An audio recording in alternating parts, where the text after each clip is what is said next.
被讨厌的勇气。从前，在被誉为千年之都的古都郊外，住着一位哲人。他主张世界极其简单，人们随时可以获得幸福。有一位青年无法接受这种观点，于是他去拜访这位哲人，一探究竟。在这位被诸多烦恼缠绕的青年眼里，世界是矛盾丛生的一片混沌，根本无幸福可言。那么我就重新向您发问了，先生主张世界极其简单，对吧？是的，世界简单的令人难以置信，人生也是一样。您这种主张是基于现实，而并非仅仅是理想论吗？也就是说，您认为横亘在你我人生中的种种问题也是简单的吗？当然。好吧，在开始辩论之前，请允许我先说明一下此次造访的目的。首先，我冒昧造访的首要缘故，就是要和先生充分辩论，以见分晓。其次，如果可能的话，我希望能让先生您收回自己的主张。久闻先生大名，据说此地住着一位与众不同的哲人，提倡不容小觑的理想论，人可以改变，世界极其简单，人人能获得幸福。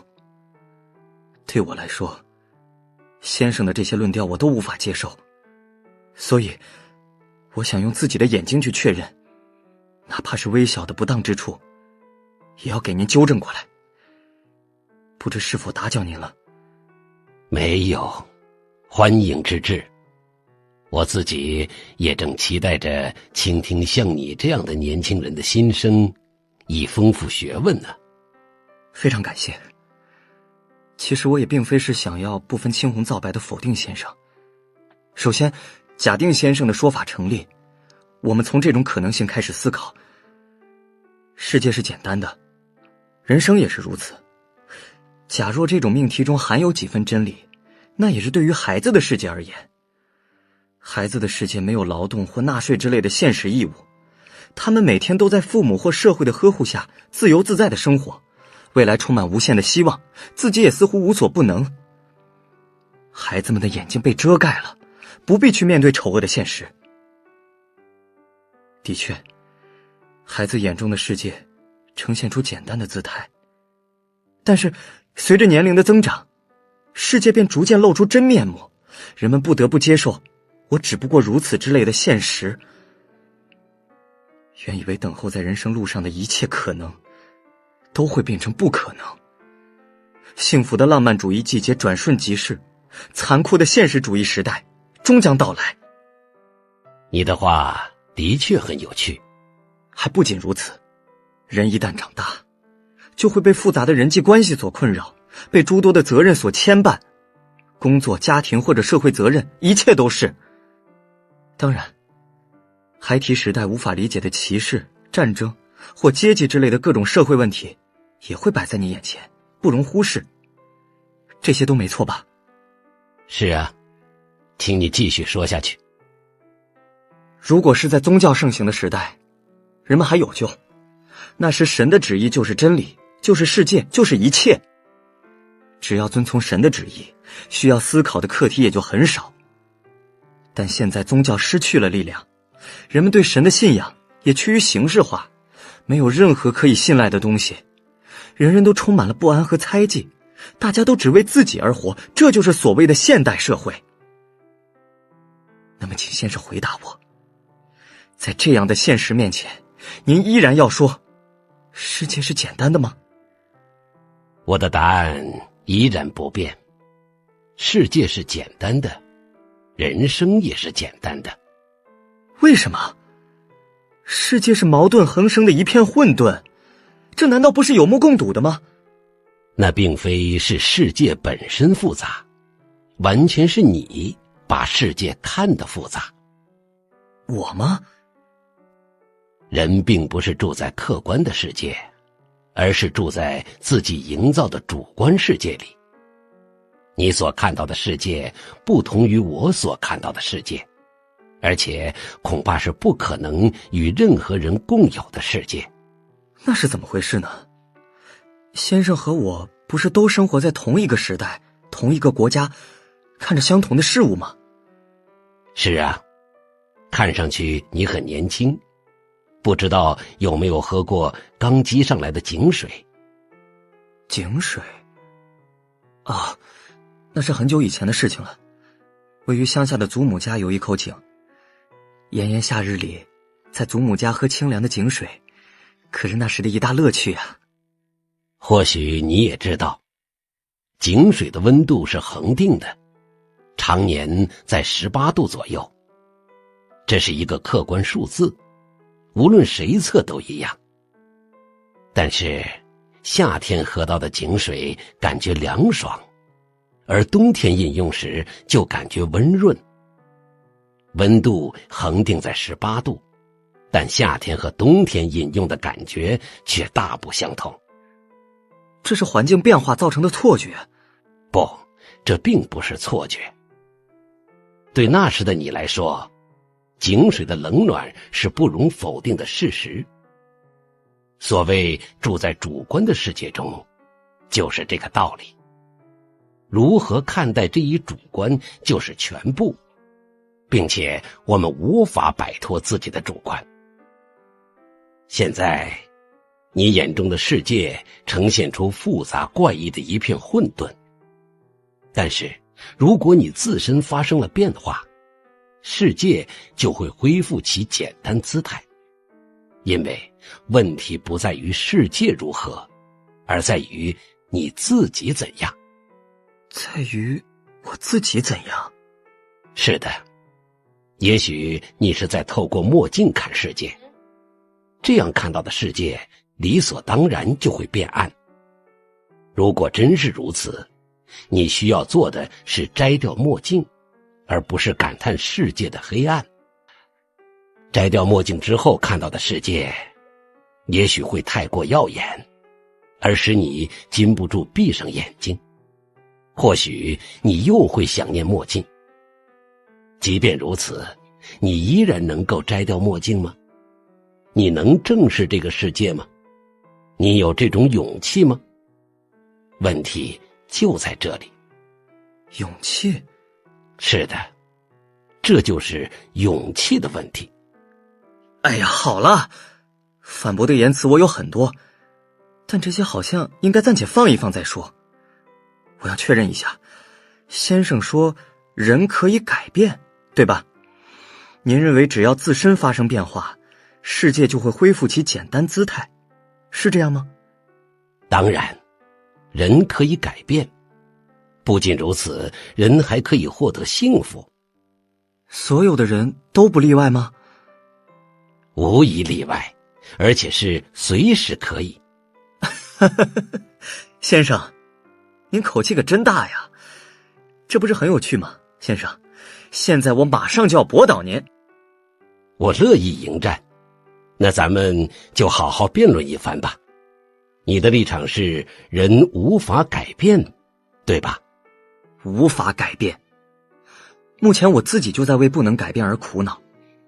但是同时你自己又期待改变。那是当然，如果可以改变，如果人生可以重新来过，我甘愿跪倒在先生面前。不过也许先生会输给我。好吧，这真是很有意思的事情。看着你，让我想起了学生时代的自己，想起了年轻时为探求真理而去寻访哲人的血气方刚的自己。是的，就是那样。我也是正在探求真理，人生的真理。之前我从未收过弟子，而且也一直都感觉没那种必要。但是自从成了希腊哲学信徒之后，特别是邂逅另一种哲学以来，我感觉自己内心的某个角落一直在等待着像你这样年轻人的出现。另一种哲学？那是什么呀？来，请去那边的书房。就要进入漫长的深夜了，给你准备一杯咖啡什么的吧。第一页，我们的不幸是谁的错？一进入书房，青年便弓腰驼背地坐在屋里的一张椅子上。他为什么会如此激烈地反对哲人的主张呢？原因已经不言而喻。青年自幼就缺乏自信，他对自己的出身、学历甚至容貌都抱有强烈的自卑感。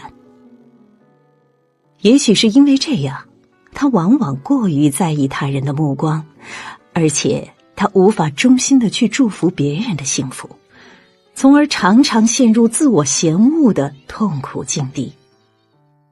对青年而言，哲人的主张只不过是乌托邦式的空想而已。不为人知的心理学第三巨头。刚才您提到另一种哲学，但我听闻先生的专长好像是希腊哲学吧？是啊，从10几岁开始就一直和希腊哲学为伴，从苏格拉底到柏拉图、亚里士多德等等，知识巨人们一直都陪伴着我。现在我也在翻译柏拉图的著作，对古希腊的探究也许终生都不会停止。那么另一种哲学又是指什么呢？它是由奥地利出身的精神科医生阿尔弗雷德·阿德勒于20世纪初创立的全新心理学。我们现在一般根据创立者的名字而称其为阿德勒心理学。这倒是让我有些意外。希腊哲学的专家还研究心理学吗？我不清楚其他的心理学是什么情况，但是阿德勒心理学可以说是与希腊哲学一脉相承的思想，是一门很深奥的学问。如果是弗洛伊德或荣格的心理学，我也多少有些心得体会，的确是非常有趣的研究领域。是的，弗洛伊德和荣格也非常有名。阿德勒原本是弗洛伊德主持的维也纳精神分析协会的核心成员，但是两人后来因观点对立而导致关系破裂。于是阿德勒根据自己的理论开创了个体心理学。个体心理学，可真是一个奇怪的名字。总之，这个叫阿德勒的人是弗洛伊德的弟子吧？不是弟子，这一点常常被人误解。在这里必须对此做出明确否定。阿德勒和弗洛伊德年龄相仿，是平等的研究者关系。这一点完全不同于把弗洛伊德视若父亲一样仰慕的荣格。而且一提到心理学，人们往往只想到弗洛伊德或荣格的名字，但在世界上，阿德勒是与弗洛伊德、荣格并列的3大巨头之一。是啊，我这方面的知识的确还有所欠缺。你不知道阿德勒也很自然。阿德勒自己就曾说，将来也许没人会想起我的名字，甚至人们会忘记阿德勒派。但是他说即使如此也没有关系，因为他认为阿德勒派本身被遗忘，就意味着他的思想已经由一门学问蜕变成了人们的共同感觉。也就是说，它是一门不单纯为了做学问的学问。是的，例如因全球畅销书《人性的弱点》和美好的人生而闻名的戴尔·卡内基，也曾评价阿德勒为终其一生研究人及人的潜力的伟大心理学家。而且其著作中也体现了很多阿德勒的思想。同样，史蒂芬·科维所著的《高效能人士的7个习惯中的许多内容，也与阿德勒的思想非常相近。也就是说，阿德勒心理学不是死板的学问，而是要理解人性的真理和目标。但是可以说，领先时代100年的阿德勒思想非常超前，他的观点具有极强的前瞻性。也就是说，不仅仅是希腊哲学，先生的主张也借鉴了阿德勒心理学的观点。正是如此。明白了。那我就要再问一下您的基本立场了，您究竟是哲学家还是心理学家呢？我是哲学家，是活在哲学中的人。对我来说，阿德勒心理学是与希腊哲学一样的思想，是一种哲学。好的，那么我们这就开始辩论吧。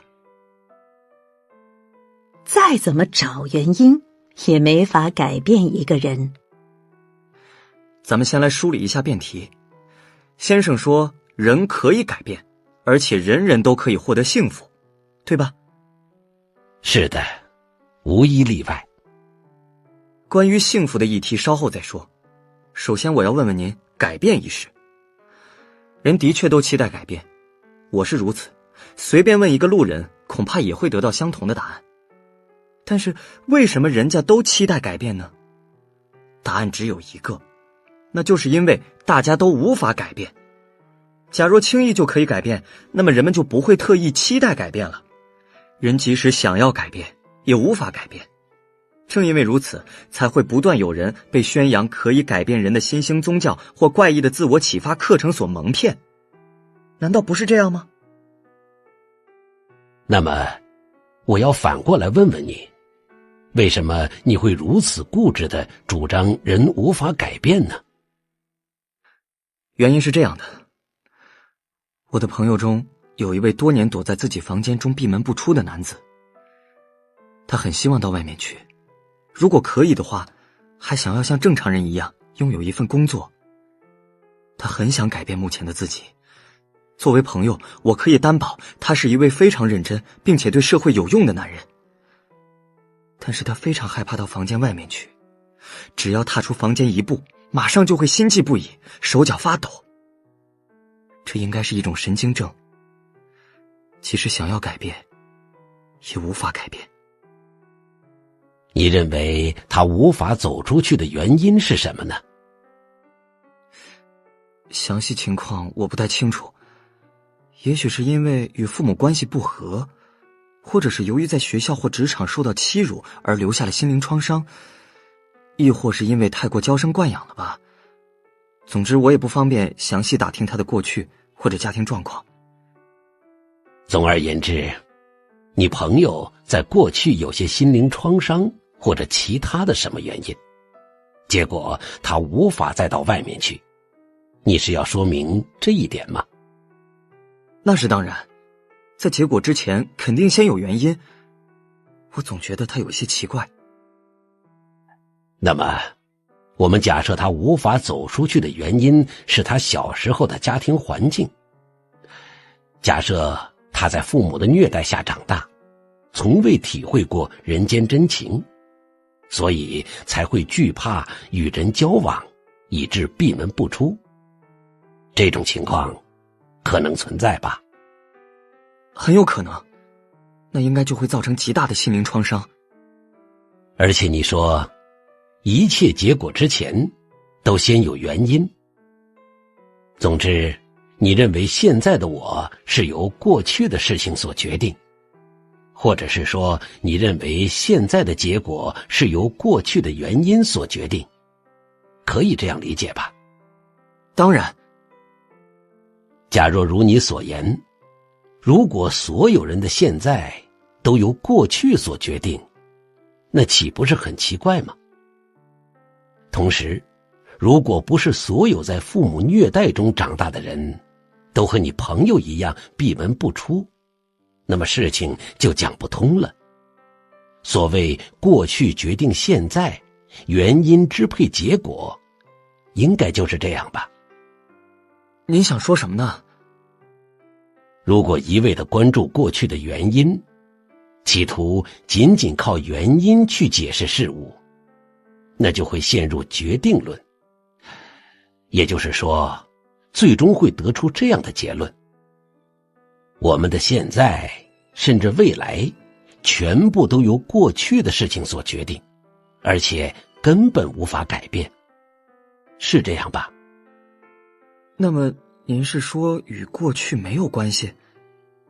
是的，这就是阿德勒心理学的立场。那么对立点很快就明确了。但是如果按照先生所言，我的朋友岂不是成了毫无理由的闭门不出了？因为先生说与过去的事情没有关系嘛。对不起，那是绝对不可能的事情。他之所以闭门不出，肯定有一定的原因。若非如此，那根本讲不通。是的，那样的确讲不通。所以阿德勒心理学考虑的不是过去的原因，而是现在的目的。现在的目的？你的朋友并不是因为不安才无法走出去的，事情的顺序正好相反。我认为他是由于不想到外面去，所以才制造出不安情绪。啊？也就是说，你的朋友是先有了不出去这个目的，之后才会为了达到这个目的而制造出不安或恐惧之类的情绪。阿德勒心理学把这叫做目的论。您是在开玩笑吧？您说是他自己制造出不安或恐惧，那么先生也就是在说我的朋友在装病吗？不是装病，你朋友所感觉到的不安或恐惧是真实的，有时他可能还会被剧烈的头痛所折磨，或者被猛烈的腹痛所困扰。但是这些症状也是为了达到不出去这个目的而制造出来的。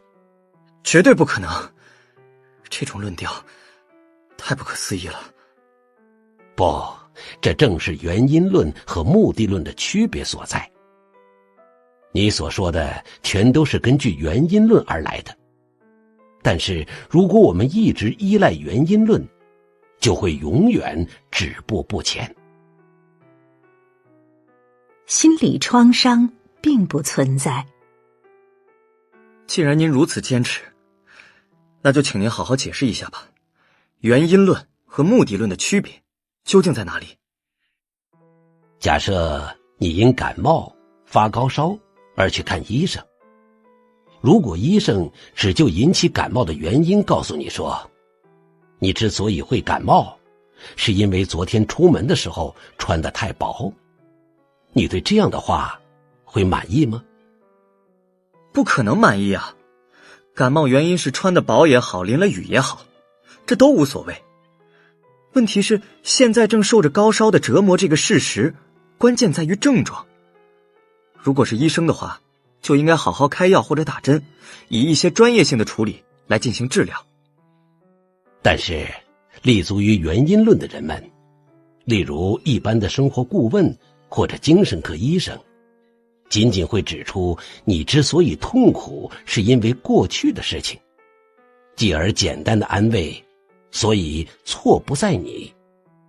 所谓的心理创伤学说就是原因论的典型。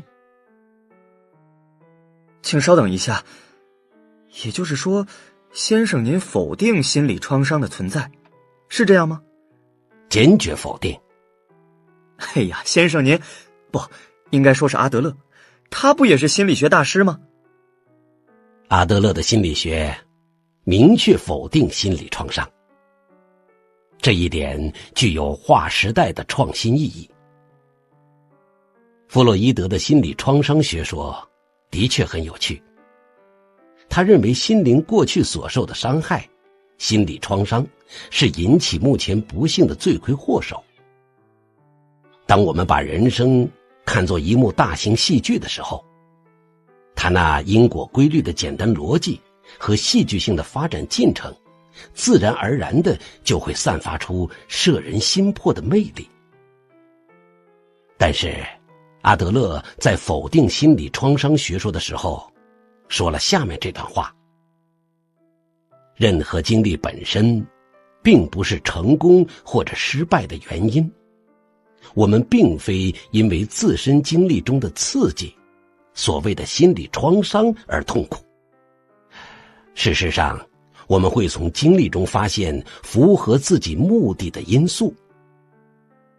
决定我们自身的不是过去的经历，而是我们自己赋予经历的意义。发现符合目的的因素。正是如此。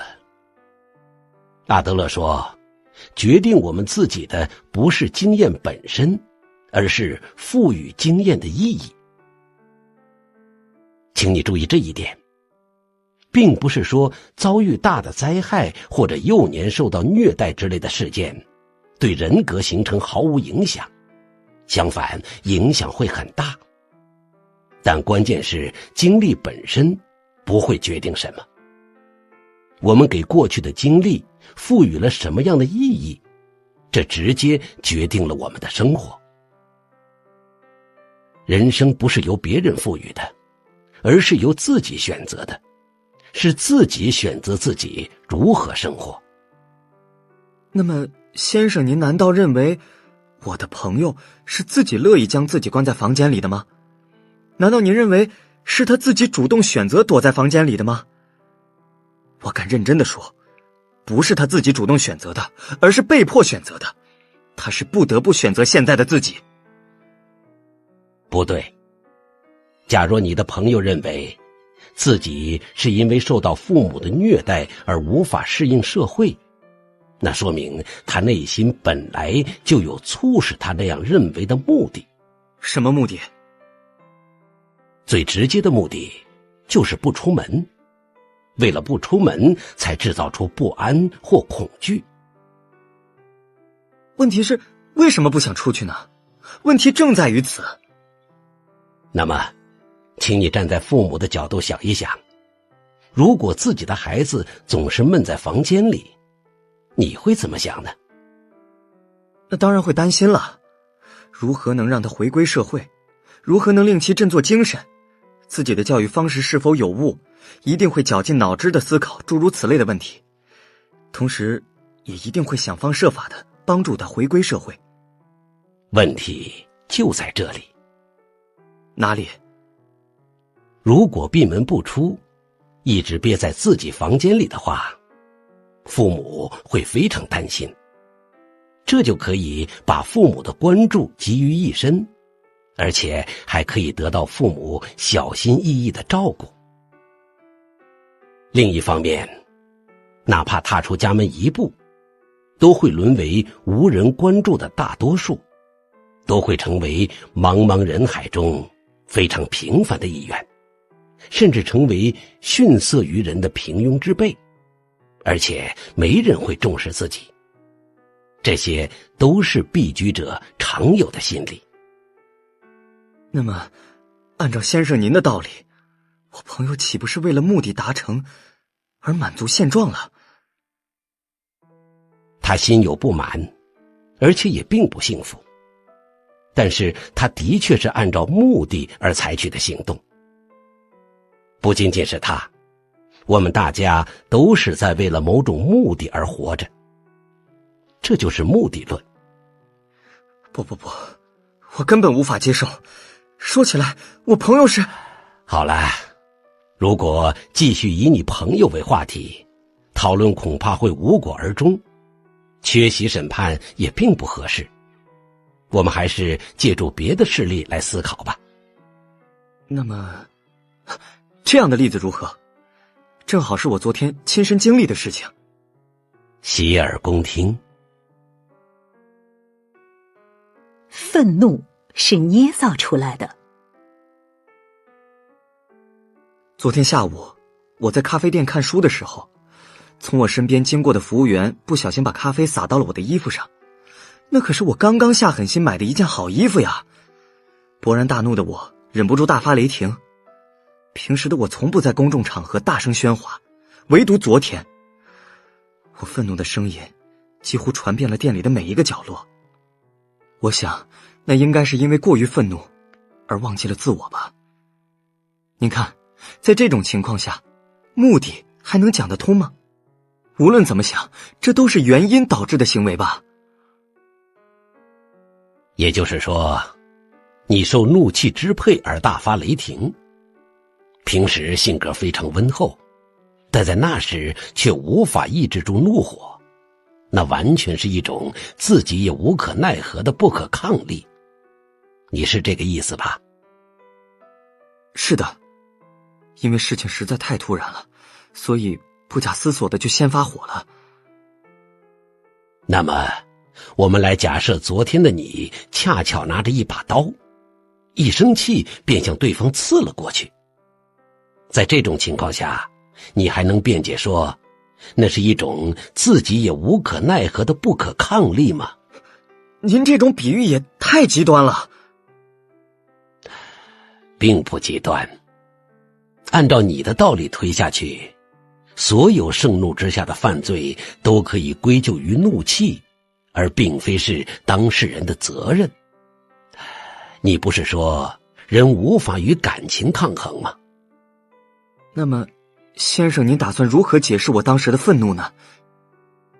这很简单，你并不是受怒气支配而大发雷霆，完全是为了大发雷霆而制造怒气。也就是说，为了达到大发雷霆这个目的而制造出来愤怒的感情。您在说什么呢？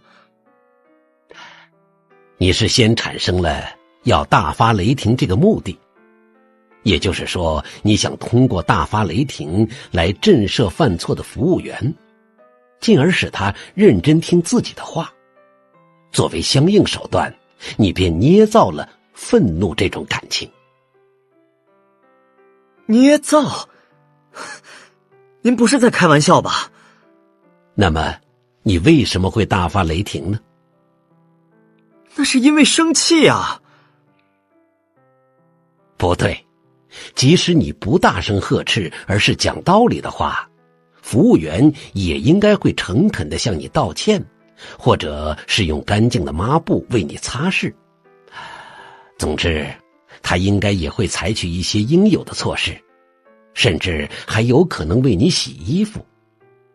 而且，你心里多少也预料到了他可能会那样做。尽管如此，你还是大声呵斥了他。你感觉讲道理太麻烦，所以想用更加快捷的方式，使并不抵抗的对方屈服。作为相应的手段，你采用了愤怒这种感情。不会上当的，我绝不会上当。您是说，我是为了使对方屈服而假装生气？我可以断言，那种事情连想的时间都没有。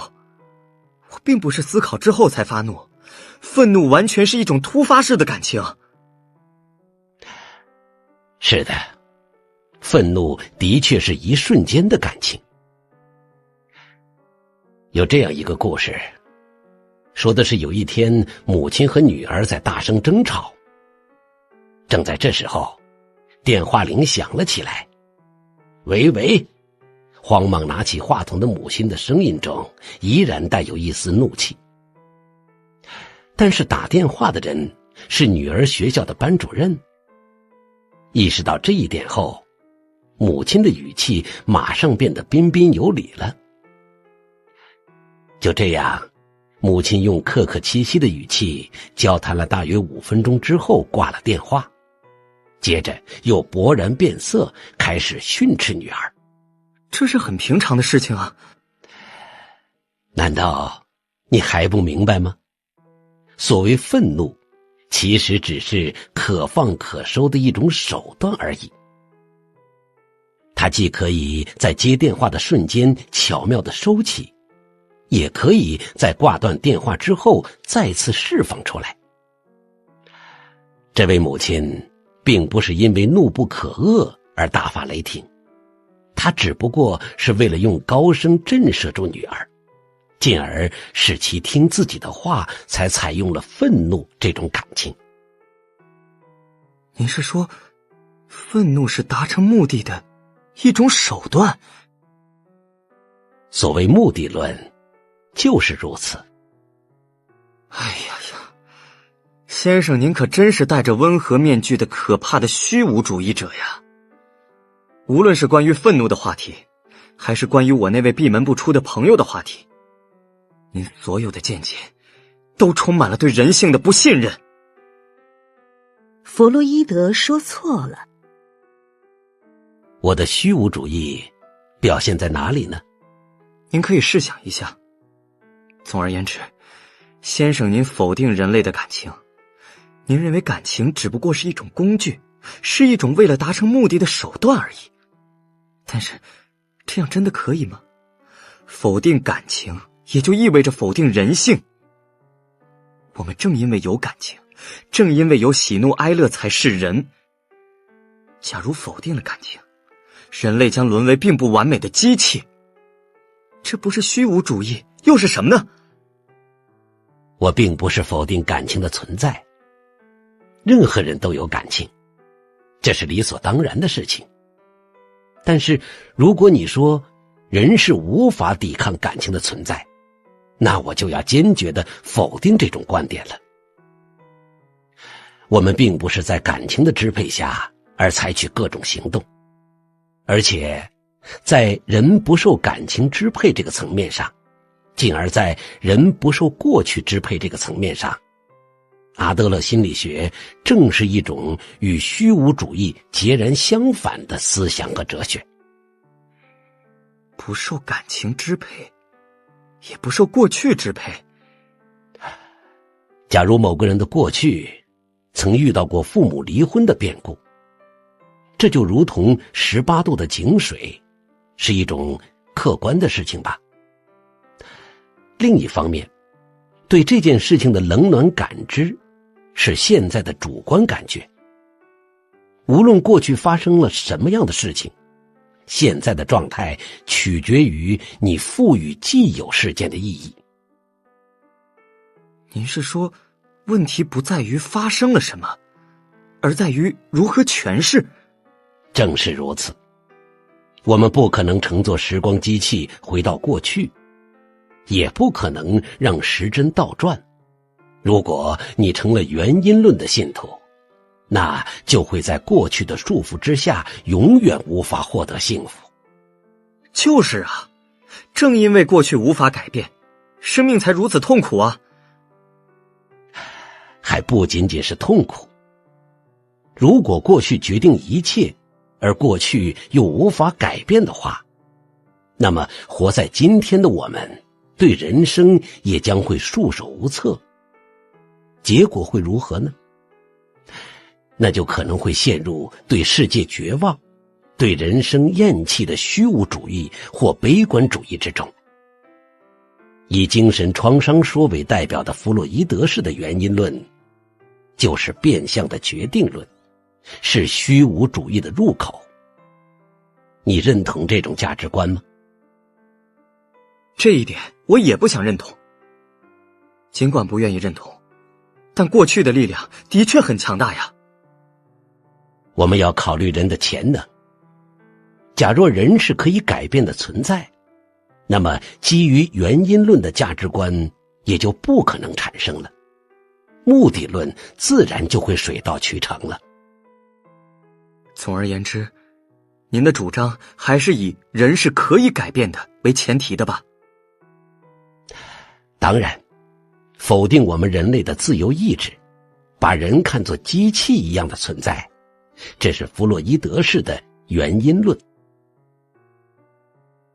青年环视了一下哲人的书房，墙壁全部做成了书架，木质的小书桌上放着未完成的书稿和钢笔。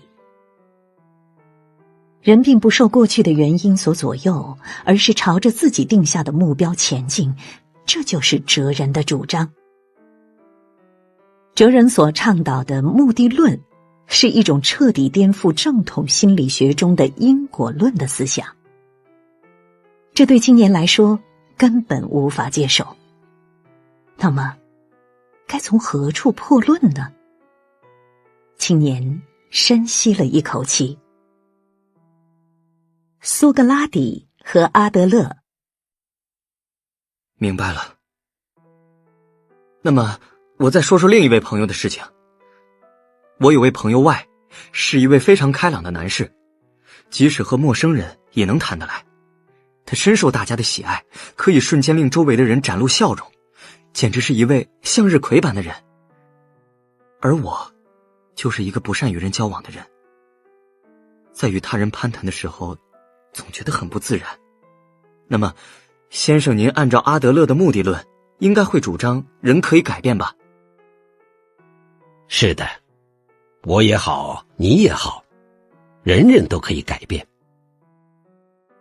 那么先生您认为我可以变成像外那样的人吗？当然，我是真心的想要变成外那样的人。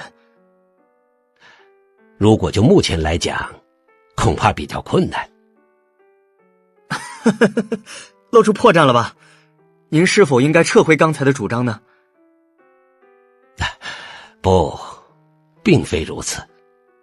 我不得不遗憾地说，你还没能理解阿德勒心理学。改变的第一步就是理解。那您是说，只要理解了阿德勒心理学，我也可以变成像外那样的人？为什么那么急于得到答案呢？答案不应该是从别人那里得到，而应该是自己亲自找出来。从别人那里得到的答案，只不过是对症疗法而已，没有什么价值。例如，苏格拉底就没有留下一部自己亲手写的著作，将他与雅典的人们，特别是与年轻人的辩论进行整理，然后把其哲学主张写成著作留存后世的，是其弟子柏拉图。而阿德勒也是一位毫不关心著述活动，而是热衷于在维也纳的咖啡馆里与人交谈，或者是在讨论小组里与人辩论的人物。他们都不是那种只知道闭门造车的知识分子。您是说苏格拉底和阿德勒都是想要通过对话来启发人们？正是如此。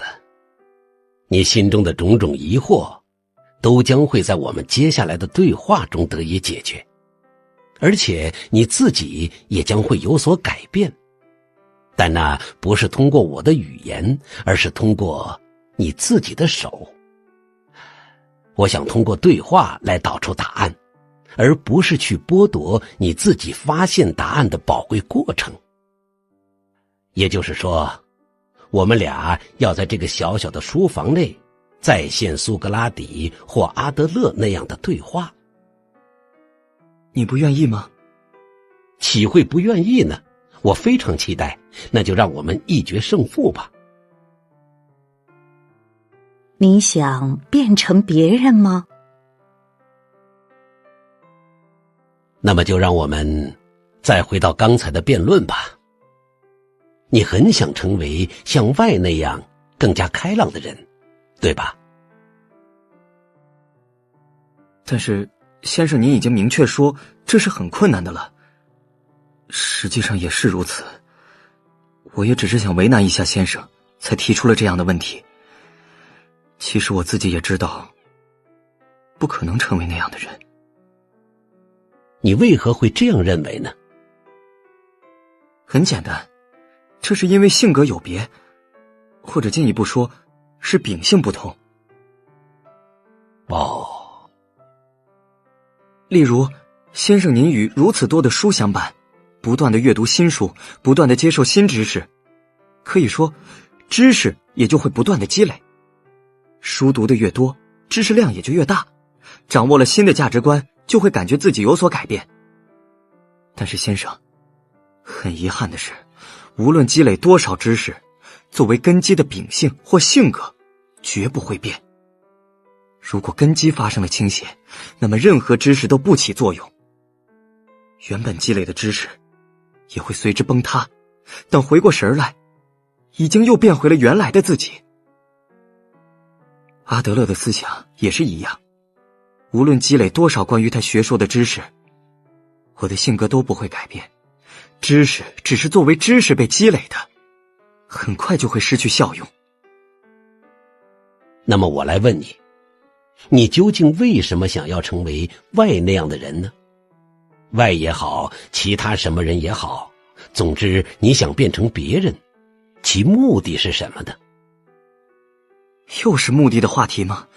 刚才已经说过了，我很欣赏外，认为如果能够变成他那样，就会很幸福。你认为如果能够像他那样就会幸福，也就是说你现在不幸福，对吗？你现在无法体会到幸福，因为你不会爱你自己，而且为了能够爱自己，你希望变成别人，希望舍弃现在的自我，变成像外一样的人。我这么说没错吧？是的，的确如此。我承认我很讨厌自己，讨厌像现在这样与先生您讨论落伍哲学的自己，也讨厌不得不这样做的自己。没关系，面对喜不喜欢自己这个问题，能够坦然回答喜欢的人几乎没有。先生您怎么样呢？喜欢自己吗？至少我不想变成别人，也能悦纳目前的自己。悦纳目前的自己？不是吗？即使你再想变成外，也不可能成为外。你不是外，你是你就可以了。但是这并不是说你要一直这样下去。如果不能感到幸福的话，就不可以一直这样，不可以止步不前，必须不断向前迈进。您的话很严厉，但非常有道理。我的确不可以一直这样，必须有所改进。我还要再次引用阿德勒的话，他这么说：重要的不是被给予了什么，而是如何去利用被给予的东西。你之所以想要变成外或者其他什么人，就是因为你只一味关注着被给予了什么。其实你不应该这样，而是应该把注意力放在如何利用被给予的东西这一点上。你的不幸皆是自己选择的。不，这不可能。为什么不可能？有人拥有富裕而善良的父母，也有人拥有贫穷而恶毒的父母，这就是人世。此外，我本不想说这样的话，但这个世界本来就不公平，人种、国籍或者民族差异依然是个难以解决的问题。关注被给予了什么，也是理所当然的事情。先生，您的话只是纸上谈兵，根本是在无视现实世界。无视现实的是你，一味执着于被给予了什么，现实就会改变吗？我们不是可以更换的机械，我们需要的不是更换，而是更新。对我来说，更换也好，更新也好，都是一样的事情。先生，你总是避重就轻，不是吗？这个世界存在着天生的不幸，请您先承认这一点。我不承认。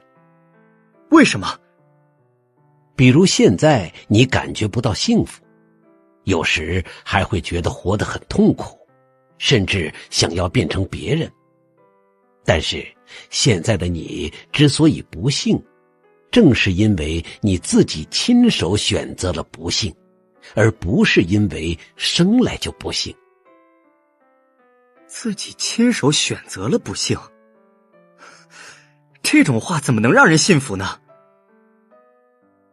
这并不是什么无稽之谈，这是自古希腊时代就有的说法。你知道无人想作恶这句话吗？一般它都是作为苏格拉底的悖论而为人们所了解的一个命题。想要作恶的人不是有很多吗？强盗或者杀人犯自不必说，就连政治家或者官员的不良行为也属此列。应该说，不想为恶的清廉纯洁的善人很难找吧。行为之恶的确有很多，但无论什么样的犯罪者都没有因为纯粹想要作恶而去干坏事的。所有的犯罪者都有其犯罪的内在的相应理由。假设有人因为金钱纠纷而杀了人，即使如此，对其本人来说也是有相应理由的行为。换句话说，就是善的行动。当然，这不是指道德意义上的善，而是指利己这一意义上的善。为自己？在希腊语中，善这一词语并不包含道德含义，仅仅有好处这一层含义。另一方面，恶这一词语也有无好处的意义。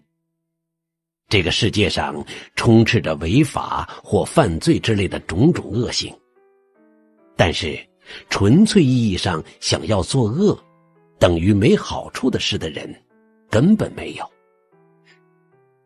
这跟我的事情有什么关系呢？你在人生的某个阶段里选择了不幸，这既不是因为你生在了不幸的环境中，也不是因为你陷入了不幸的境地中，而是因为你认为不幸对你自身而言是一种善。为什么？这又是为了什么呢？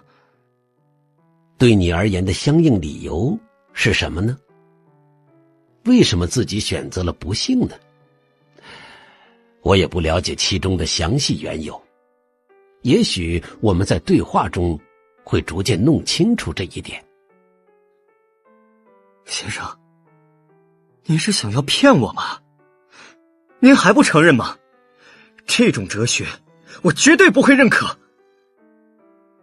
青年忍不住从椅子上站了起来，对眼前的哲人怒目而视。你竟然说这种不幸的人生是我自己选择的，还说那是对我而言的善，这是什么谬论啊？你为什么要如此愚弄我呢？我究竟做了什么？我一定要驳倒你，让你拜服在我的脚下。青年的脸眼看着红了起来。人们常常下定决心不改变。请坐下。如果这样的话，意见不合也很正常。在这里，我首先要简单说明一下辩论的基础部分，也就是阿德勒心理学如何理解人的问题。要简略，拜托您一定要简略。刚才你说人的性格或秉性无法改变，而另一方面，阿德勒心理学中用生活方式一词来说明性格或秉性。生活方式？是的，人生中思考或行为的倾向。思考或行为的倾向。某人如何看世界，又如何看自己，把这些赋予意义的方式汇集起来的概念，就可以理解为生活方式。从狭义上来讲，可以理解为性格；从广义上来说，这个词甚至包含了某人的世界观或人生观。世界观？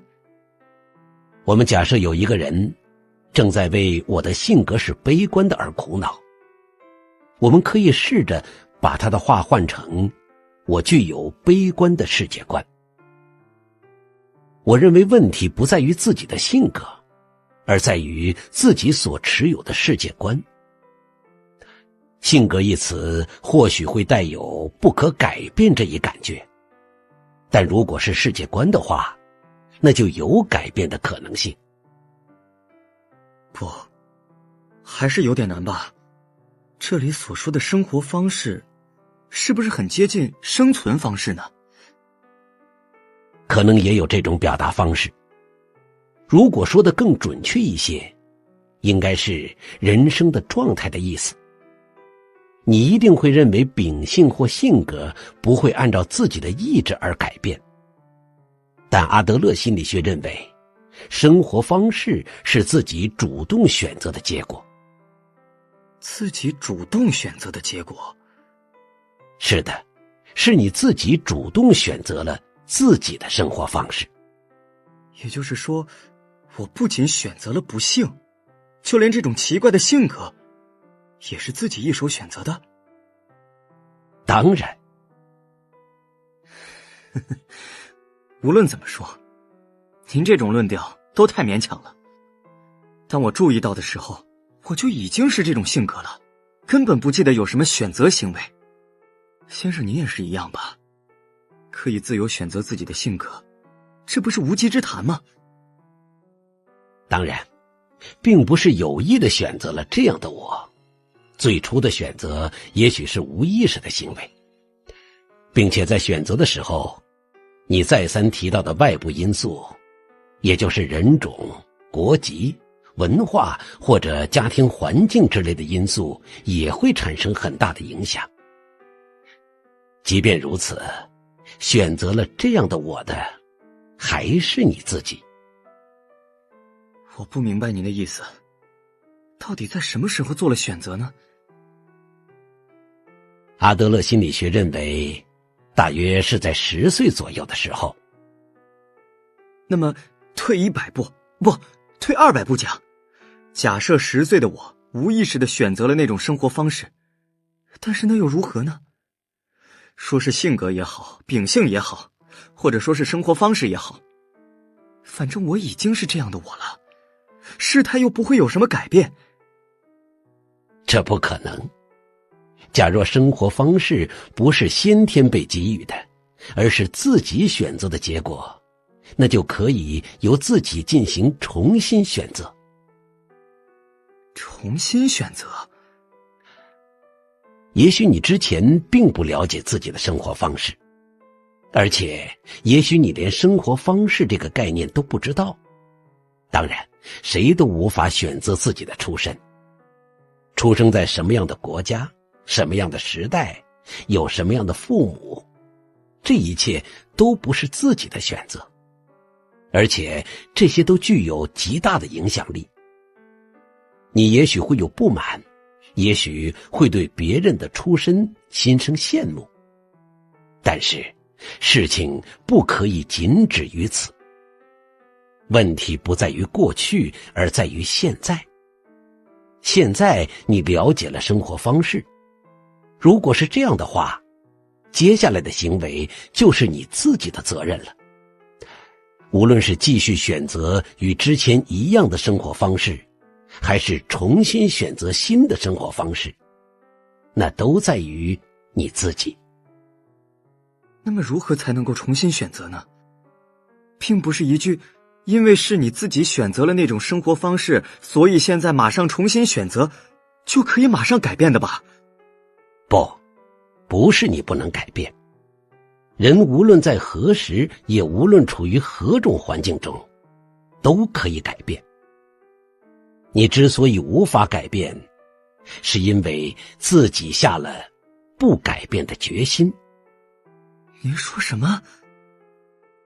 人时常在选择着自己的生活方式，即使像现在这样促膝而谈的瞬间，也在进行着选择。你把自己说成不幸的人，还说想要马上改变，甚至说想要变成别人。尽管如此，还是没能改变。这是为什么呢？那是因为你在不断地下着不改变自己生活方式的决心。不，这完全讲不通。我很想改变，这是千真万确的真心。既然如此，又怎会下定不改变的决心呢？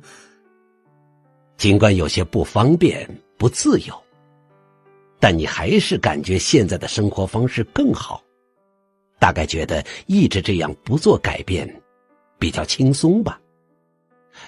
如果一直保持现在的我，那么如何应对眼前的事情以及其结果会怎样等问题，都可以根据经验进行推测，可谓是轻车熟路般的状态。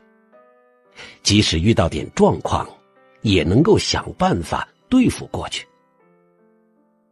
另一方面，如果选择新的生活方式，那就既不知道新的自己会遇到什么问题，也不知道应该如何应对眼前的事情。未来难以预测，生活就会充满不安，也可能有更加痛苦、更加不幸的生活在等着自己。也就是说，即使人们有各种不满，但还是认为保持现状更加轻松，更能安心。您是说，想要改变，但又害怕改变？要想改变生活方式，需要很大的勇气。面对变化产生的不安与不变带来的不满，你一定是选择了后者。现在您又用了勇气这个词啊。是的，阿德勒心理学就是勇气心理学。你之所以不幸，并不是因为过去或者环境，更不是因为能力不足，你只不过是缺乏勇气，可以说是缺乏获得幸福的勇气。你的人生取决于当下。获得幸福的勇气，还需要进一步说明吗？不，请等一等，我好像有点乱了。首先，先生，您说世界很简单，它之所以看上去复杂，是因为我的主观作用。人生本来并不复杂，是我把人生弄得复杂化了，故而很难获得幸福。您是这个意思吗？而且您还说，应该立足于目的论，而不是弗洛伊德的原因论。不可以从过去中找原因，要否定精神创伤。人不是受过去原因支配的存在，人是为了达成某种目的而采取行动的。这些都是您的主张吧？是的，并且您还说，目的论的一大前提就是人可以改变，而人们时常在选择着自己的生活方式。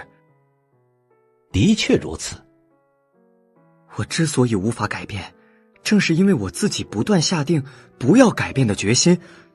我缺乏选择新的生活方式的勇气，也就是缺乏获得幸福的勇气。正因为这样，我才会不幸。我以上的理解没有错吧？没错。如此一来，问题就变成了怎样才能改变生活方式这一具体策略。这一点您并未说明。的确，你现在首先应该做的是什么呢？那就是要有摒弃现在的生活方式的决心。例如，你刚才说，如果可以变成外那样的人，就能够幸福。但像这样活在如果怎样怎样之类的假设之中，就根本无法改变。因为如果可以变成外那样的人，正是你为自己不做改变找的借口。为不做改变的自己找的借口？我有一位年轻朋友，虽然梦想着成为小说家，但却总是写不出作品。他说是因为工作太忙，写小说的时间非常有限，所以才写不出来作品，也从未参加过任何比赛。但真是如此吗？实际上，他是想通过不去比赛这一方式来保留一种如果做的话我也可以的可能性，即不愿出去被人评价，更不愿去面对因作品拙劣而落选的现实。他只想活在只要有时间我也可以，只要环境具备我也能写，自己有这种才能之类的可能性中。或许再过5年或者10年，他又会开始使用已经不再年轻，或者也已经有了家庭之类的借口。他的心情我非常了解。假若应征落选，也应该去做，那样的话或许能够有所成长，或许会明白应该选择别的道路。总之可以有所发展。所谓改变现在的生活方式就是这样，如果一直不去投稿应征，那就不会有所发展。梦也许会破灭呀，但那又怎样呢？应该去做。这一简单的课题摆在面前，但却不断地扯出各种不能做的理由。你难道不认为这是一种很痛苦的生活方式吗？梦想着做小说家的他，正是自己把人生变得复杂，继而难以获得幸福。太严厉了，先生的哲学太严厉了。或许是烈性药，的确是烈性药。但是如果要改变对世界或自己的看法，就必须改变与世界的沟通方式，甚至改变自己的行为方式。请不要忘记必须改变的究竟是什么。你依然是你，只要重新选择生活方式就可以了。虽然可能是很严厉的道理，但也很简单。不是这样的，我所说的严厉不是这个意思。听了先生您的话，会让人产生精神创伤不存在，与环境也没有关系，一切都是自身出了问题，你的不幸全都因为你自己不好之类的想法，感觉就像之前的自己被定了罪一般。不是定罪。阿德勒的目的论是说，无论之前的人生发生过什么，都对今后的人生如何度过没有影响。决定自己人生的是活在此时此刻的你自己。您是说，我的人生决定于此时此刻？是的，因为根本不在于过去。好吧，先生，我不能完全同意您的主张，我还有很多不能接受和想要反驳的地方，但同时您的话也值得思考，而且我也想要进一步学习阿德勒心理学。今晚我就先回去了，下周什么时候再来打扰你。今天若再继续下去，我的脑袋都要炸了。好的，你也需要一个人思考的时间。我什么时候都在这个房间里，你随时可以来。谢谢你今天的到来，我期待着我们下一次的辩论。最后我还要说一句，今天因为辩论太过激烈，所以我也许说了一些失礼的话，非常抱歉。我不会在意的。你可以回去读一读柏拉图的对话篇。苏格拉底的弟子们都是在用非常直率的语言和态度在与苏格拉底进行讨论。对话原本就应该这样。第2页，一切烦恼都来自人际关系。青年非常守约，刚好1个星期之后再次来到哲学家的书房，其实他自上次回去2、3天之后，就迫不及待地想要过来，但深思熟虑之后，青年的疑问变成了确信。也就是说，目的论之类的学说只是一种诡辩，精神创伤确实存在。人既不可能忘记过去，也不可能从过去中解放出来。他今天就要把那位怪异的哲学家驳得体无完肤，一切争论都将在今天结束。为什么讨厌自己？先生，上次之后，我冷静地想了很多，但还是不能同意先生的主张。哦，哪里有疑问呢？例如前几日我承认自己讨厌自己，无论如何都只能看到缺点，实在找不到喜欢自己的理由，但是我也很想能够喜欢自己。先生，您什么都用目的来进行解释，那您说说，我讨厌自己究竟有什么目的，有什么利益呢？讨厌自己不会有任何好处吧？的确，你感觉自己没有任何优点，只有缺点。不管事实如何，就是这样感觉，也就是自我评价非常低。问题是，为什么会那么自卑？为什么会那么低估自己呢？那是因为事实上，我本来就没有什么优点。不对，之所以只看到缺点，是因为你下定了不要喜欢自己的决心。为了达到不要喜欢自己的目的，所以你才只看缺点而不看优点。首先，请你理解这一点。下定不要喜欢自己的决心？是的，因为不去喜欢自己，是一种对你而言的善。到底为什么？为了什么？这也许就要问你自己了。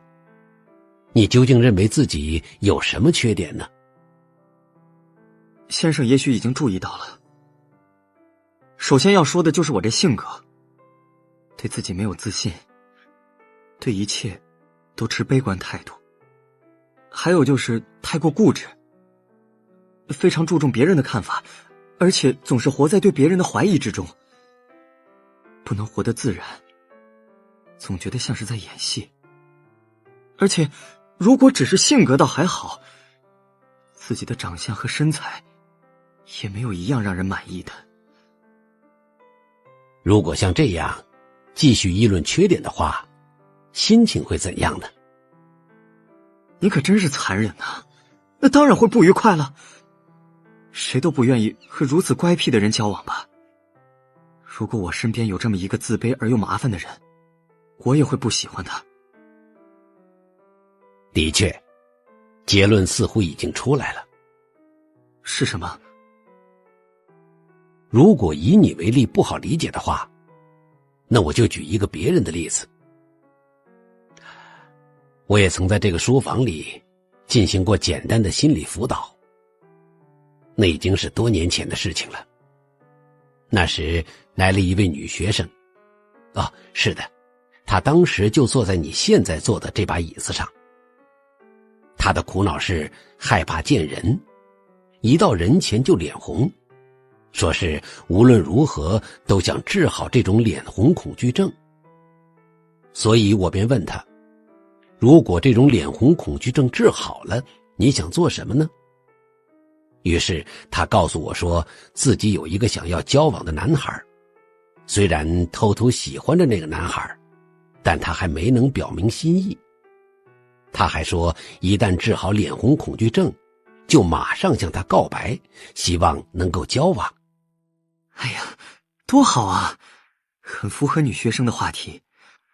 为了向意中人告白，首先必须治好脸红恐惧症。事情果真如此吗？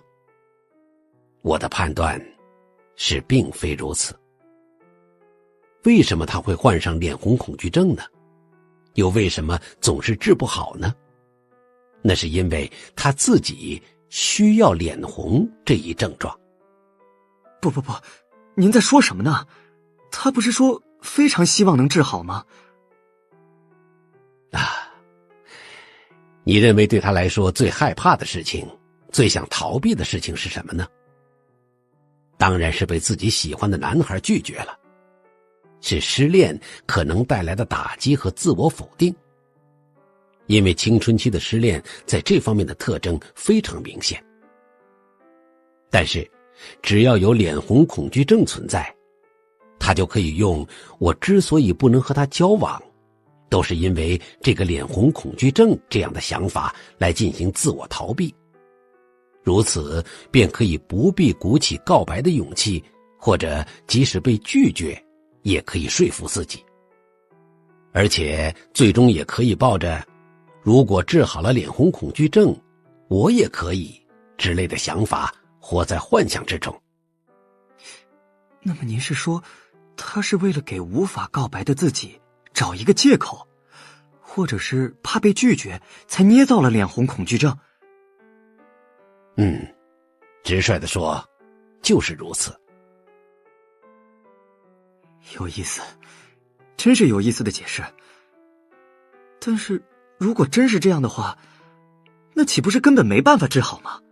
那不就是他一方面需要脸红恐惧症，另一方面又为其苦恼吗？烦恼永远不会消失。所以我跟他进行了下面的对话。脸红恐惧症这样的病很好治。真的吗？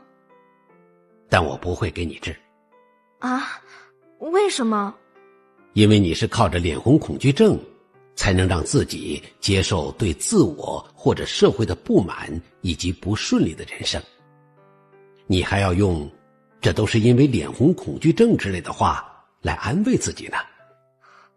怎么？但是如果我给你治好了脸红恐惧症，事态也没有任何变化的话，那你会怎么做呢？你一定会再次跑来对我说，请让我再患上脸红恐惧症吧。那我可就真的束手无策了。老师，您怎么会这么说？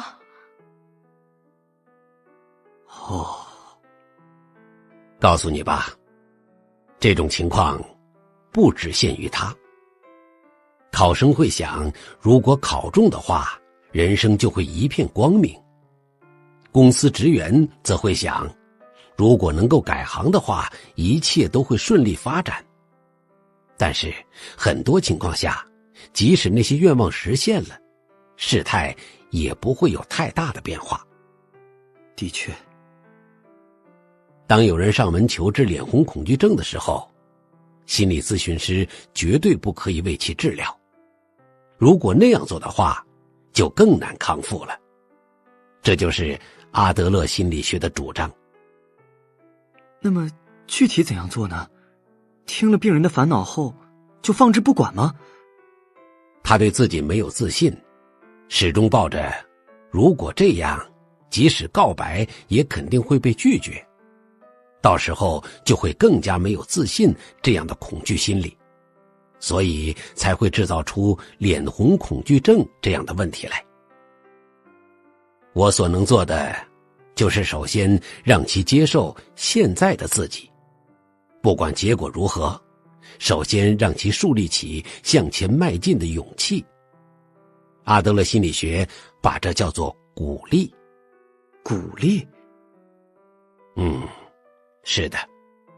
关于其具体内容，在接下来的辩论中我会进行系统的说明，现在还不到这个阶段。只要您会详细做出说明就好。鼓励，这个词我先记下了。那么最后他怎么样了呢？与朋友一起和那个男孩出去玩，最终那个男孩先向他告白了。当然他再也没到这个书斋来过，我也不知道他的脸红恐惧症后来如何了，但是我想他大概不再需要了吧？肯定不再需要了。是的。那么接下来我们根据他的事情来考虑一下你的问题。你说你现在只能看到自己的缺点，根本无法喜欢自己，而且你还说过谁都不愿意跟我这种乖僻的人交往吧。就这些吧。你为什么讨厌自己呢？为什么只盯着缺点，就是不肯去喜欢自己呢？那是因为你太害怕被他人讨厌，害怕在人际关系中受伤。那是怎么回事呢？就像有脸红恐惧症的他害怕被男性拒绝一样，你也很害怕被他人否定，害怕被别人轻视或拒绝，害怕心灵受伤。你认为与其陷入那种窘境，倒还不如一开始就不与任何人有关联。也就是说，你的目的是避免在与他人的关系中受伤。那么，如何实现这种目的呢？答案很简单，只要变成一个只看自己的缺点，极其厌恶自我，尽量不摄入人际关系的人就可以了。如此一来，只要躲在自己的壳里，就可以不与任何人发生关联。而且万一遭到别人的拒绝，还可以以此为理由来安慰自己，心里就会想，因为我有这样的缺点才会遭人拒绝，只要我没有这个缺点，也会很讨人喜欢。还真被你一语道破了。不可以岔开话题。保持满是缺点的这样的自己，对你来说是一种不可替代的善，也就是说，有好处。这个恶魔，你简直是一个恶魔。是的，就是这样。我很害怕，不想在人际关系中受伤，非常害怕自己被人拒绝和否定。我承认的确如此。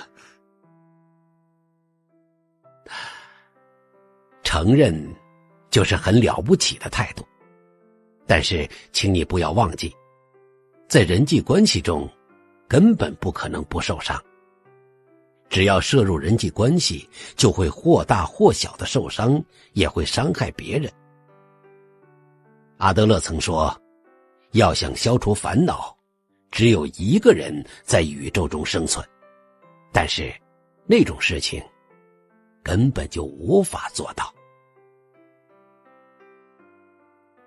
一切烦恼都是人际关系的烦恼。请等一下，这句话我必须问清楚。要想消除烦恼，只有一个人在宇宙中生存，是什么意思啊？如果只有一个人生活的话，势必会被强烈的孤独感所困扰吧？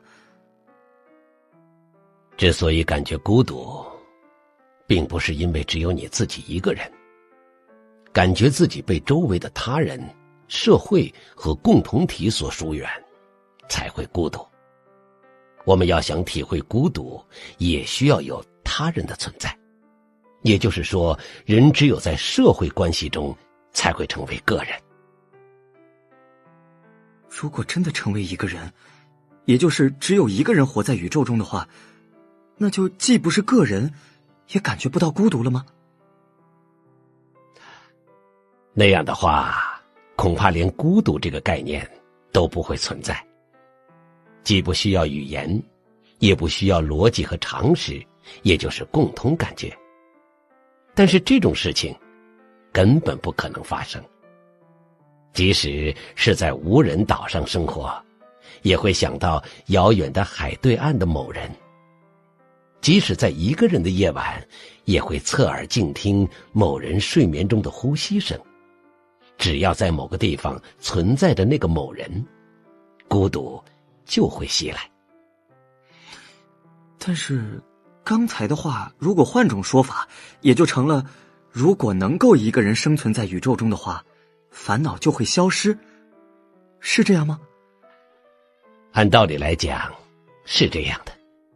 因为阿德勒甚至断言，人的烦恼皆源于人际关系。您究竟在说什么？我再重复一遍，人的烦恼皆源于人际关系。这是阿德勒心理学的一个基本概念。如果这个世界没有人际关系，如果这个宇宙中没有他人，只有自己，那么一切烦恼也都将消失。不可能，这只不过是学者的诡辩而已。当然，我们不可能让人际关系消失，人在本质上必须以他人的存在为前提，根本不可能做到与他人完全隔离。正如你所说的，如果能够一个人生存在宇宙中，这一前提根本不可能成立。我说的不是这个问题，人际关系的确是一个很大的问题，这一点我也认可。但是，一切烦恼皆源于人际关系，这种论调也太极端了。独立于人际关系之外的烦恼，个体内心的苦闷，自我难解的苦恼等，难道你要否定这一切烦恼吗？仅止于个人的烦恼，即所谓的内部烦恼，根本不存在。任何烦恼中都会有他人的因素。先生，您还是哲学家吗？人还有比人际关系更加高尚、更加重大的烦恼。幸福是什么？自由是什么？而人生的意义又是什么？这些不都是自古希腊时代以来哲学家们一直追问的主题吗？而您刚才说，人际关系就是一切烦恼之源，这是多么庸俗的答案呢！哲学家们听了一定会惊讶不已。看来我的确需要说明的再具体一些。是的，请您说明一下。如果先生说自己是哲学家的话，那就必须把这一点解释清楚。哲人如是说，你由于太惧怕人际关系，所以才会变得讨厌自己。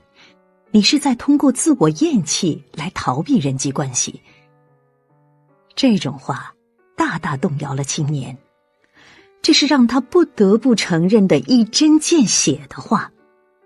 但是在他看来，人的一切烦恼皆源于人际关系，这种主张还是得坚持否定。阿德勒是在将人所拥有的问题缩小化。青年认为自己并不是苦恼于这种世俗性的烦恼。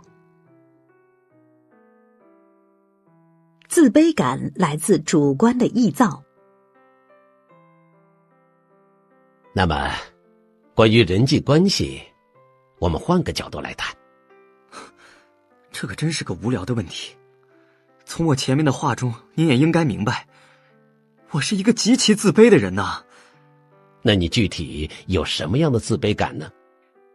例如，在报纸上看到同龄人活跃的姿态时，我就会感到极其自卑。生活在同一时代的人那么活跃，而自己究竟在做什么呢？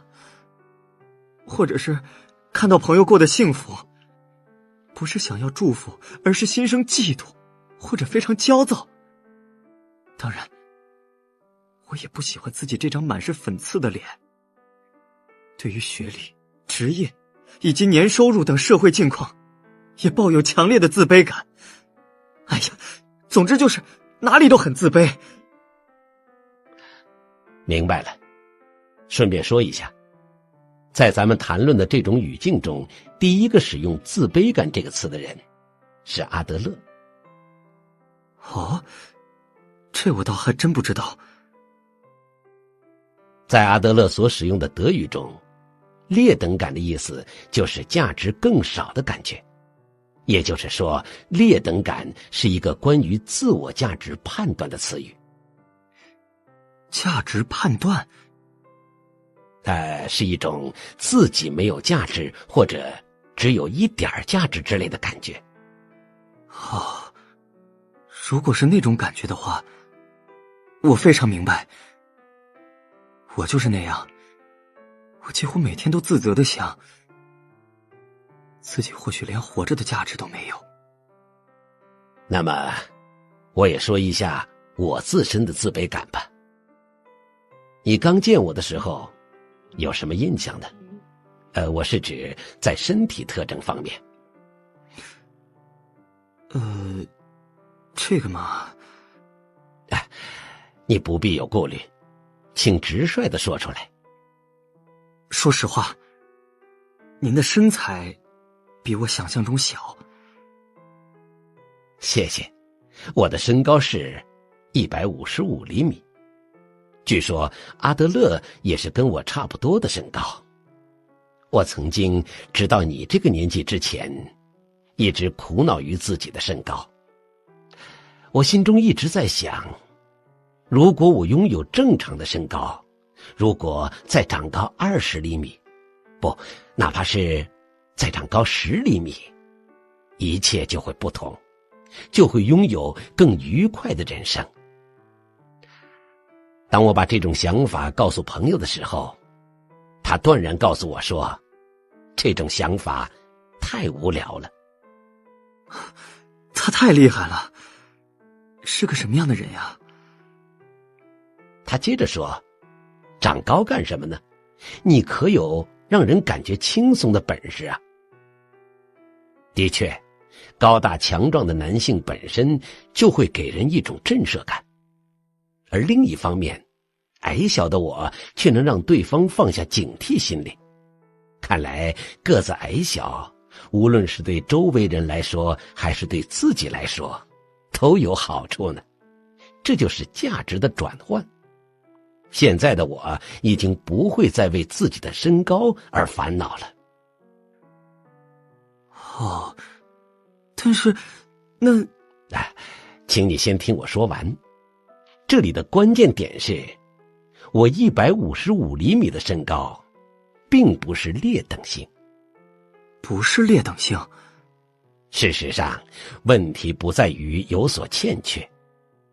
155厘米的身高只是一个低于平均数的客观测量数字而已。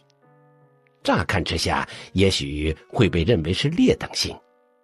但是问题在于我如何看待这种身高，以及赋予它什么样的价值。什么意思啊？我对自己身高的感觉，终究还是在与他人的比较，也就是人际关系中产生的一种主观上的自卑感。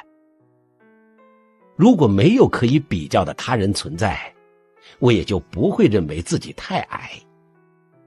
你现在也有各种自卑感，并深受其苦吧？但是那并不是客观上的劣等性，而是主观上的自卑感。即使像身高这样的问题，也可以进行主观性的还原。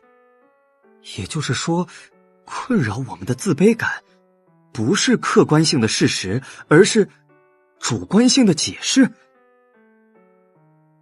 正是如此。我从朋友你有让人感觉轻松的能力这句话中得到了启发，于是就产生了这样的想法。如果让人感觉轻松，或者不让人感觉太有威慑力之类的角度来看，自己的身高也还可以成为一种优点。当然，这是一种主观性的解释。说得更确切一些，就是一种主观意向。但是主观有一个优点，那就是可以用自己的手去选择。把自己的身高看成是优点还是缺点，这全凭你自己主观决定。正因为如此，我才可以自由选择。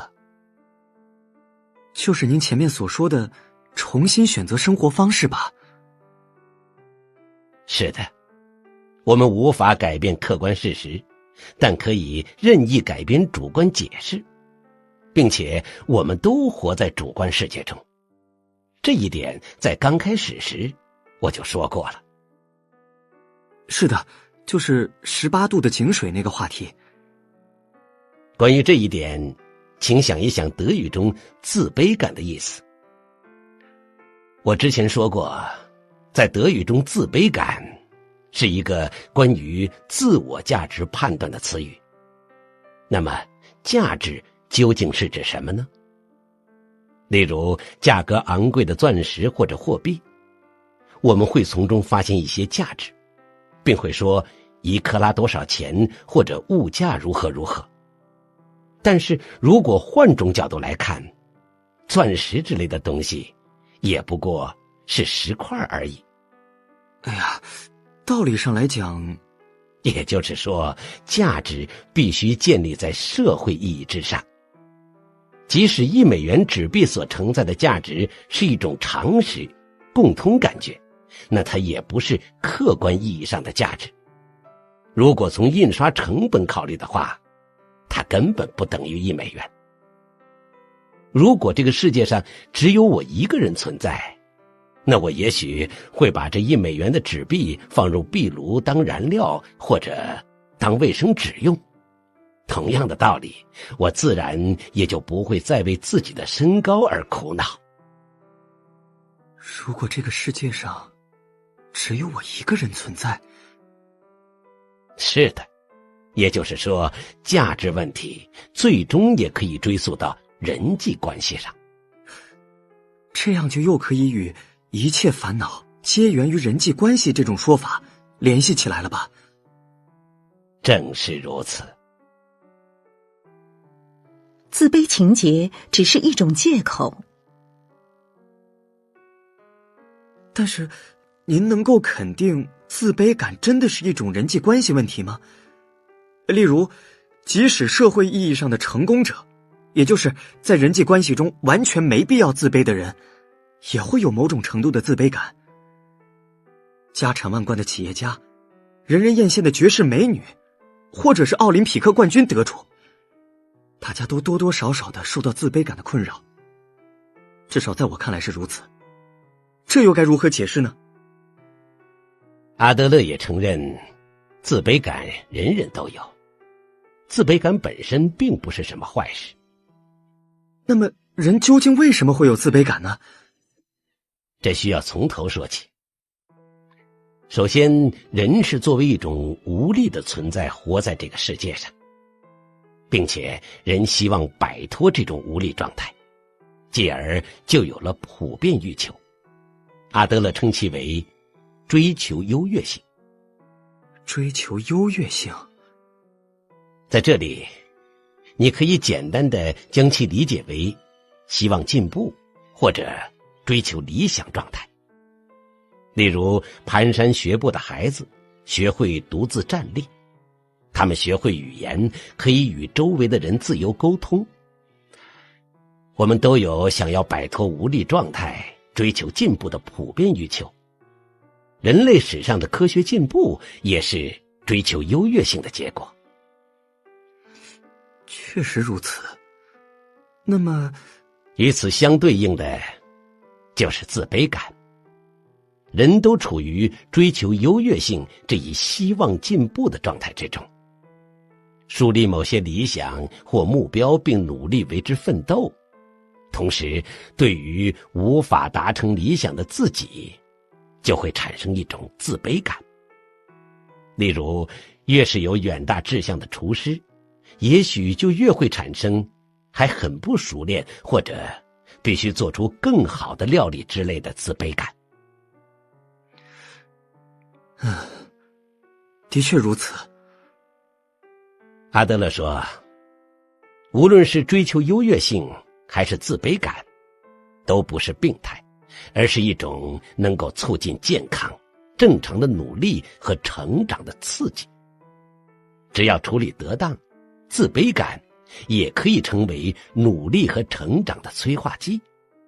也就是说，我们应该正确利用自卑感。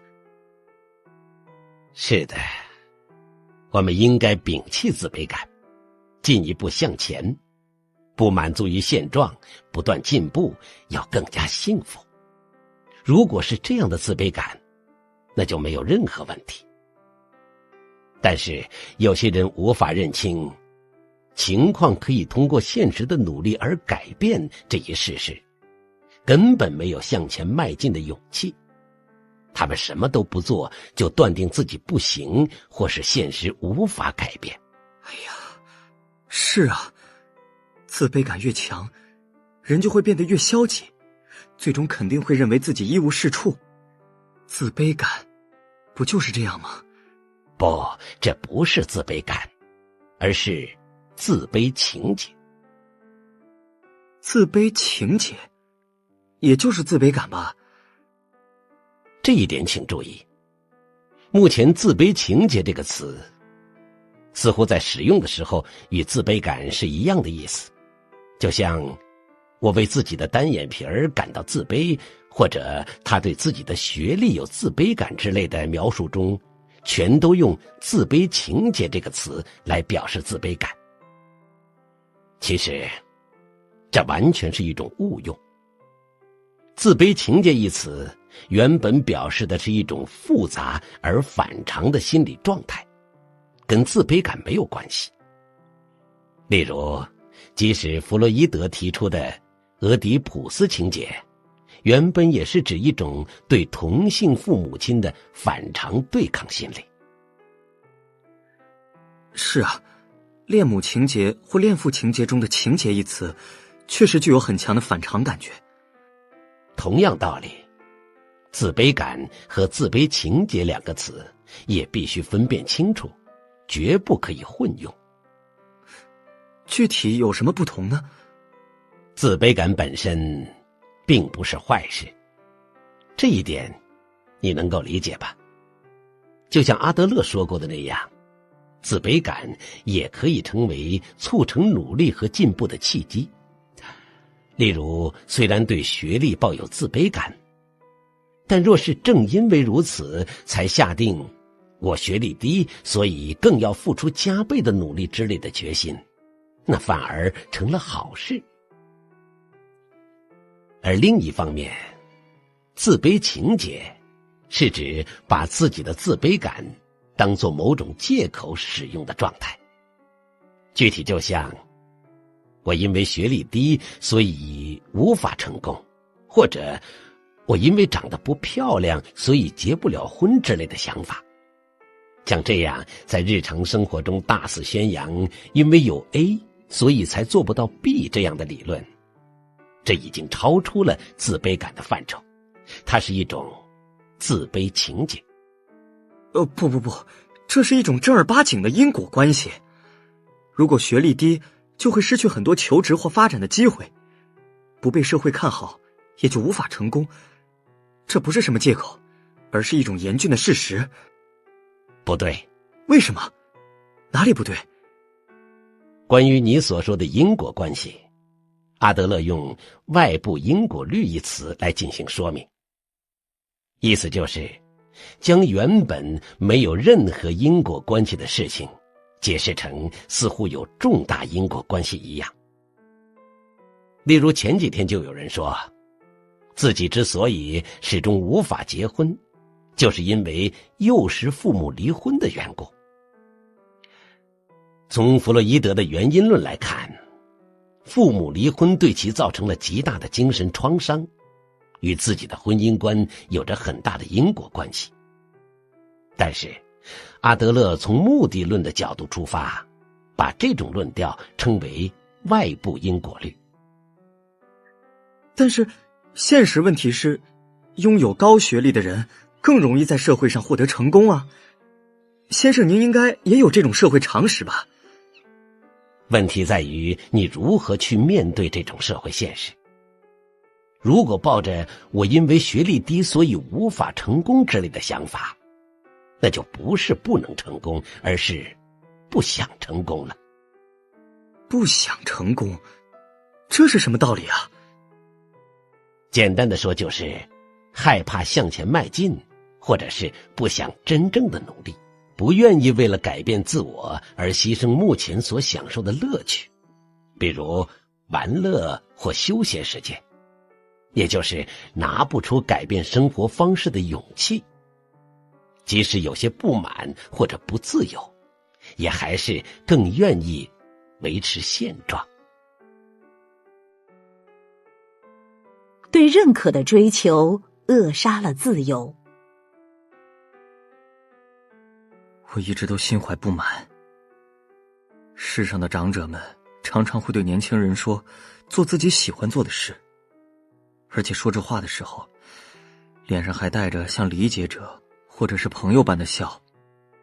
但是这样的话恐怕也就对那些跟自己没有什么关系也不必负责任的陌生年轻人说说而已吧。另一方面，父母或老师会给出一些要上那个学校或者得找一份安定的工作之类的无趣指示，这其实并不仅仅是一种干涉，反而是一种负责任的表现。正因为关系亲近，才会认真的为对方的将来考虑，所以才说不出做自己喜欢的事之类的不负责任的话。先生，您也一定会像理解者一样对我说，去做自己喜欢的事情吧。但是我并不相信别人的这种话，这是一种就像轻轻拂去落在肩上的毛毛虫一样极其不负责任的话。假如有人将那只毛毛虫踩死了，先生一定会冷冷地说一句，那不是我的课题，便扬长而去吧。什么课题分离呀，太没人性了。你有些不冷静啊。总而言之，你在某种程度上希望被干涉，或者希望他人来决定自己的道路吗？也许是吧，是这么回事。别人对自己抱有怎样的期待，或者自己被别人寄予了什么样的希望，这并不难以判断。另一方面，按照自己喜欢的方式去生活却非常难。自己期望什么，想要成为什么，希望过怎样的人生，这些都很难具体把握。如果认为人人都有明确的梦想或目标，那可就大错特错了。先生难道连这也不明白吗？的确，按照别人的期待生活会比较轻松，因为那是把自己的人生托付给了别人。比如走在父母铺好的轨道上，尽管这里也会有各种不满，但只要还在轨道上走着，就不会迷路。但是如果要自己决定自己的道路，那就有可能会迷路，甚至也会面临着该如何生存这样的难题。我寻求别人的认可就在于此。刚刚先生也提到了神的话题，如果是人人都相信神的时代，神在看着就有可能成为自律的规范。或许只要得到了神的认可，那就没有必要再去寻求别人的承认了。但是那样的时代早已经结束了。如果是这样，那就只能靠别人在看着来进行自律了，也就是以获得别人的认可为目标而认真的生活。别人的看法就是自己的路标。是选择别人的认可，还是选择得不到认可的自由之路？这是非常重要的问题。咱们一起来思考一下。在意别人的视线，看着别人的脸色生活，为了满足别人的期望而活着，这或许的确能够成为一种人生路标，但这却是极其不自由的生活方式。那么为什么要选择这种不自由的生活方式呢？你用了认可欲求这个词，总而言之，就是不想被任何人讨厌。哪里有想故意惹人厌的人呢？是的，的确没有希望惹人厌的人。但是请你这样想，为了不被任何人厌恶，需要怎么做呢？答案只有一个，那就是时常看着别人的脸色，并发誓忠诚于任何人。如果周围有10个人，那就发誓忠诚于10个人。如果这样的话，暂时就可以不招任何人讨厌了。但是此时有一个大矛盾在等着你，因为一心不想招人讨厌，所以就发誓忠诚于全部10个人。这就像陷入民粹主义的政治家一样，做不到的事情也承诺能做到，负不起的责任也一起包揽。当然，这种谎言不久后就会被拆穿，然后就会失去信用，使自己的人生更加痛苦。自然，继续撒谎的压力也超出想象。这一点，请你一定好好理解。为了满足别人的期望而活，以及把自己的人生托付给别人，这是一种对自己撒谎，也不断对周围人撒谎的生活方式。那么，您是说要以自我为中心，任性的活着吗？分离课题并不是以自我为中心，相反，干涉别人的课题才是以自我为中心的想法。父母强迫孩子学习，甚至对其人生规划或结婚对象指手画脚，这些都是以自我为中心的想法。那么，孩子可以不顾父母的意愿，任性的生活吗？没有任何理由不可以过自己喜欢的人生。哎呀，先生您可既是虚无主义者，又是无政府主义者，同时还是享乐主义者呀，真是让人既吃惊又觉得可笑。选择了不自由生活方式的大人，看着自由活在当下的年轻人，就会批判其享乐主义。当然，这其实是为了让自己接受不自由生活而捏造出的一种人生谎言。选择了真正自由的大人，就不会说这样的话，相反，还会鼓励年轻人要勇于争取自由。好吧，您最终还是说自由的问题吧。那么，我们就赶快进入正题吧。刚才几次提到了自由，那么先生认为的自由究竟是什么呢？我们又如何才能获得自由呢？自由就是被别人讨厌。你刚才承认不想被任何人讨厌，并且说想要故意招人讨厌的人根本没有。是的，我同意，也不希望被别人讨厌，没有人愿意故意招人厌，这可以说是一种非常敏锐的洞察，是普遍欲求。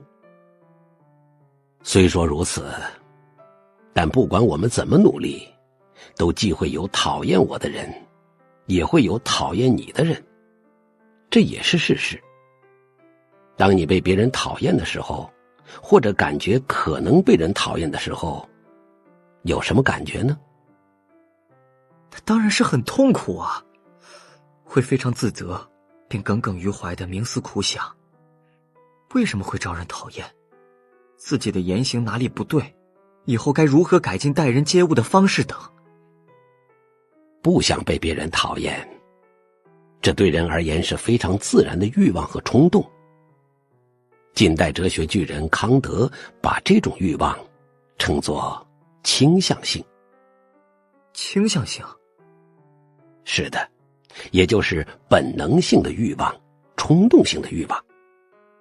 那么按照这种倾向性，也就是按照欲望或冲动去生活，像自斜坡上滚下来的石头一样生活，这是不是自由呢？绝对不是。这种生活方式只是欲望和冲动的奴隶。真正的自由是一种把滚落下来的自己从下面向上推的态度。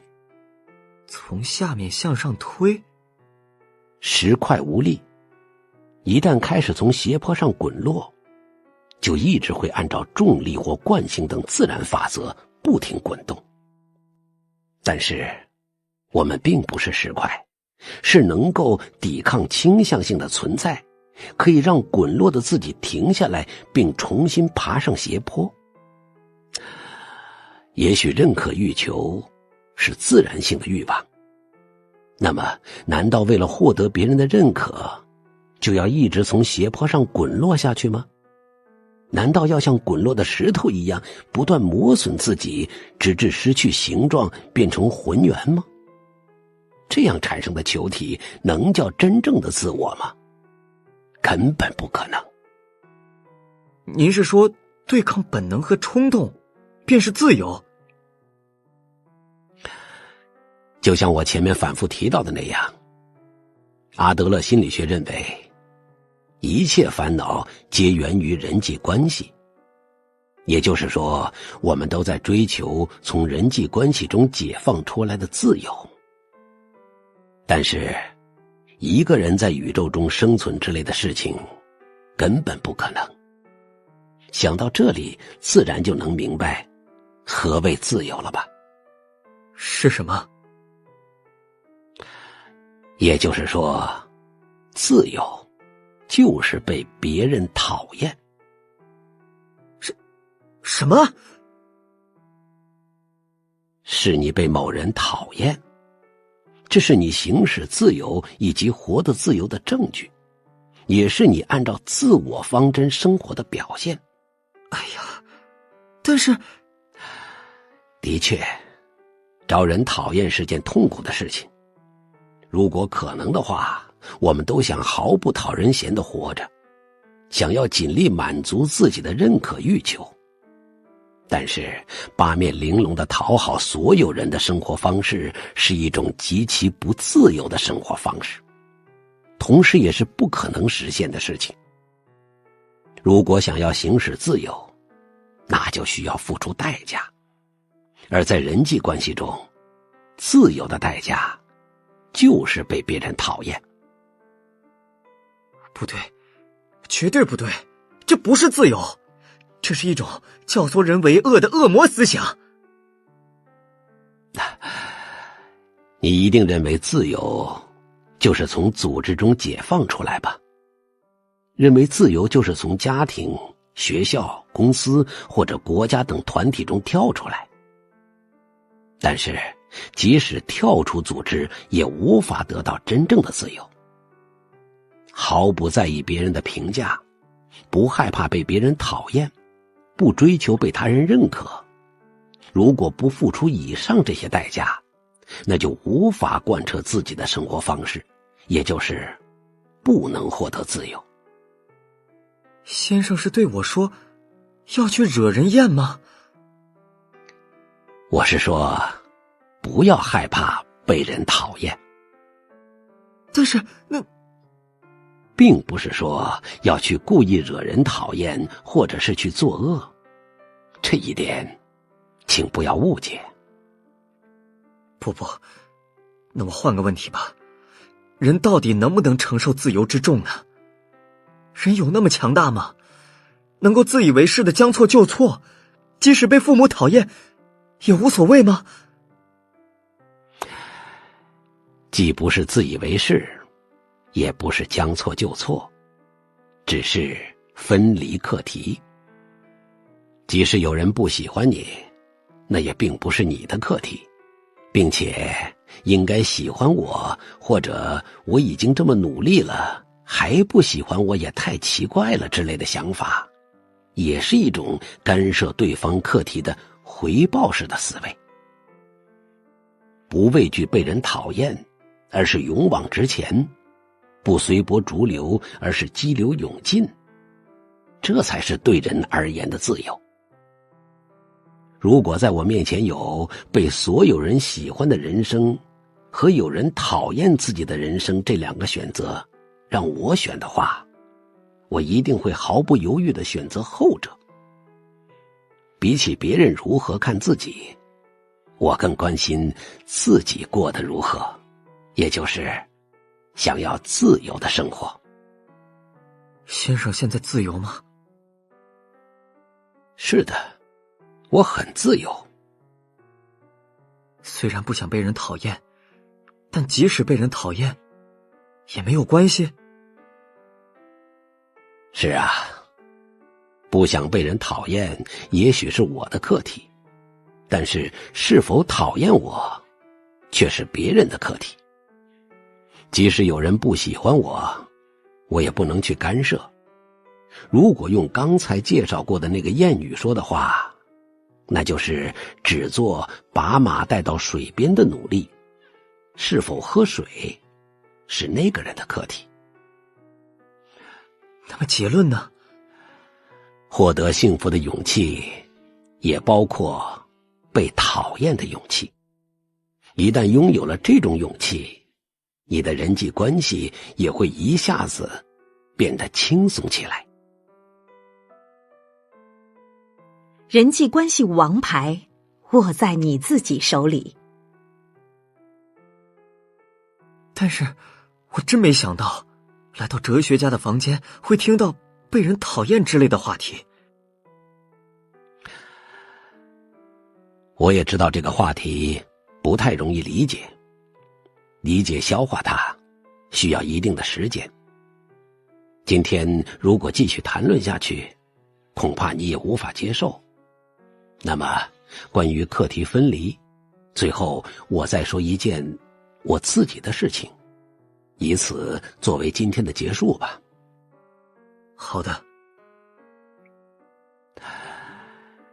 这也是我和父母之间关系的事情。我自幼就与父亲关系不好，几乎从未进行过真正的对话。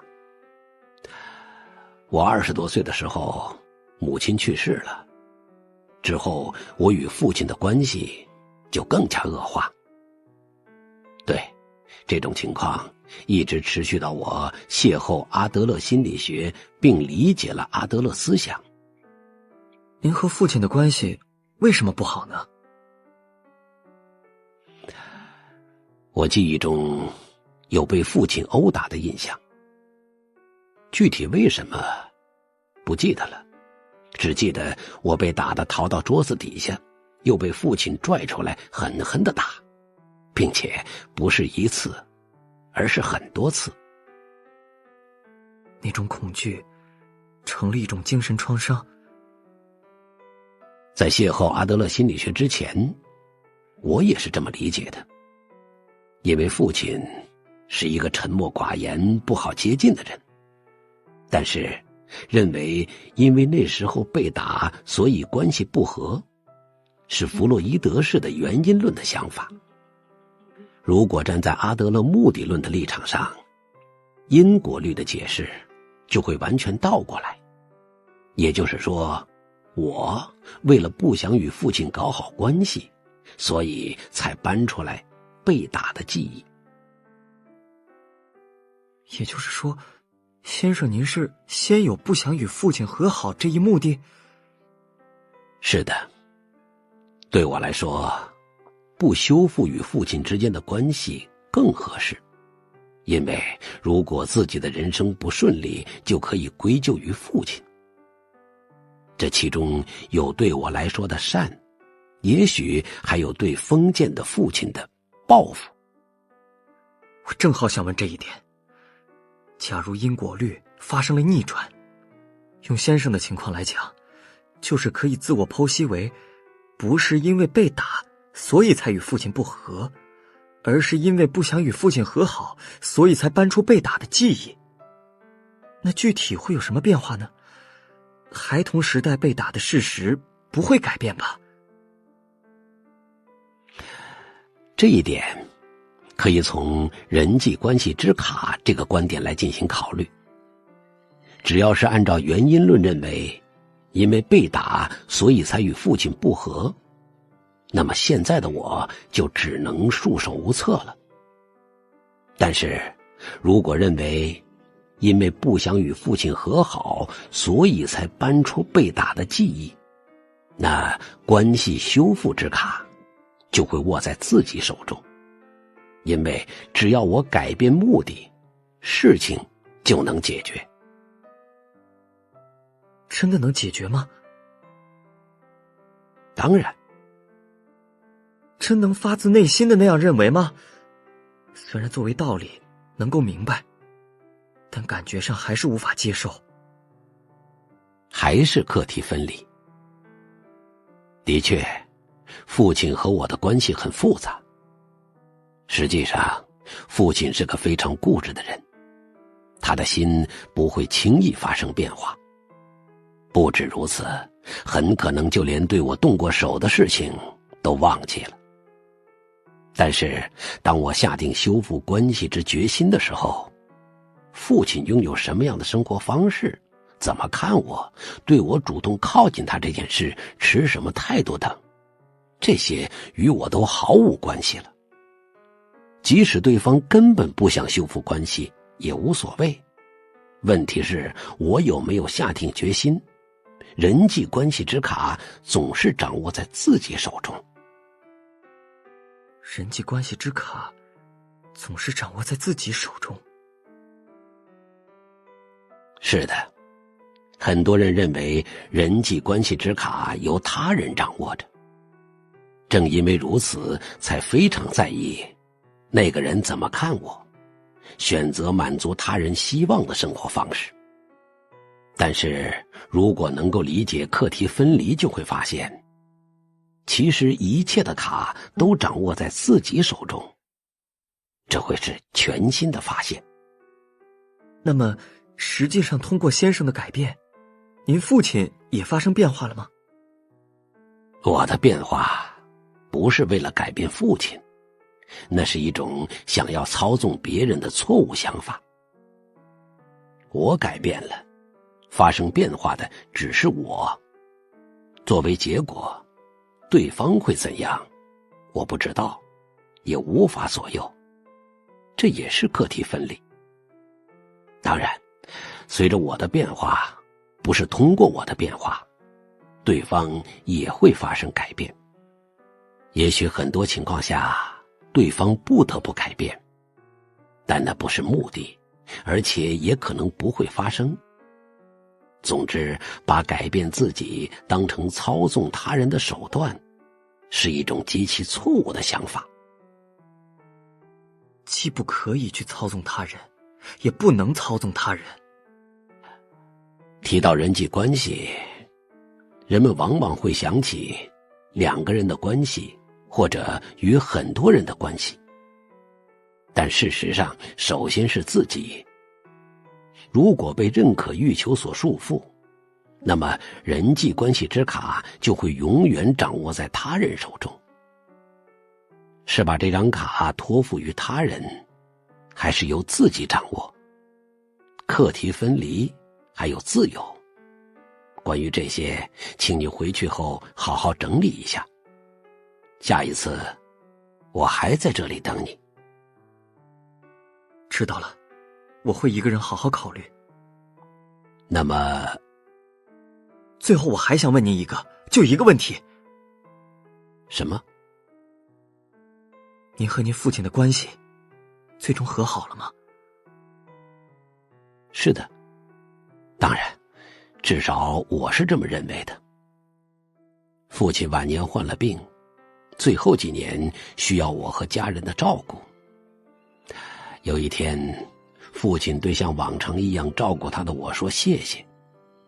从不知道父亲的词典里还会有这个词的我，非常震惊，同时也对之前的日子满怀感激。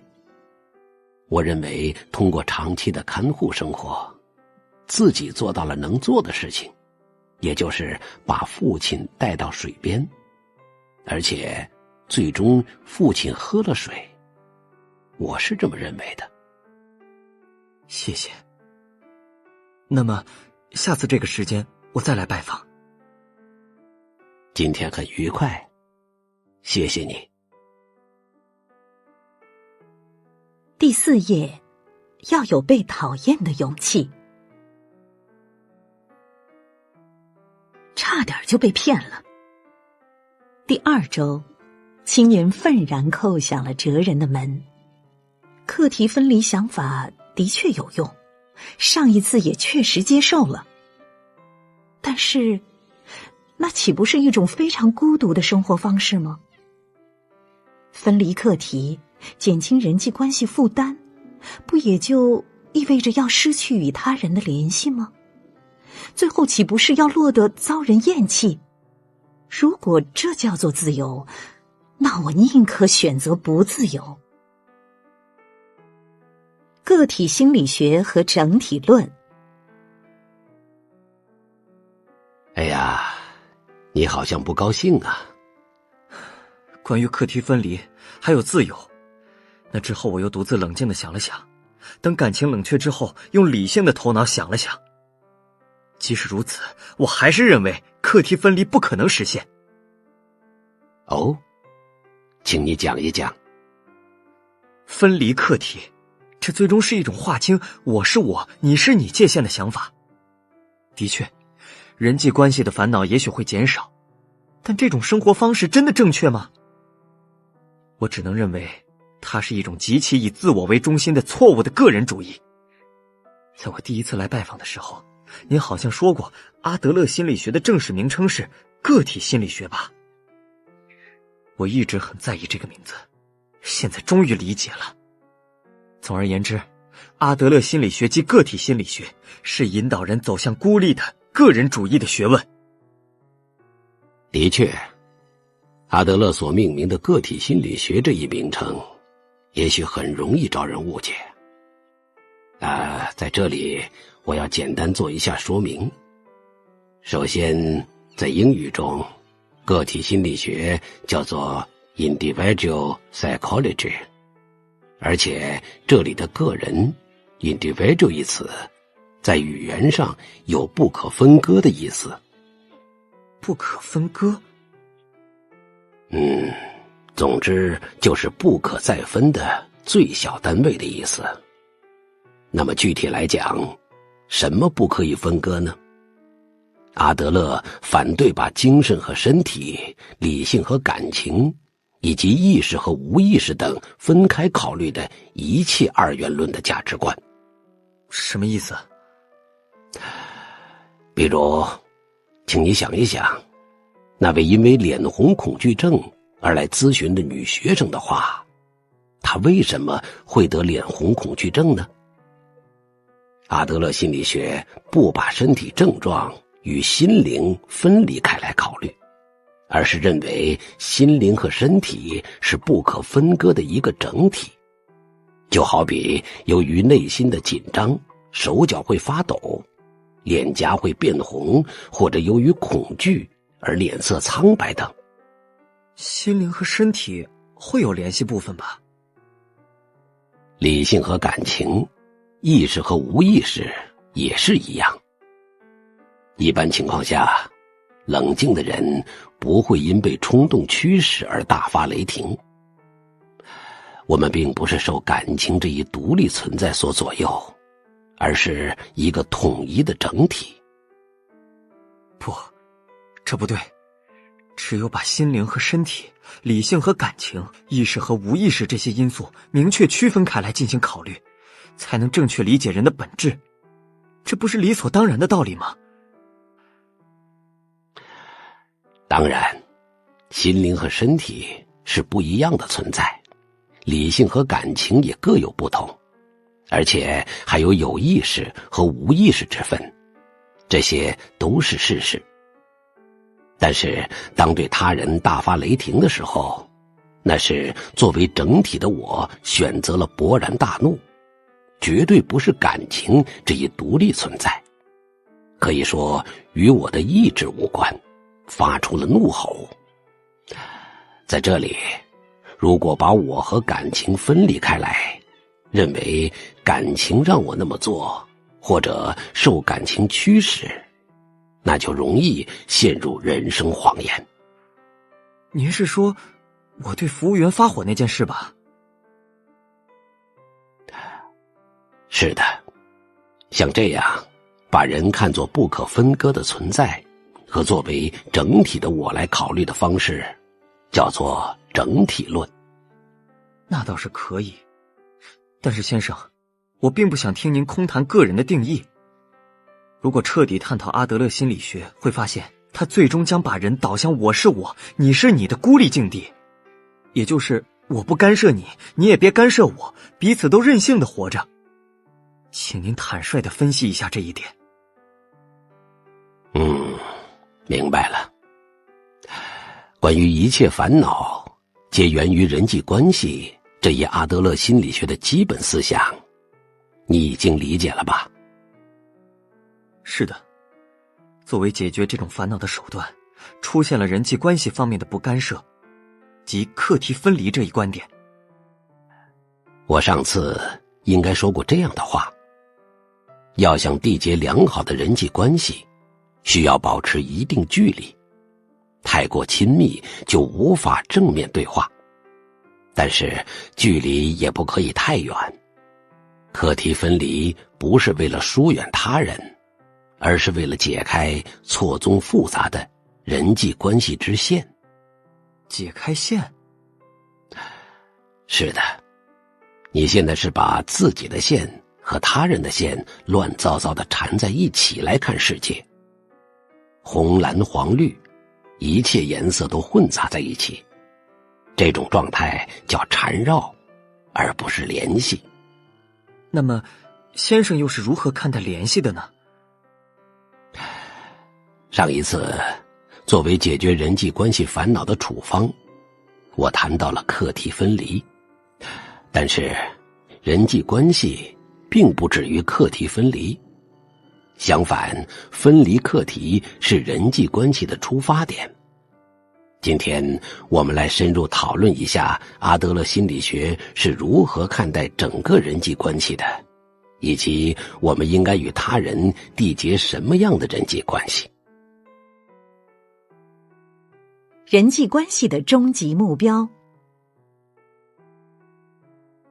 那么我来问一下，在这里请您只简单的回答结论。先生，您说课题分离是人际关系的出发点，那么人际关系的终点在哪里呢？如果只回答结论的话，那就是共同体感觉。共同体感觉？是的，这是阿德勒心理学的关键概念，也是争议最大的地方。事实上，当阿德勒提出共同体感觉这一概念的时候，很多人都离他而去。好像很有意思啊。那么那是怎样的概念呢？上次说到过，是把别人看成敌人还是看成伙伴这个话题吧。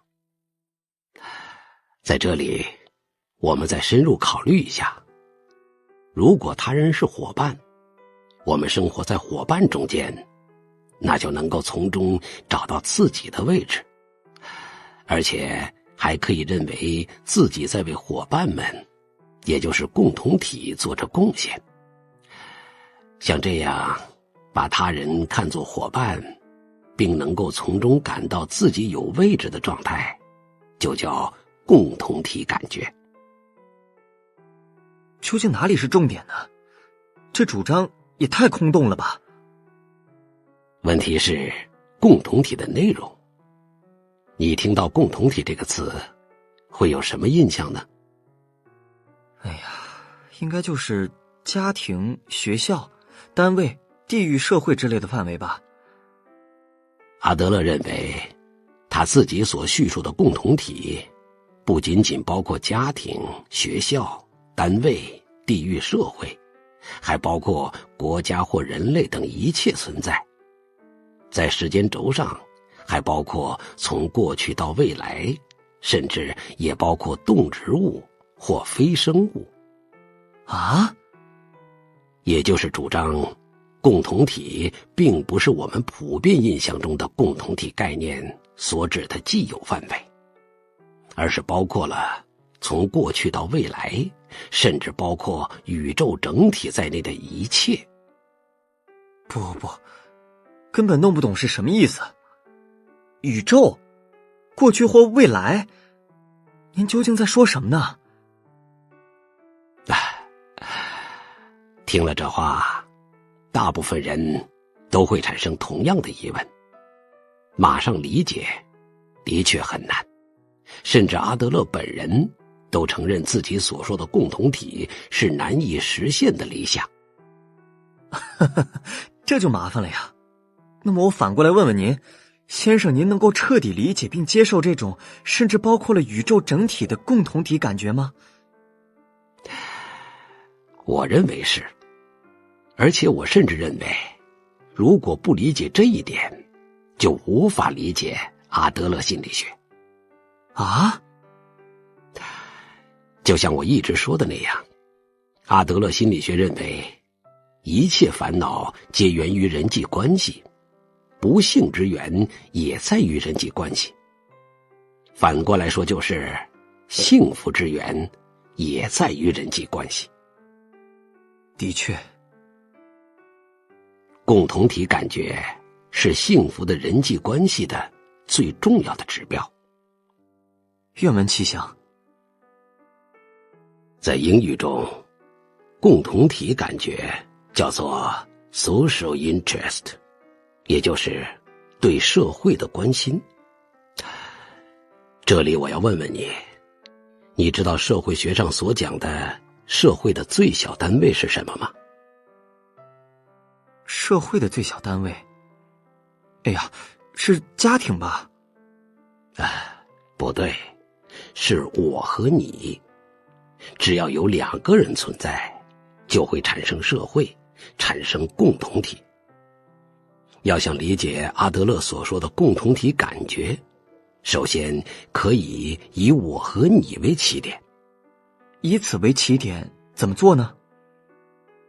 把对自己的执着 self-interest 变成对他人的关心 social interest。对自己的执着，对他人的关心，这又是什么呢？拼命寻求认可，反而是以自我为中心。那么，具体考虑一下吧。这里，我们把对自己的执着这个词换成更容易理解的，以自我为中心。在你印象中，以自我为中心的人是什么样的人呢？首先想到的是暴君一样的人物吧。残暴蛮横，不顾别人的感受，只考虑自己，认为整个世界都要围着自己转，以让权力或暴力像专制君主一样横行霸道，对周围人来说是非常麻烦的人物。莎士比亚戏剧中的李尔王等就是典型的暴君类型。的确如此。另一方面，虽不是暴君，但却破坏集团和谐的人物，也可以说是以自我为中心。不参加集体活动，而喜欢单独行动，即使迟到或者爽约也毫不反省，用一句话形容，就是自私任性的人。的确，对以自我为中心的人物的一般印象就是这些，但是还必须再加上一种类型。实际上，不能进行课题分离，一味拘泥于认可欲求的人，也是极其以自我为中心的人。为什么？请你考虑一下认可欲求的实质。他人如何关注自己，如何评价自己，又在多大程度上满足自己的欲求。受这种认可欲求束缚的人，看似在看着他人，但实际上眼里却只有自己，失去了对他人的关心，而只关心我，也就是以自我为中心。那么也就是说，像我这样非常在意别人评价的人，也是以自我为中心吗？虽然如此，竭尽全力的在迎合他人。是的，在只关心我这个意义上来讲，是以自我为中心。你正因为不想被他人认为自己不好，所以才在意他人的视线。这不是对他人的关心，而是对自己的执着。但是上一次我也说过，有人认为你不好，那证明你活得自由，或许从中能感到以自我为中心的气息。但是我们现在要讨论的不是这一点，一味在意他人怎么看的生活方式，正是只关心我的自我中心式的生活方式。啊，这可真是令人吃惊的言论呐！不仅仅是你，凡是执着于我的人，都是以自我为中心的，所以必须把对自己的执着换成对他人的关心。好吧，的确，我只看到了自己，这一点我承认。不是如何看待他人，而是只在意自己如何被看待。即使被说成是以自我为中心，我也无法反驳。但是请您也想一想，如果把我的人生看作是一部长篇电影，那主人公肯定是我吧？那么把摄像机聚焦到主人公身上，有什么错呢？你不是世界的中心，只是世界地图的中心。请按顺序想一想，我们首先是作为共同体的一员，从属于共同体，能够感觉到在共同体中有自己的位置，并能体会到可以在这里，也就是拥有归属感，这是人的基本欲求。例如学业、工作、交友，还有恋爱和结婚等，这一切都与寻求归属感紧密相关的，你不这么认为吗？啊，是的，是的，深有同感。而且自己人生的主人公是我，这种认识并没有问题。但是这并不意味着我君临于世界的中心，我是自己人生的主人公，同时也是共同体的一员，是整体的一部分。整体的一部分？只关心自己的人，往往认为自己位于世界的中心。对于这样的人来说，他人只是为我服务的人。他们甚至会认为大家都应该为我服务，应该优先考虑我的心情。就像王子或公主一样。是的，正是如此。他们超越了人生的主人公，进而越位到世界的主人公。因此在与他人接触的时候，总是会想，这个人给了我什么？但是这一点恐怕就是跟王子或公主不同的地方吧。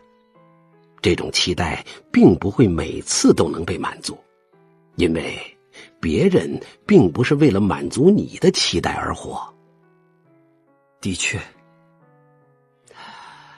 因此当期待落空的时候，他们往往会大失所望，并感觉受到了极大的屈辱，而且还会非常愤慨，产生诸如那个人什么也没有为我做，那个人辜负了我的期望，或者那个人不再是朋友而是敌人之类的想法。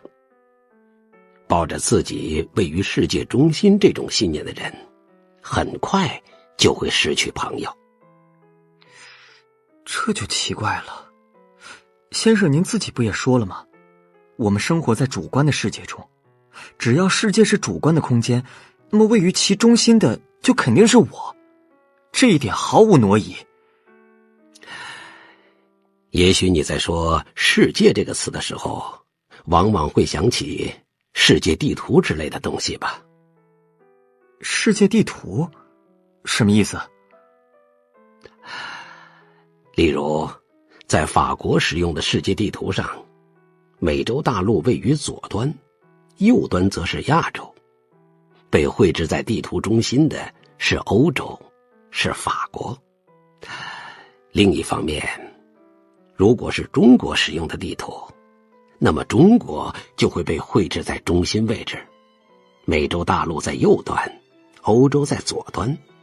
也许法国人在看中国版世界地图的时候，会产生一种难以名状的不协调感，认为自己被非常不当地赶到了边缘，仿佛世界被任意切割了一样。是的，肯定会那样。但是在地球仪上看世界的时候，又会如何呢？如果是地球仪，既可以把法国看作中心，也可以把中国看作中心，还可以把巴西看作中心，一切地方都是中心，同时一切地方又都不是中心。根据看的人所处的位置或角度，可以产生无数个中心，这就是地球仪。的确如此。刚才所说的，你并不是世界的中心也是一样，你是共同体的一部分，而不是中心。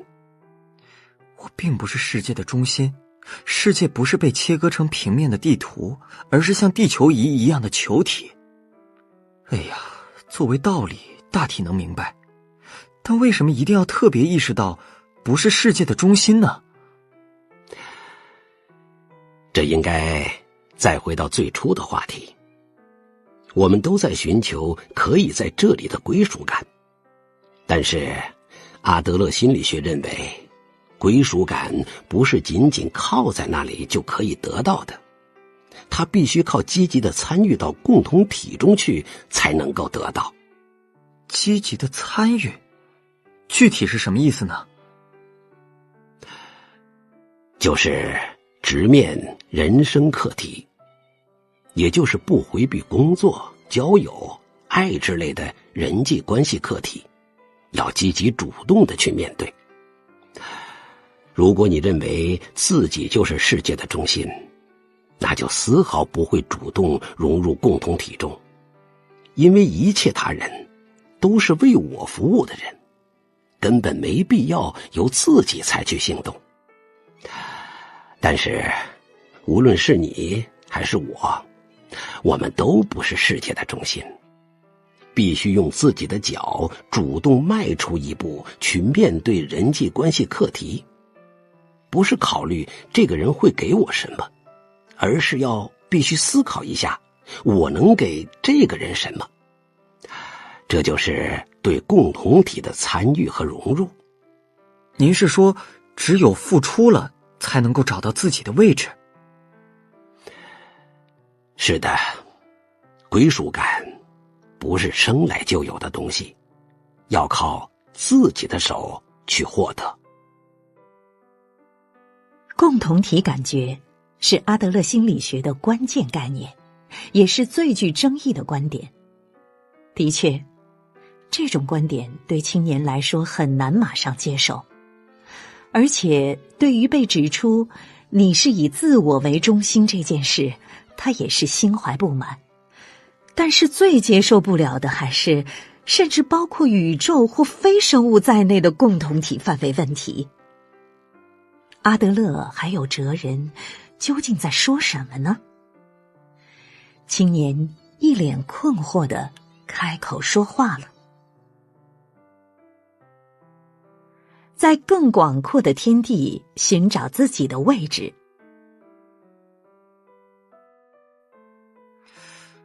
哎呀，越来越不明白了，请让我整理一下。首先，人际关系的起点是课题分离，终点是共同体感觉，而且共同体感觉是指把他人看成朋友，并在其中能够感受到有自己的位置。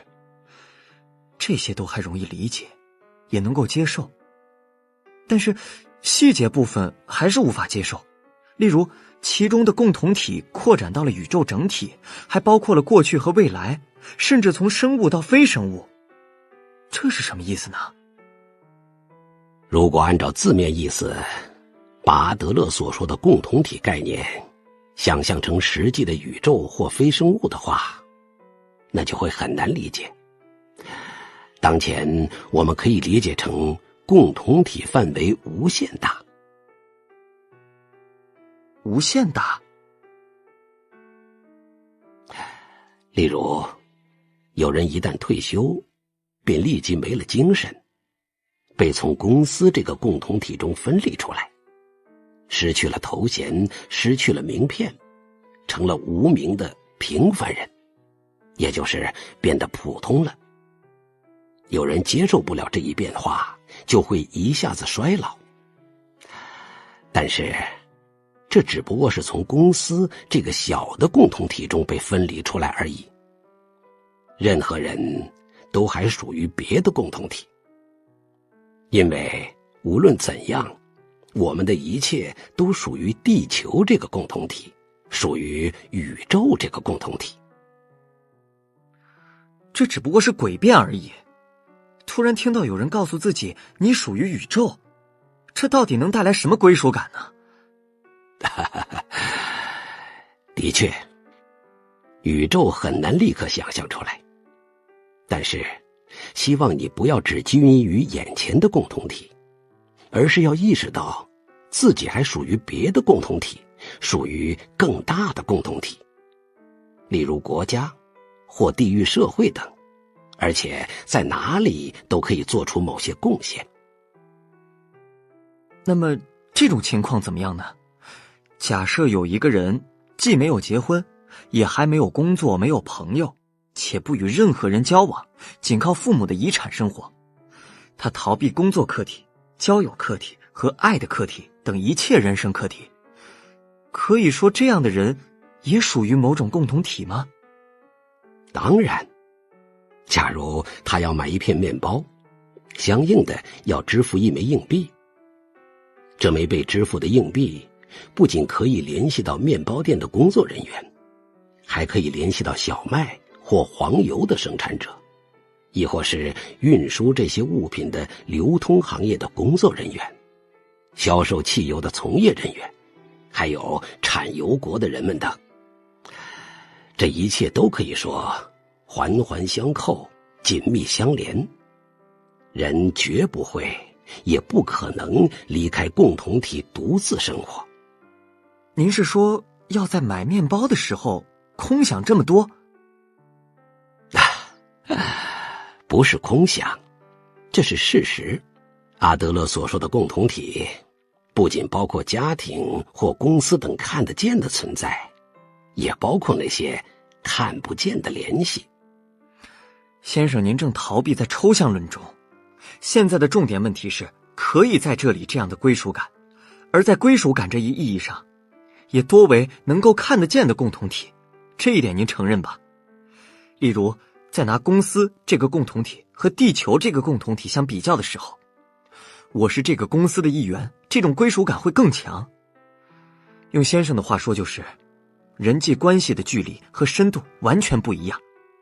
我们在寻求归属感的时候，理所当然的会去关注更小的共同体。你说得很深刻。那么请你想一想，为什么我们应该意识到更多更大的共同体？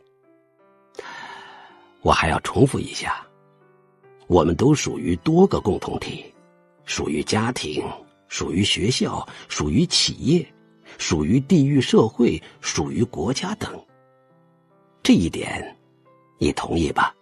同意。那么假设你只是学生，只看到学校这个共同体，也就是说学校就是一切，我正因为有了学校才是我，这之外的我根本不可能存在。但是在这个共同体中，自然也会遇到某些麻烦，受欺负，交不到朋友，功课不好，或者是根本无法适应学校这个系统。也就是我有可能对于学校这个共同体不能产生可以在这里的归属感。是的，是的，非常有可能。这种时候，如果认为学校就是一切，那你就会没有任何归属感，然后就会逃避到更小的共同体，例如家庭之中，并且还会躲在里面不愿出去。有时候甚至会陷入家庭暴力等不良状况，想要通过这样做来获得某种归属感。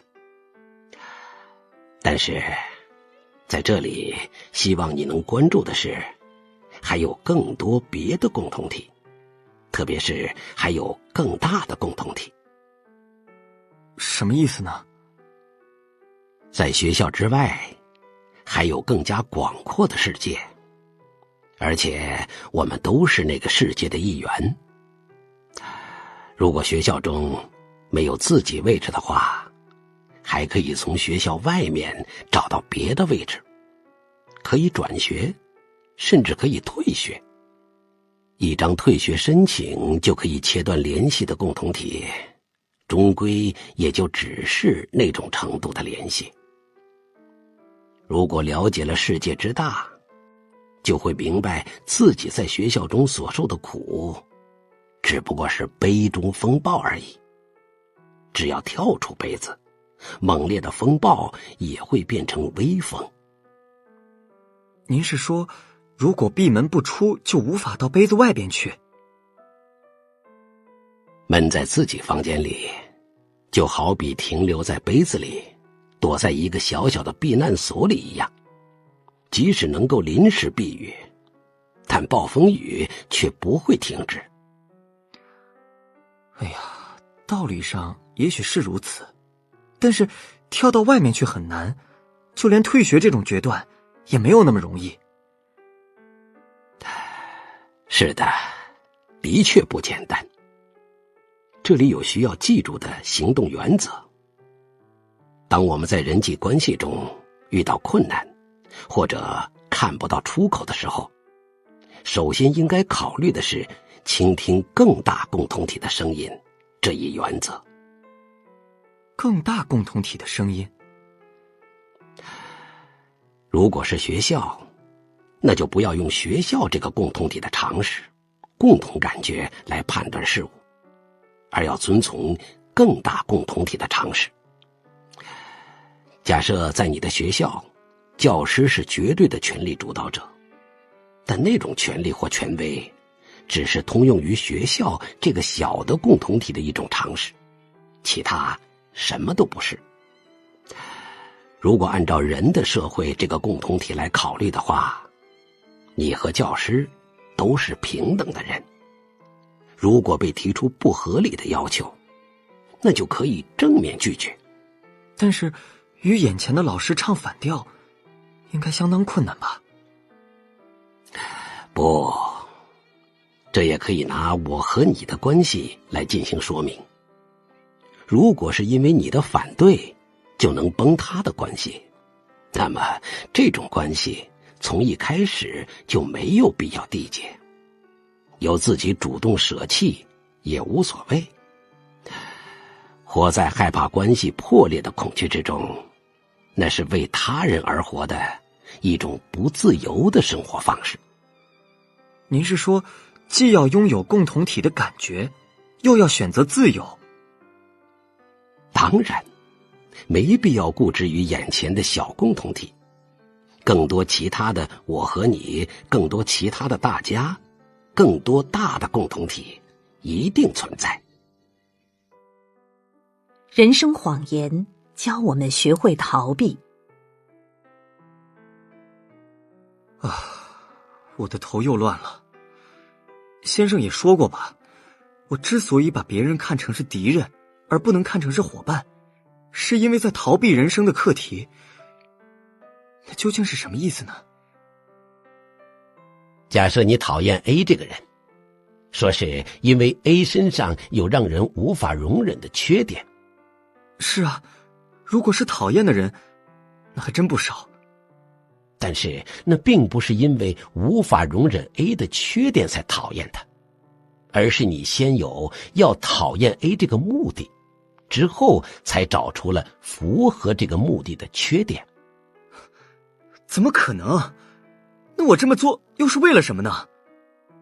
为了逃避与 A 之间的人际关系。哎呀，这绝对不可能。即使再怎么想，顺序也是反的。是因为他做了惹人讨厌的事，所以大家才会讨厌他，否则也没有理由讨厌他。不是这样的。如果想一想与处于恋爱关系的人分手时候的情况，就会容易理解了。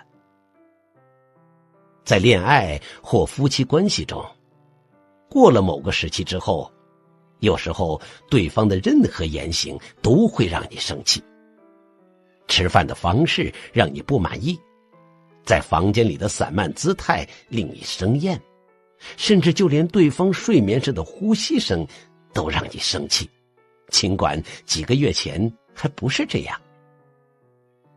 是的，这个能够想象得到。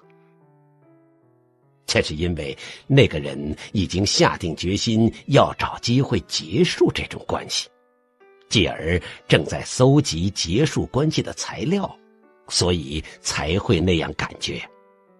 对方其实没有任何改变，只是自己的目的变了而已。人就是这么任性而自私的生物，一旦产生这种想法，无论怎样都能发现对方的缺点。其实对方是圣人君子一样的人物，也能够轻而易举地找到对方值得讨厌的理由。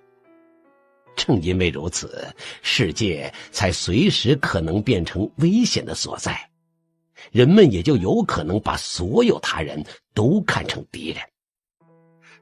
那么您是说我为了逃避人生课题，或者进一步说是为了逃避人际关系，仅仅为了这些我就去捏造别人的缺点？是这样的，阿德勒把这种企图设立种种借口来回避人生课题的情况叫做人生谎言。这词很犀利吧？对于自己目前所处的状态，把责任转嫁给别人，通过归咎于他人或者环境来回避人生课题。前面我提到的患脸红恐惧症的那个女学生也是一样，对自己撒谎，也对周围的人撒谎。仔细考虑一下，这的确是一个相当犀利的词语。但是为什么要把那判定为撒谎呢？我周围都有什么样的人，之前又经历过怎样的人生，先生您根本一无所知吧？是的，我对你的过去一无所知，有关你父母和你哥哥的事情，我也一无所知。不过我只知道一点。是什么？那就是决定你的生活方式、人生状态的不是其他任何人，而是你自己这一事实。假若你的生活方式是由他人或者环境所决定的，那还有可能转嫁责任。但是我们是自己选择自己的生活方式，责任之所在就非常明确了。您是打算要谴责我吧？说我是一个骗子，一个懦夫，说全部都是我的责任。请你不要用怒气来回避这个问题，这是非常关键的。阿德勒并不打算用善恶来区分人生课题或者人生谎言。我们现在应该谈的既不是善恶问题，也不是道德问题，而是勇气问题。又是勇气吗？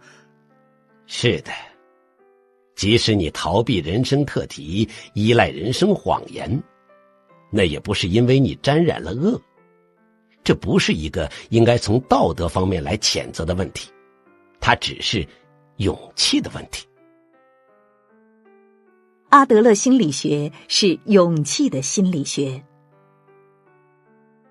最终还是勇气的问题吗？如此说来，先生您上次也说过，阿德勒心理学是勇气心理学。如果再加上一点的话，那就是阿德勒心理学不是拥有的心理学，而是使用的心理学。也就是不在于被给予了什么，而在于如何去使用被给予的东西那句话吗？是的，你记得很清楚嘛。弗洛伊德式的原因论是拥有的心理学，继而就会转入决定论。另一方面，阿德勒心理学是使用的心理学，起决定作用的是你自己。阿德勒心理学是勇气的心理学，同时也是使用的心理学。我们人类并不是会受原因论所说的精神创伤所摆弄的脆弱存在。从目的论的角度来讲，我们是用自己的手来选择自己的人生和生活方式，我们有这种力量。但说实话，我没有信心能够克服自卑情结，即便那是一种人生谎言，我今后恐怕也无法摆脱这种自卑情结。为什么会那样想呢？也许先生您的话是正确的，不，我所缺乏的肯定就是勇气。我也承认人生谎言，我害怕与人打交道，不想在人际关系中受伤，所以就想回避人生课题。正因为如此，才摆出了那样的借口。是的，就是这样。但是先生的话终归只是精神论吧，只不过是说些你就是缺乏勇气，要拿出勇气来之类的激励的话，这就跟只会拍着别人的肩膀劝告说拿出勇气来之类的愚蠢指导者一样。可是我就是因为振作不起来才烦恼的呀。总而言之，你就是希望听到具体对策，对吧？正是。我是人，不是机器，不可能一听到拿出勇气之类的指令后，就马上像加油一样的去补充勇气。我知道了，但是今晚也已经很晚了，所以下次我再告诉你吧。您不是在逃避吧？当然不是，也许下一次还要讨论一下自由这个话题。不是勇气吗？是的，是关于谈论勇气的时候所不可不提的有关自由的讨论。请你也思考一下，自由是什么？自由是什么？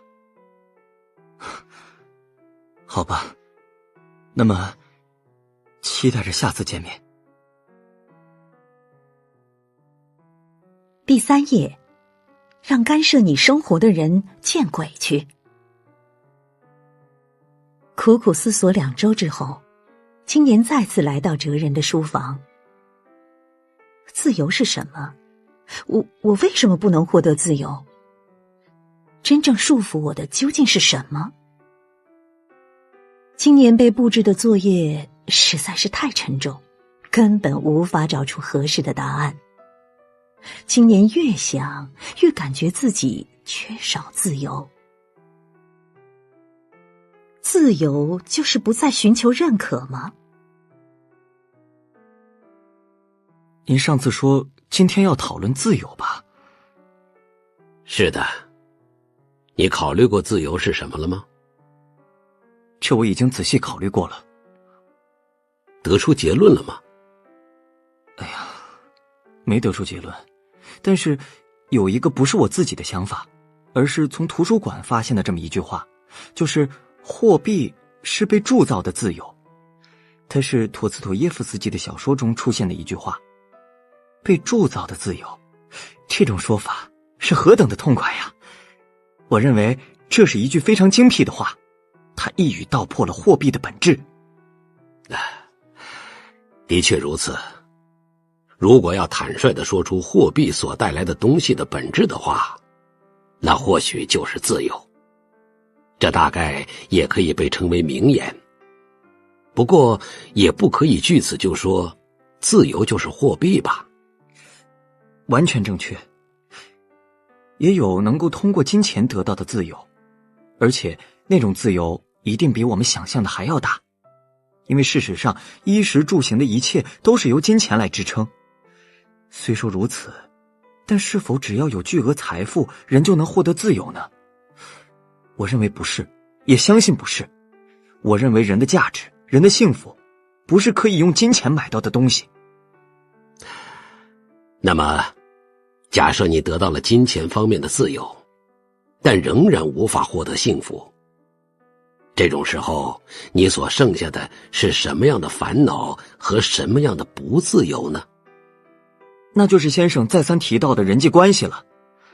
这一点我也仔细想过了。例如，尽管拥有巨额财富，但却找不到爱的人，没有能够称得上是知己的朋友，甚至被大家所厌恶，这都是极大的不幸。另一个一直萦绕在我脑海里的，就是羁绊这个词语。我们其实都挣扎般的活在各种各样的羁绊之中，不得不和讨厌的人交往，不得不忍受讨厌的上司的嘴脸等。请您想象一下，如果能够从繁琐的人际关系中解放出来的话，那会有多么的轻松啊！但是，这种事任何人都做不到。无论我们走到哪里，都会被他人包围着，都是活在与他人的关系之中的社会性的个人。无论如何，都逃不出人际关系这张坚固的大网。阿德勒所说的一切烦恼皆源于人际关系这句话，真可谓是真知灼见呐。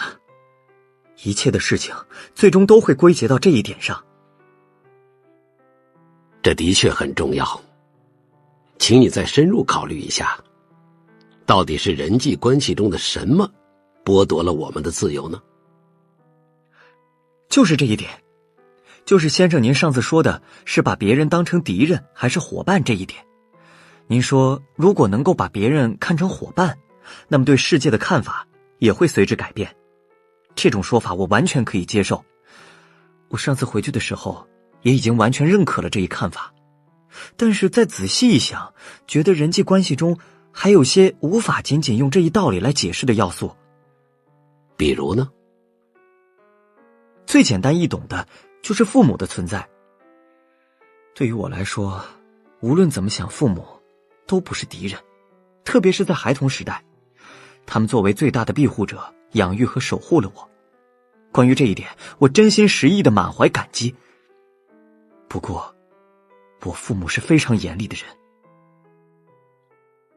上一次我也说过，父母常常拿我和哥哥比，并且毫不认可我。同时，对于我的人生，他们也总是指手画脚，比如常常说些要好好学习，不要跟那样的朋友来往，至少得上个大学，或者必须选择这样的工作之类的话。这种要求是一种极大的压力，也是一种羁绊。最后，你是怎么做的呢？在上大学之前，我一直认为不能无视父母的意愿，所以总是既烦恼又反感。但事实上，我在不知不觉间就把自己的希望和父母的希望重合在了一起。虽然工作是按照自己的意愿选的。这么一说才想起来，我还没有问过你的职业是什么呢？哦，我现在是大学图书馆的管理员，而我的父母则希望我像哥哥一样继承父亲的印刷工厂。因此，自从我就职以来，与父母的关系就多少有些不愉快。如果对方不是自己的父母，而是敌人一样的存在，那我就根本不会苦恼吧。因为无论对方怎么干涉，只要无视就可以了。但对我来说，父母不是敌人，是不是伙伴暂且不论，但至少不是应该成为敌人的存在。因为关系实在是太亲近了，所以根本不能无视其意愿。当你按照父母的意愿选择大学的时候，你对父母是一种什么样的感情呢？很复杂，虽然也有怨气，但另一方面又有一种安心感。心里想，如果是这个学校的话，应该能够得到父母的认可吧。那么，能够得到认可，又是指什么呢？请您不要兜着圈子的做诱导询问。先生您应该也知道，就是所谓的认可欲求。人际关系的烦恼都集中在这一点上。我们在活着时常需要得到他人的认可，正因为对方不是令人讨厌的敌人，所以才想要得到那个人的认可。对，我就是想要得到父母的认可。明白了。关于现在这个话题，我要先说一下阿德勒心理学的一个大前提。阿德勒心理学否定寻求他人的认可。否定认可欲求？根本没必要被别人认可，也不要去寻求认可，这一点必须事先强调一下。哎呀，您在说什么呢？认可欲求不正是推动我们人类进步的普遍欲求吗？要不要活在别人的期待中呢？得到别人的认可的确很让人高兴，但是要说是否真的需要被人认可，那绝对不是。人原本为什么要寻求认可呢？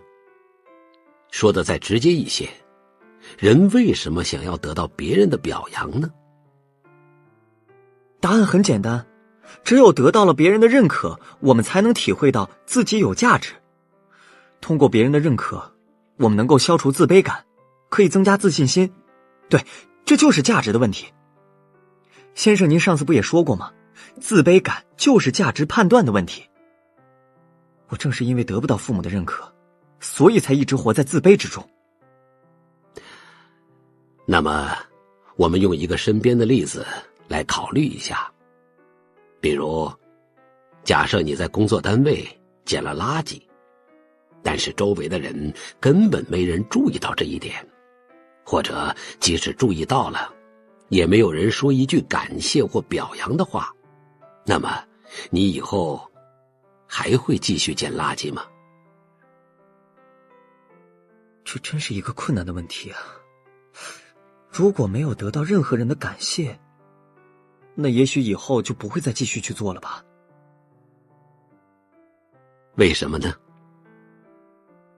捡垃圾是为了大家，为了大家流汗受累，却连一句感谢的话都得不到。如果这样的话，也许就不想再做下去了吧。认可欲求的危险就在这里。人究竟为什么要寻求别人的认可呢？其实很多情况下都是因为受赏罚教育的影响。赏罚教育？如果做了恰当的事情，就能够得到表扬，而如果做了不恰当的事情，就会受到惩罚。阿德勒严厉批判这种赏罚式的教育。在赏罚式教育之下，会产生这样一种错误的生活方式，那就是如果没人表扬，我就不去做好事，或者是如果没人惩罚，我也做坏事。事先有了希望获得表扬这个目的，所以才去捡垃圾，并且如果不能够得到任何人的表扬，那就会很愤慨，或者是下决心再也不做这样的事情。很明显，这是一种不正常的想法。不对，请您不要把话题缩小。我不是在讨论教育，希望得到喜欢的人的认可，希望被身边的人接纳，这都是非常自然的欲求。你犯了一个大大的错误。其实我们并不是为了满足别人的期待而活着。您说什么？你不是为了满足别人的期待而活着，我也不是为了满足别人的期待而活着。我们没必要去满足别人的期待。不，这是非常自私的论调。您是说要只为自己着想，自以为是的活着吗？在犹太教教育中有这么一句话：倘若自己都不为自己活出自己的人生，那还有谁会为自己而活呢？你就活在自己的人生中。要说为谁活着，那当然是为你自己。假如你不为自己而活的话，那谁会为你而活呢？我们最终还是为自己活着，没理由不可以这样想。先生，您还是中了虚无主义之毒。您是说，人们都可以为自己活着？这是多么卑劣的想法呀！这并不是虚无主义，而且正相反，如果一味寻求别人的认可，在意别人的评价，那最终就会活在别人的人生中。什么意思？过于希望得到别人的认可，就会按照别人的期待去生活，也就是舍弃真正的自我，活在别人的人生之中。而且请你记住，假如说你不是为了满足他人的期待而活，那他人也不是为了满足你的期待而活。当别人的行为不符合自己的想法的时候，也不可以发怒，这也是理所当然的事情。不对，这简直是一种彻底颠覆我们的社会的论调。我们都有认可欲求，但是为了得到别人的认可，首先自己得先认可别人。正因为我们认可了他人，认可了不同的价值观，我们才能够得到别人的认可。通过这种相互认可，我们才建立起了社会。先生，您的主张诱导人孤立甚至对立，是一种令人唾弃的危险思想，是足以挑起不信任感和猜忌心的恶魔式的教唆。你用的词可真有意思，没必要那么激动。咱们一起来想想吧。得不到认可就非常痛苦，如果得不到别人和父母的认可，就没有自信，那么这样的人生能称得上健全吗？例如，有人会想，因为神在看着，所以要积累善行。但这是与因为没有神，所以可以无恶不作之类的虚无主义相对的一种思想。即使神并不存在，即使无法得到神的认可，我们也必须要活出自己的人生。而且正是为了克服无神世界的虚无主义，才更有必要否定他人的认可。这和神的事情根本没关系，请您更加认真、更加直接地考虑一下活在俗世中的人们的心。例如，希望获得社会性认可的认可欲求，又会怎么样呢？为什么人想要在工作中出人头地呢？为什么人要追求地位和名誉呢？这是一种希望被社会整体认可的认可欲求吧。那么，得到了认可，就真的会幸福吗？获得了一定社会地位的人，就能体会到幸福吗？哎呀，这个嘛，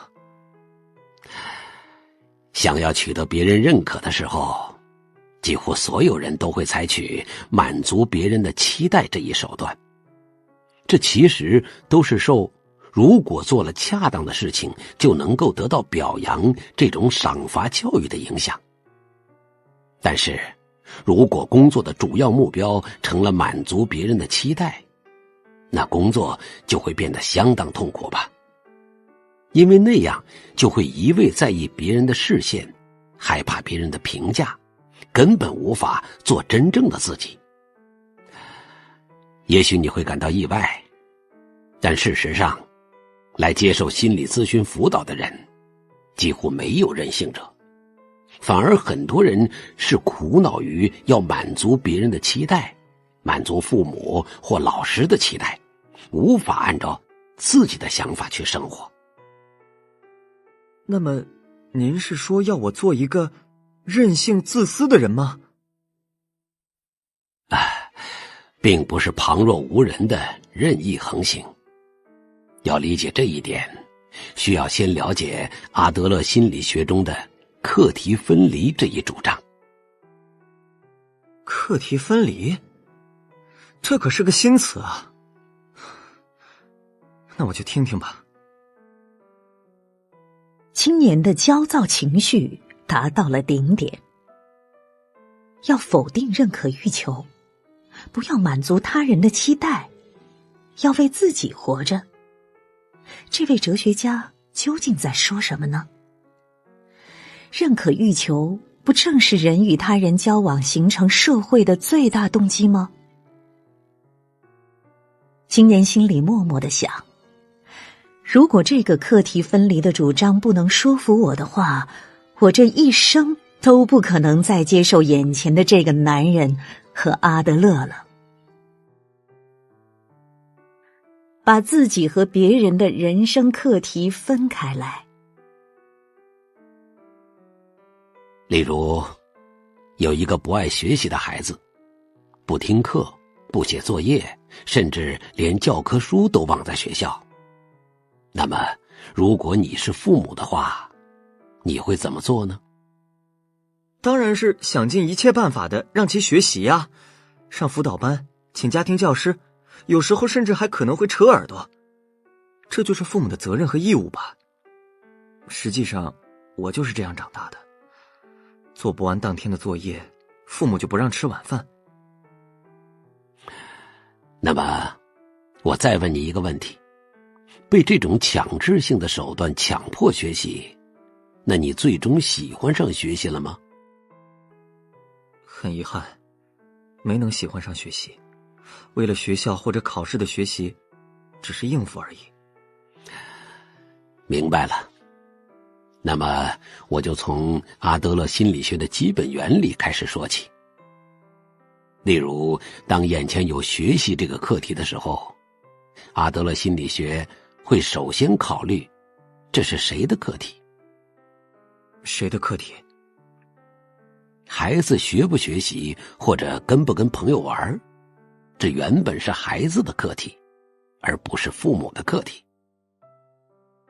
您是说，这是孩子应该做的事吗？坦率说的话，就是如此。即使父母代替孩子学习，也没有任何意义吧？哎呀，那倒是。学习是孩子的课题，与此相对，父母命令孩子学习，就是对别人的课题妄加干涉。如果这样的话，那肯定就避免不了冲突。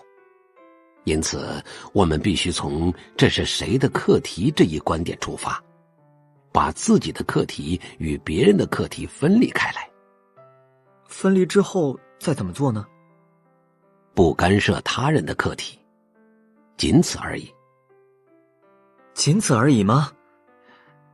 基本上，一切人际关系矛盾都起因于对别人的课题妄加干涉，或者自己的课题被别人妄加干涉。只要能够进行课题分离，人际关系就会发生巨大改变。我还是不太明白，究竟如何辨别这是谁的课题呢？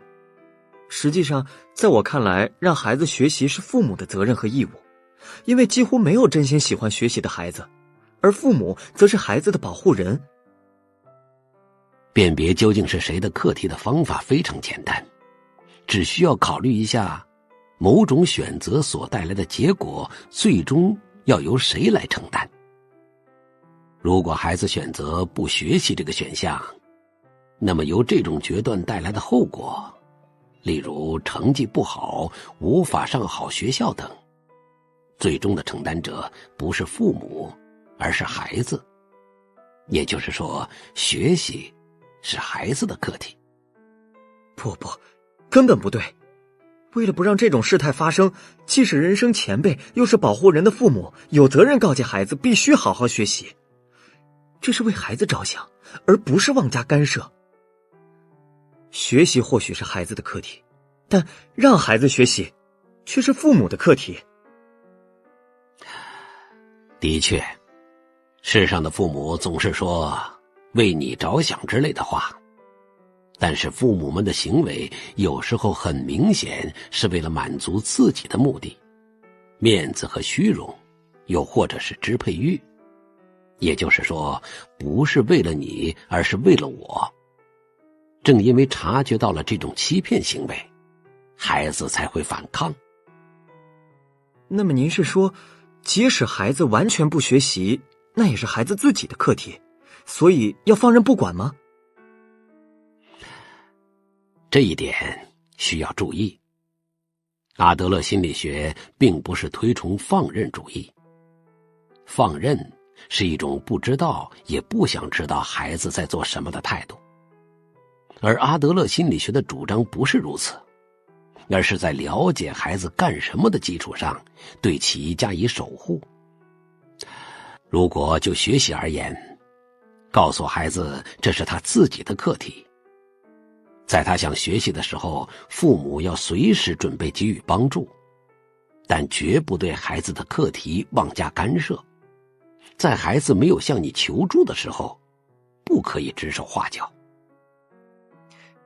这不仅仅限于亲子关系吧？当然，例如阿德勒心理学的心理咨询辅导认为，被辅导者是否改变并不是辅导顾问的课题。您说什么？接受心理咨询辅导之后，被辅导者下什么样的决心，是否改变生活方式，这都是被辅导者本人的课题，辅导顾问不能干涉。不，怎么能有那么不负责任的态度呢？当然，辅导顾问要竭尽全力地加以援助，但不可以妄加干涉。某个国家有这么一句谚语：可以把马带到水边，但不能强迫其喝水。阿德勒心理学中的心理咨询辅导以及对别人的一切援助都遵循这个要求。倘若无视本人的意愿而强迫其改变，那结果只会是日后产生更加强烈的反作用。辅导顾问不改变被辅导者的人生吗？能够改变自己的只有自己。即使父母也得放下孩子的课题。那么避居在家的情况怎么样呢？也就是像我朋友那样的情况。即使那样，您依然要说课题分离，不可以干涉，跟父母无关之类的话吗？是否从避居在家的状态中解脱出来，或者如何解脱出来，这些原则上是应该由本人自己解决的课题，父母不可以干涉。虽说如此，但毕竟不是毫无关系的陌生人，所以需要施以某些援助。最重要的是，孩子在陷入困境的时候，是否想要真诚地找父母商量，或者能不能从平时开始就建立起那种信赖关系。那么，假如先生您的孩子避居在家，您会怎么办呢？请您不要作为哲学家，而是作为一个父亲来回答这个问题。首先，我会断定这是孩子的课题，对孩子的避居状态不妄加干涉，也不过多关注，而且告诉孩子，在他困惑的时候，我随时准备给予援助。如此一来，察觉到父母变化的孩子也就不得不考虑一下今后该如何做这一课题了。他可能会寻求援助，也可能会自己想办法解决。如果避居在家的真是自己的孩子，您也能够那么想得开吗？苦恼于与孩子之间的关系的父母，往往容易认为孩子就是我的人生。总之，就是把孩子的课题也看成是自己的课题，总是只考虑孩子，而当意识到的时候，他们已经失去了自我。但即使父母再怎么背负孩子的课题，孩子依然是独立的个人，不会完全按照父母的想法去生活。孩子的学习、工作、结婚对象、或者哪怕是日常行为举止，都不会完全按照父母所想。当然，我也会担心，甚至会想要去干涉。但是刚才我也说过，别人不是为了满足你的期待而活，即使是自己的孩子，也不是为了满足父母的期待而活。您是说，就连家人也要划清界限？正因为是关系紧密的家人，才更有必要有意识地去分离课题。这太奇怪了，先生，您一方面宣扬爱，另一方面又去否定爱。如果那样与别人划清界限的话，岂不是谁都不能信任了吗？信任这一行为也需要进行课题分离。信任别人，这是你的课题，但是如何对待你的信任，那就是对方的课题了。如果不分清界限，而是把自己的希望强加给别人的话，那就变成粗暴的干涉了。即使对方不如自己所愿，也依然能够信任和爱吗？阿德勒所说的爱的课题，就包括这种追问。太难了，这太难了。当然，但请你这样想，干涉甚至担负起别人的课题，这会让自己的人生沉重而痛苦。如果你正在为自己的人生而苦恼，这种苦恼源于人际关系，那首先请弄清楚这不是自己的课题这一界限，然后请丢开别人的课题。这是减轻人生负担，使其变得简单的第一步。放下别人的课题，烦恼轻轻飞走。我还是不能理解。那么，假设你父母强烈反对你所选的工作，实际上，他们也反对吧？是的，虽然没有正面的激烈反对过，但话里话外常常带着嫌弃的意思。那么，假设他们进行了更加直接、更加激烈的反对，父亲大发雷霆，母亲痛哭流涕，总之都想方设法的反对，甚至威胁说绝对不会承认图书管理员儿子，如果不和哥哥一起继承家族事业，就与你断绝亲子关系。但是如何克服这种不认可的感情，那并不是你的课题，而是你父母的课题，你根本不需要在意。不，请等一下，先生，您是说无论让父母多么伤心都没有关系吗？没有关系。不是开玩笑吧？哪里有推崇不孝顺的哲学呀？关于自己的人生，你能够做的就只有选择自己认为最好的道路。另一方面，别人如何评价你的选择，那是别人的课题，你根本无法左右。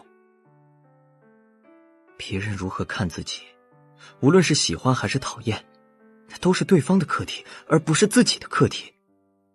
先生，您是这个意思吗？分离就是这么回事儿。你太在意别人的视线和评价，所以才会不断寻求别人的认可。那么，人为什么会如此在意别人的视线呢？阿德勒心理学给出的答案非常简单，那就是因为你还不会进行课题分离，把原本应该是别人的课题也看成是自己的课题。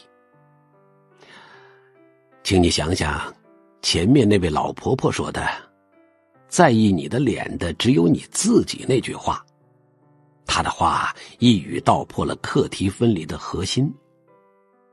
看到你的脸的别人怎么想，那是别人的课题，你根本无法左右。哎呀，道理是明白，理性上也可以接受，但是感性上无法接受这种蛮横的论调。那么，请你从别的角度考虑一下。假设有人正苦恼于公司的人际关系，有一个毫不讲理的上司，一遇到事情就大发雷霆，无论你怎么努力，他都不给予认可，甚至都不好好听你说话。我的上司就是这样的人。但是要想获得这个上司的认可，你最先应该想到的或许就是工作吧。但工作并不是用来讨公司同事欢心的事情。上司讨厌你，而且毫无理由的讨厌你，如果是这样，你就没有必要主动去迎合他。按道理来讲是这样，但是对方可是自己的上司啊。如果被顶头上司疏远的话，那就无法工作。这也是阿德勒所提到的人生的谎言。因为被上司疏远，所以无法工作。我工作干不好，全是因为那个上司。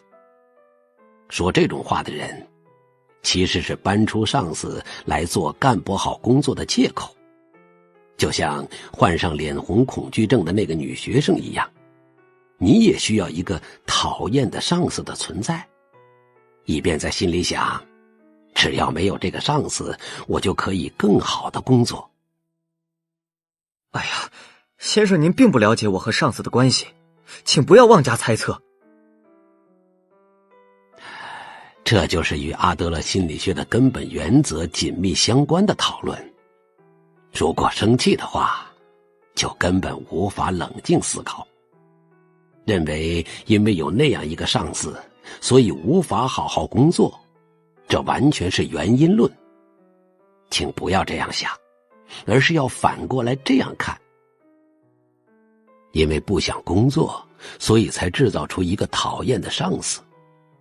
或者认为因为不愿意接受无能的自己，所以才制造出一个无能的上司。这就成了目的论式的想法。用先生您自己主张的目的论来看，也许是这样，但我的情况并不是这样。那么，假如你会进行课题分离，又会如何呢？也就是说，无论上司怎么蛮不讲理的乱发脾气，那都不是我的课题。毫不讲理这件事情，是上司自己应该处理的课题。既没必要去讨好，也没必要委曲求全。我应该做的就是诚实面对自己的人生，正确处理自己的课题。如果你能够这样去理解，事情就会截然不同了。但是我们都苦恼于人际关系，那也许是你与父母或哥哥之间的关系，又或许是工作上的人际关系。而且上一次你也说过吧，希望获得更加具体的方法。我的建议是这样，首先要思考一下这是谁的课题，然后进行课题分离，哪些是自己的课题，哪些是别人的课题，要冷静地划清界限，而且不去干涉别人的课题，也不让别人干涉自己的课题。这就是阿德勒心理学给出的具体而且有可能彻底改变人际关系烦恼的具有划时代意义的观点。是呀，先生您之前说今天的议题是自由，这一点我渐渐看出来了呀。是的，我们马上就要说到自由了。砍断格尔迪奥斯绳结。的确，如果能够理解并实践课题分离原则的话，人际关系会一下子变得自由。但是我还是不能接受。你请讲。课题分离作为道理来讲完全正确，别人怎么看我，怎么评价我，这是别人的课题，我无法左右。我只需要诚实地面对自己的人生，做自己应该做的事情，这简直可以称为人生的真理。但请您想一想，这种在自己和别人之间严格划清界限的生存方式，在伦理上或者道德上能讲得通吗？别人因担心自己而伸出的手，也粗暴地推开并说不要干涉我，这不是践踏别人的好意吗？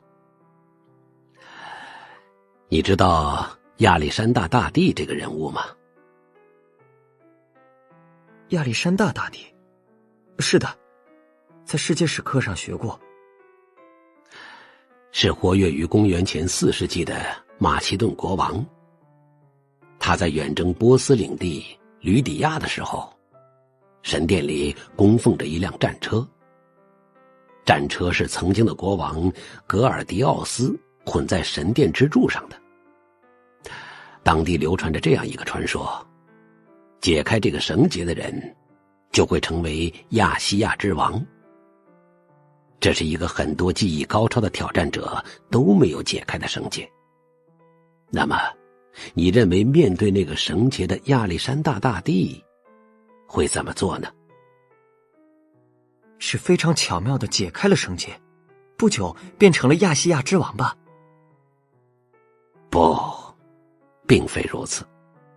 亚历山大大帝一看绳结非常牢固，于是便立即取出短剑，将其一刀两断。什么？据传，当时他接着说道：命运不是靠传说决定，而要靠自己的剑开拓出来。我不需要传说的力量，而要靠自己的剑去开创命运。正如你所了解的那样，后来他成了统治自中东至西亚全域的帝王，而格尔迪奥斯绳结也成了一段有名的译文。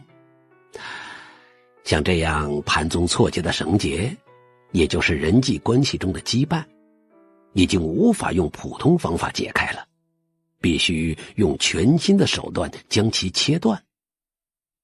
我在说明课题分离的时候，总是会想起格尔迪奥斯绳结。但是并不是谁都能够成为亚历山大大帝啊。正因为他切断绳结的事情无人能做，所以才会至今仍然作为英雄式的传说被流传吧。课题的分离也是一样，即使明白挥剑斩断即可，但还是做不到。因为如果完成了课题分离，那最终就连人与人之间的联系也会被切断，如此一来，人就会陷入孤立。先生您所说的课题分离完全无视人的感情，又如何能够靠它来构筑良好的人际关系呢？可以构筑。课题分离并不是人际关系的最终目标，而是入口。入口。例如读书的时候，如果离得太近，就会什么都看不见。同样，要想构筑良好的人际关系，也需要保持一定的距离。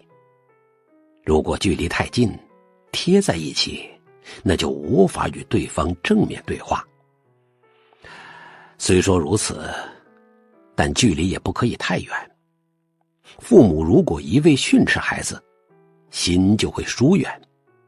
如果这样的话，孩子甚至都不愿与父母商量，父母也不能提供适当的援助。伸伸手即可触及，但又不踏入对方领域，保持这种适度距离非常重要。即使亲子关系也需要保持距离吗？当然。你刚才说课题分离是肆意践踏对方好意，这其实是一种受回报思想束缚的想法。也就是说，如果对方为自己做了什么，即使那不是自己所期望的事情，自己也必须给予报答。这其实并非是不辜负好意，而仅仅是受回报思想的束缚。无论对方做什么，决定自己应该如何做的，都应该是自己。您是说，我所说的羁绊的本质其实是回报思想？是的，如果人际关系中有回报思想存在，那就会产生因为我为你做了这些，所以你就应该给予相应回报这样的想法。当然，这是一种与课题分离相悖的思想。我们既不可以寻求回报，也不可以受其束缚。但是有些情况下，不进行课题分离，而是干涉别人的课题，会更加容易。例如，孩子总是系不上鞋带，对繁忙的母亲而言，直接帮孩子系上，要比等着孩子自己系上更快。但是，这种行为是一种干涉，是在剥夺孩子的课题，而且反复干涉的结果会使孩子什么也学不到，最终还会失去面对人生课题的勇气。阿德勒说，没有学会直面困难的孩子，最终会想要逃避一切困难。但是，这种想法也太枯燥了。亚历山大大帝切断格尔迪奥斯绳结的时候，也有人这么想。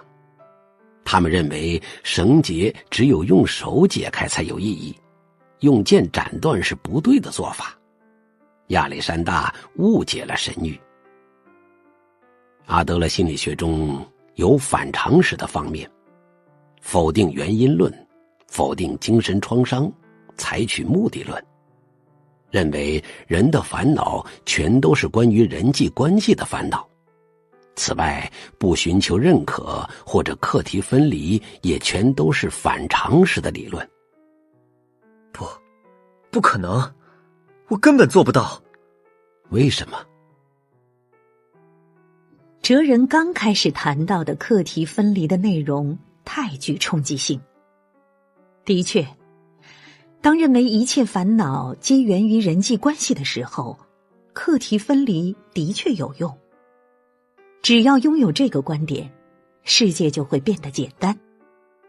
但是，这只是一种冷冰冰的说教，根本感觉不到一丝人性的温暖。怎么能够接受这种哲学呢？青年从椅子上站起来，大声控诉。对认可的追求扼杀了自由。我一直都心怀不满。世上的长者们常常会对年轻人说，做自己喜欢做的事，而且说这话的时候，脸上还带着像理解者或者是朋友般的笑。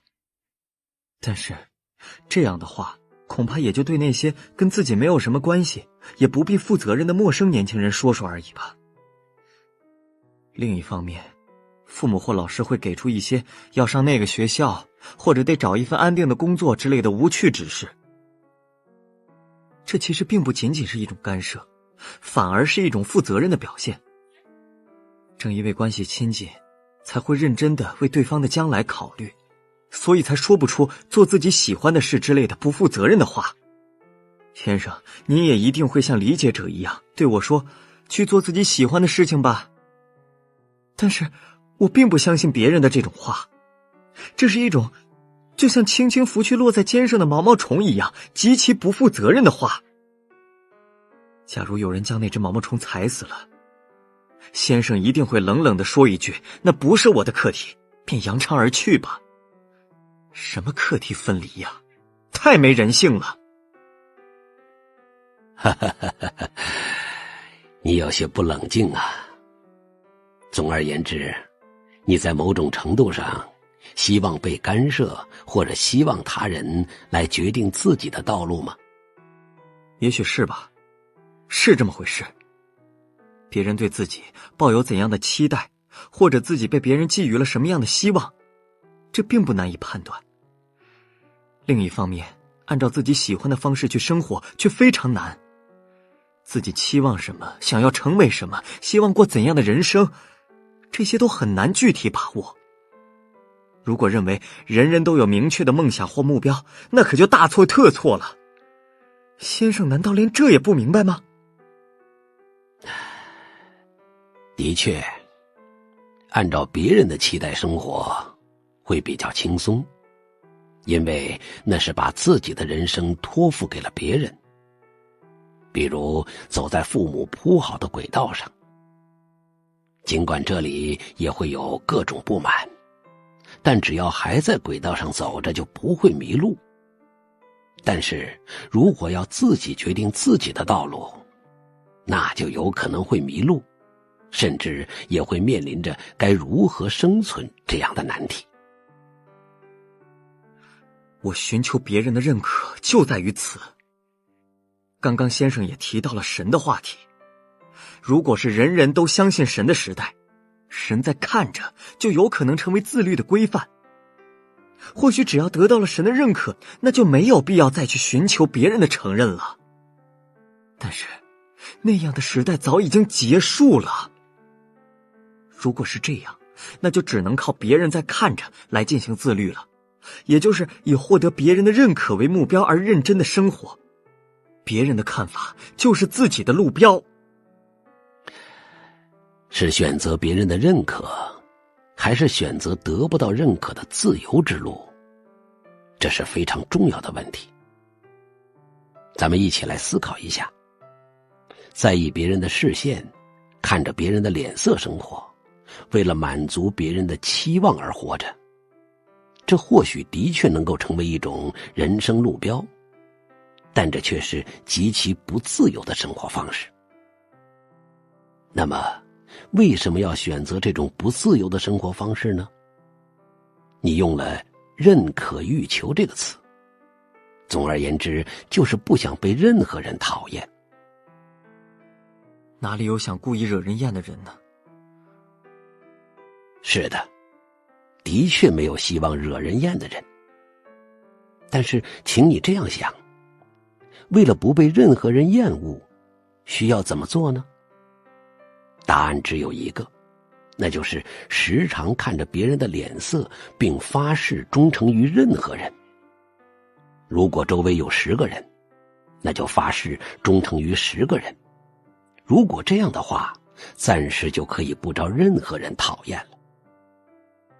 但是此时有一个大矛盾在等着你，因为一心不想招人讨厌，所以就发誓忠诚于全部10个人。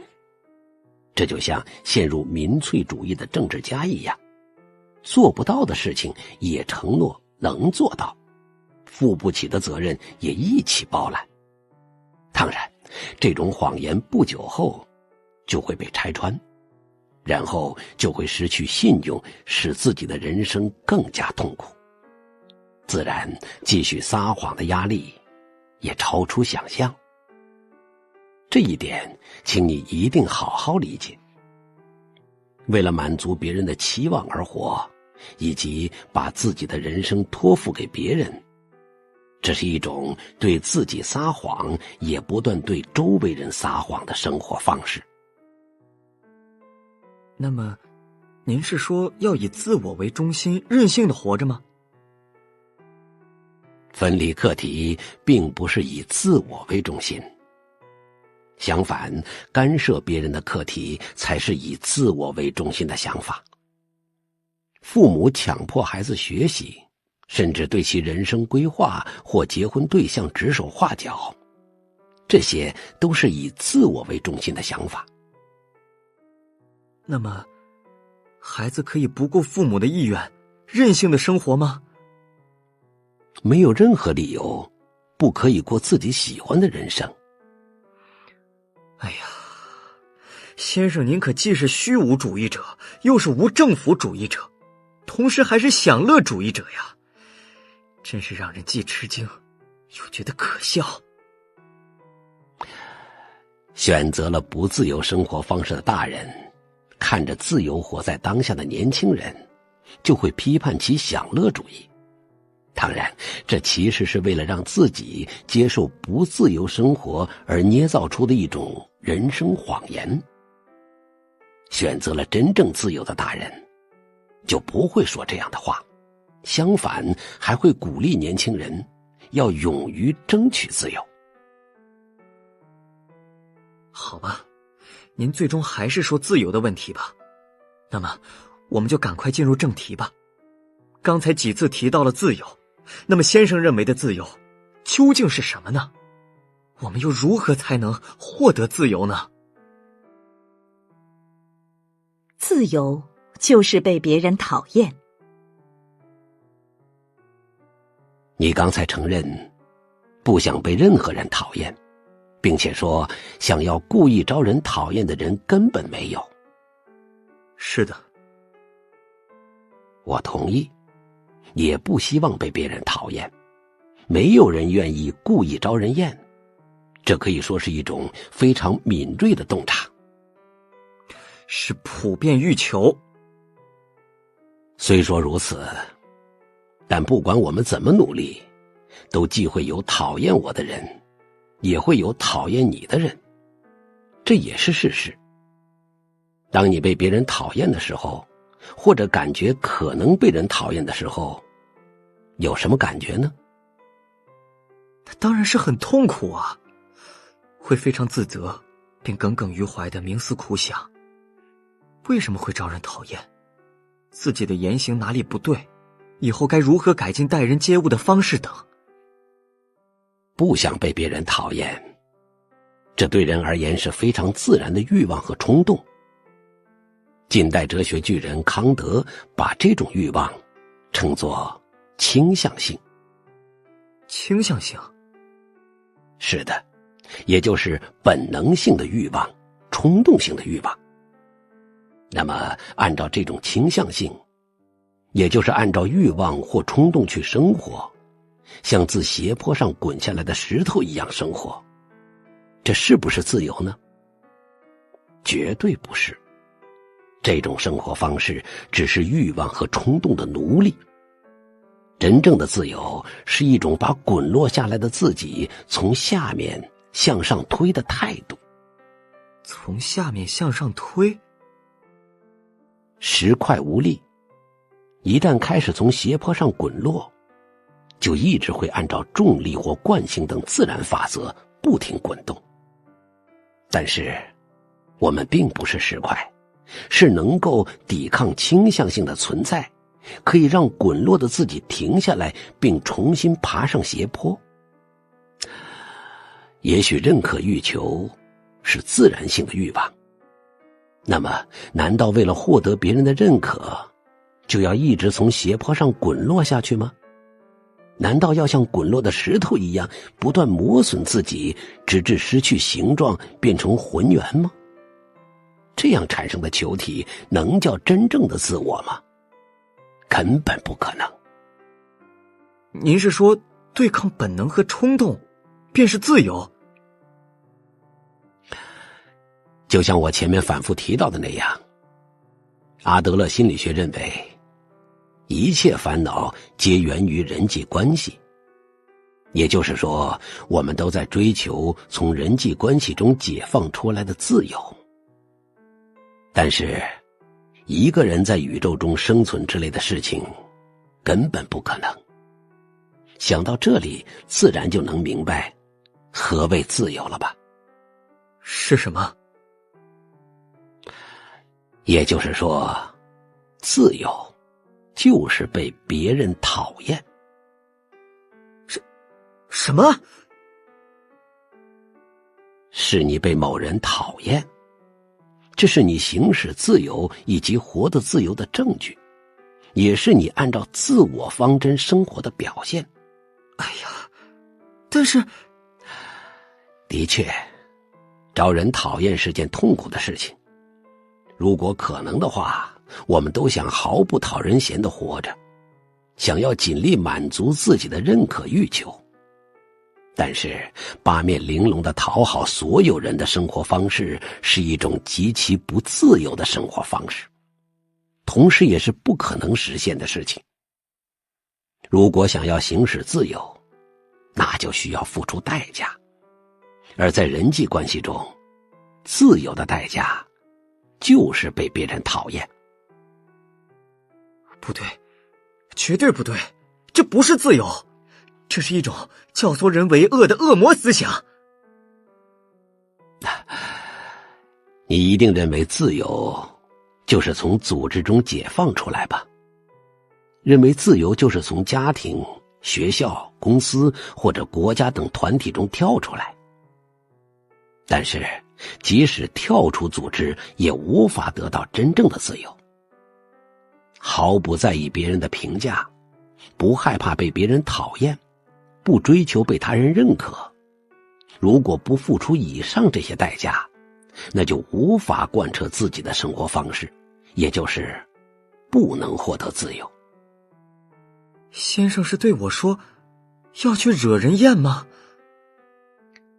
我是说，不要害怕被人讨厌。但是那并不是说要去故意惹人讨厌，或者是去作恶，这一点请不要误解。不，那我换个问题吧，人到底能不能承受自由之重呢？人有那么强大吗？能够自以为是的将错就错，即使被父母讨厌也无所谓吗？既不是自以为是，也不是将错就错，只是分离课题。即使有人不喜欢你，那也并不是你的课题，并且应该喜欢我，或者我已经这么努力了，还不喜欢我也太奇怪了之类的想法，也是一种干涉对方课题的回报式的思维。不畏惧被人讨厌，而是勇往直前，不随波逐流，而是激流勇进，这才是对人而言的自由。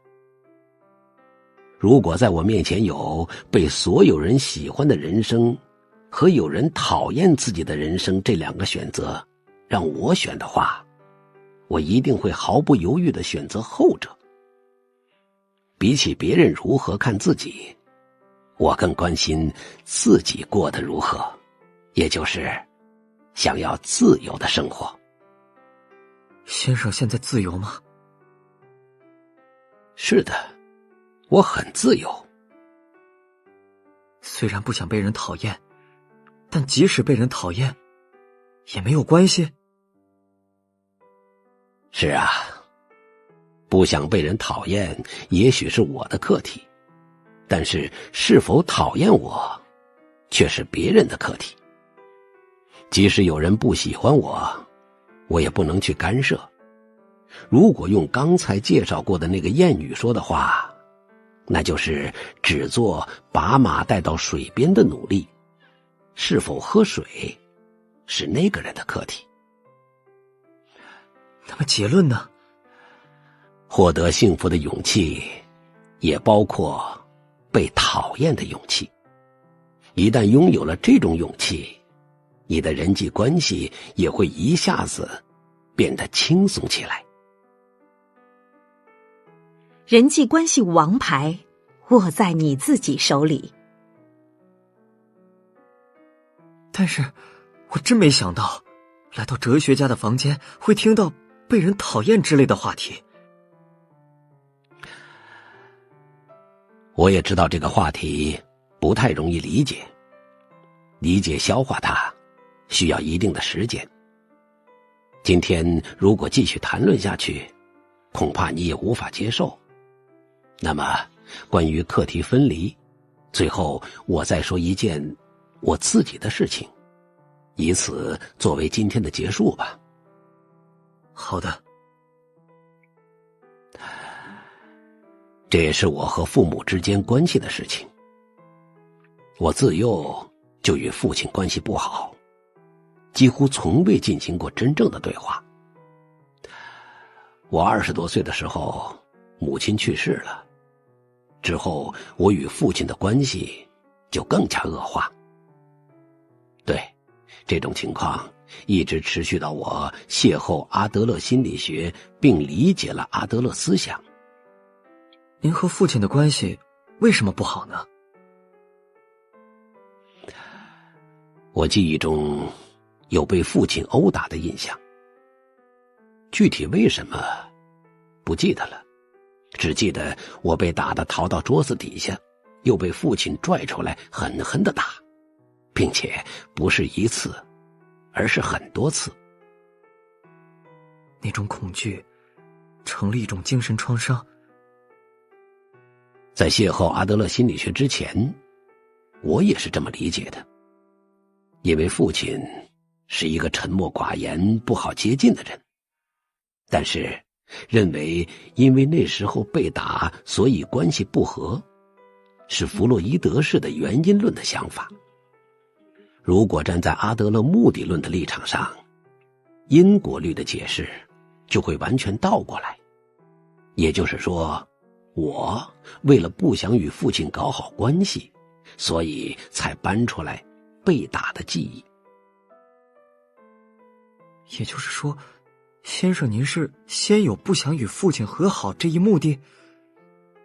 是的，对我来说，不修复与父亲之间的关系更合适，因为如果自己的人生不顺利，就可以归咎于父亲。这其中有对我来说的善，也许还有对封建的父亲的报复。我正好想问这一点。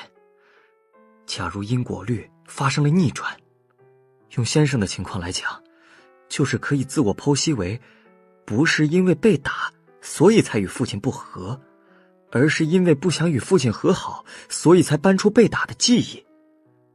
那具体会有什么变化呢？孩童时代被打的事实不会改变吧？这一点可以从人际关系之卡这个观点来进行考虑。只要是按照原因论认为，因为被打，所以才与父亲不和，那么现在的我就只能束手无策了。但是，如果认为因为不想与父亲和好，所以才搬出被打的记忆，那关系修复之卡就会握在自己手中。因为只要我改变目的，事情就能解决。真的能解决吗？当然。真能发自内心的那样认为吗？虽然作为道理能够明白，但感觉上还是无法接受。还是课题分离。的确，父亲和我的关系很复杂。实际上，父亲是个非常固执的人，他的心不会轻易发生变化。不止如此，很可能就连对我动过手的事情都忘记了。但是，当我下定修复关系之决心的时候，父亲拥有什么样的生活方式，怎么看我，对我主动靠近他这件事持什么态度等，这些与我都毫无关系了。即使对方根本不想修复关系也无所谓，问题是我有没有下定决心。人际关系之卡总是掌握在自己手中。人际关系之卡总是掌握在自己手中。是的，很多人认为人际关系之卡由他人掌握着，正因为如此，才非常在意那个人怎么看我，选择满足他人希望的生活方式。但是如果能够理解课题分离，就会发现其实一切的卡都掌握在自己手中，这会是全新的发现。那么实际上通过先生的改变，您父亲也发生变化了吗？我的变化不是为了改变父亲，那是一种想要操纵别人的错误想法。我改变了，发生变化的只是我，作为结果，对方会怎样，我不知道，也无法左右。这也是课题分离。当然，随着我的变化，不是通过我的变化，对方也会发生改变。也许很多情况下，对方不得不改变，但那不是目的，而且也可能不会发生。总之，把改变自己当成操纵他人的手段，是一种极其错误的想法。既不可以去操纵他人，也不能操纵他人。提到人际关系，人们往往会想起两个人的关系，或者与很多人的关系。但事实上，首先是自己。如果被认可欲求所束缚，那么人际关系之卡就会永远掌握在他人手中。是把这张卡托付于他人，还是由自己掌握？课题分离还有自由，关于这些，请你回去后好好整理一下。下一次，我还在这里等你。知道了，我会一个人好好考虑。那么，最后我还想问您就一个问题。什么？您和您父亲的关系，最终和好了吗？是的，当然，至少我是这么认为的。父亲晚年患了病，最后几年需要我和家人的照顾。有一天，父亲对像往常一样照顾他的我说谢谢。从不知道父亲的词典里还会有这个词的我，非常震惊，同时也对之前的日子满怀感激。我认为通过长期的看护生活，自己做到了能做的事情，也就是把父亲带到水边，而且最终父亲喝了水。我是这么认为的。谢谢。那么下次这个时间我再来拜访。今天很愉快，谢谢你。第4页，要有被讨厌的勇气。差点就被骗了。第2周，青年愤然叩响了哲人的门。课题分离想法的确有用，上一次也确实接受了。但是，那岂不是一种非常孤独的生活方式吗？分离课题，减轻人际关系负担，不也就意味着要失去与他人的联系吗？最后岂不是要落得遭人厌弃？如果这叫做自由，那我宁可选择不自由。个体心理学和整体论。哎呀，你好像不高兴啊。关于课题分离还有自由，那之后我又独自冷静地想了想，等感情冷却之后，用理性的头脑想了想。即使如此，我还是认为课题分离不可能实现。哦，请你讲一讲。分离课题，这最终是一种划清我是我，你是你界限的想法。的确，人际关系的烦恼也许会减少，但这种生活方式真的正确吗？我只能认为它是一种极其以自我为中心的错误的个人主义。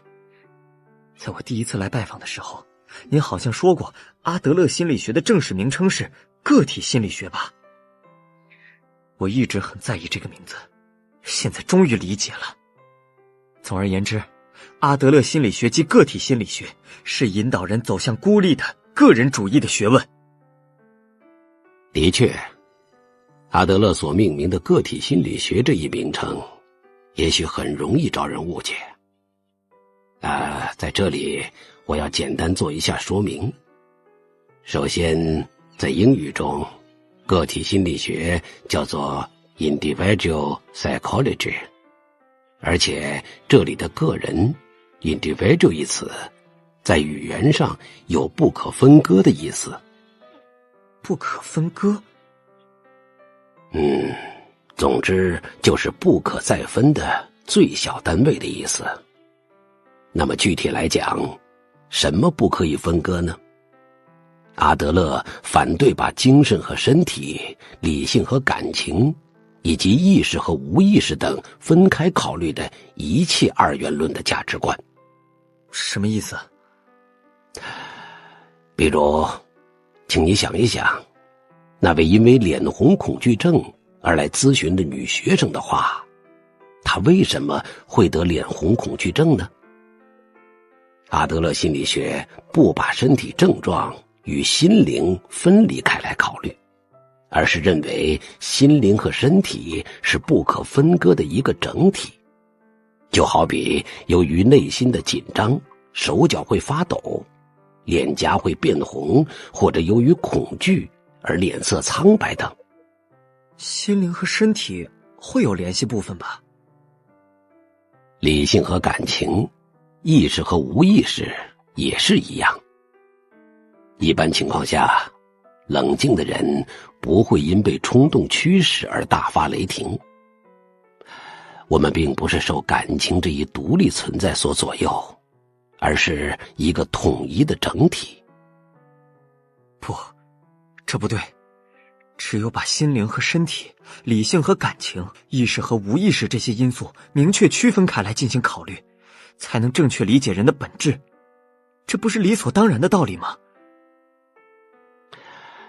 当然，心灵和身体是不一样的存在，理性和感情也各有不同，而且还有意识和无意识之分，这些都是事实。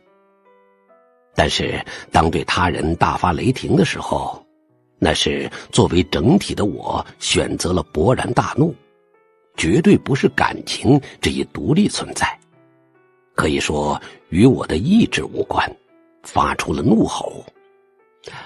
在这里，如果把我和感情分离开来，认为感情让我那么做，或者受感情驱使，那就容易陷入人生谎言。您是说我对服务员发火那件事吧？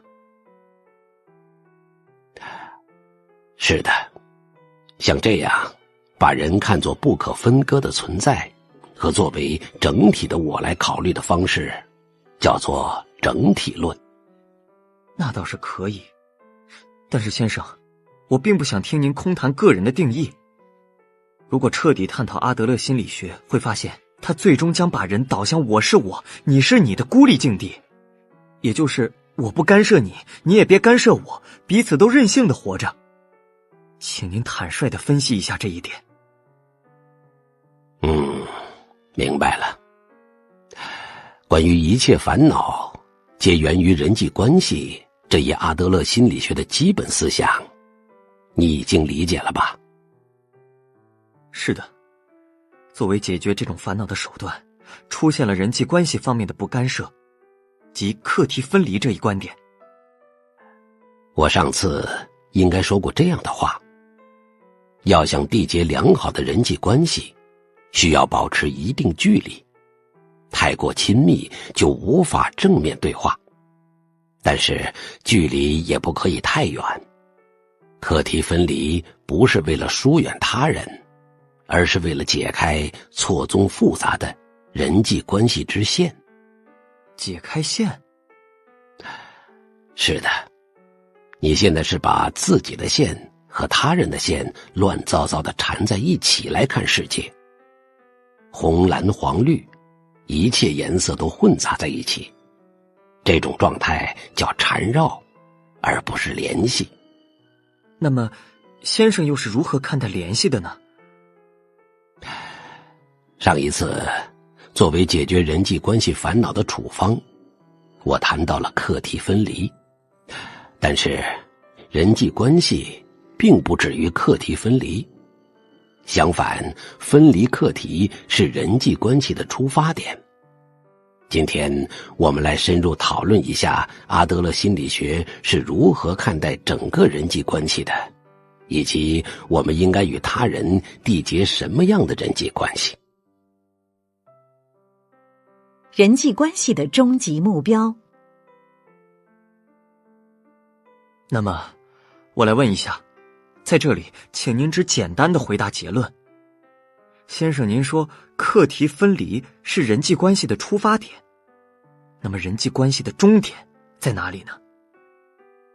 如果只回答结论的话，那就是共同体感觉。共同体感觉？是的，这是阿德勒心理学的关键概念，也是争议最大的地方。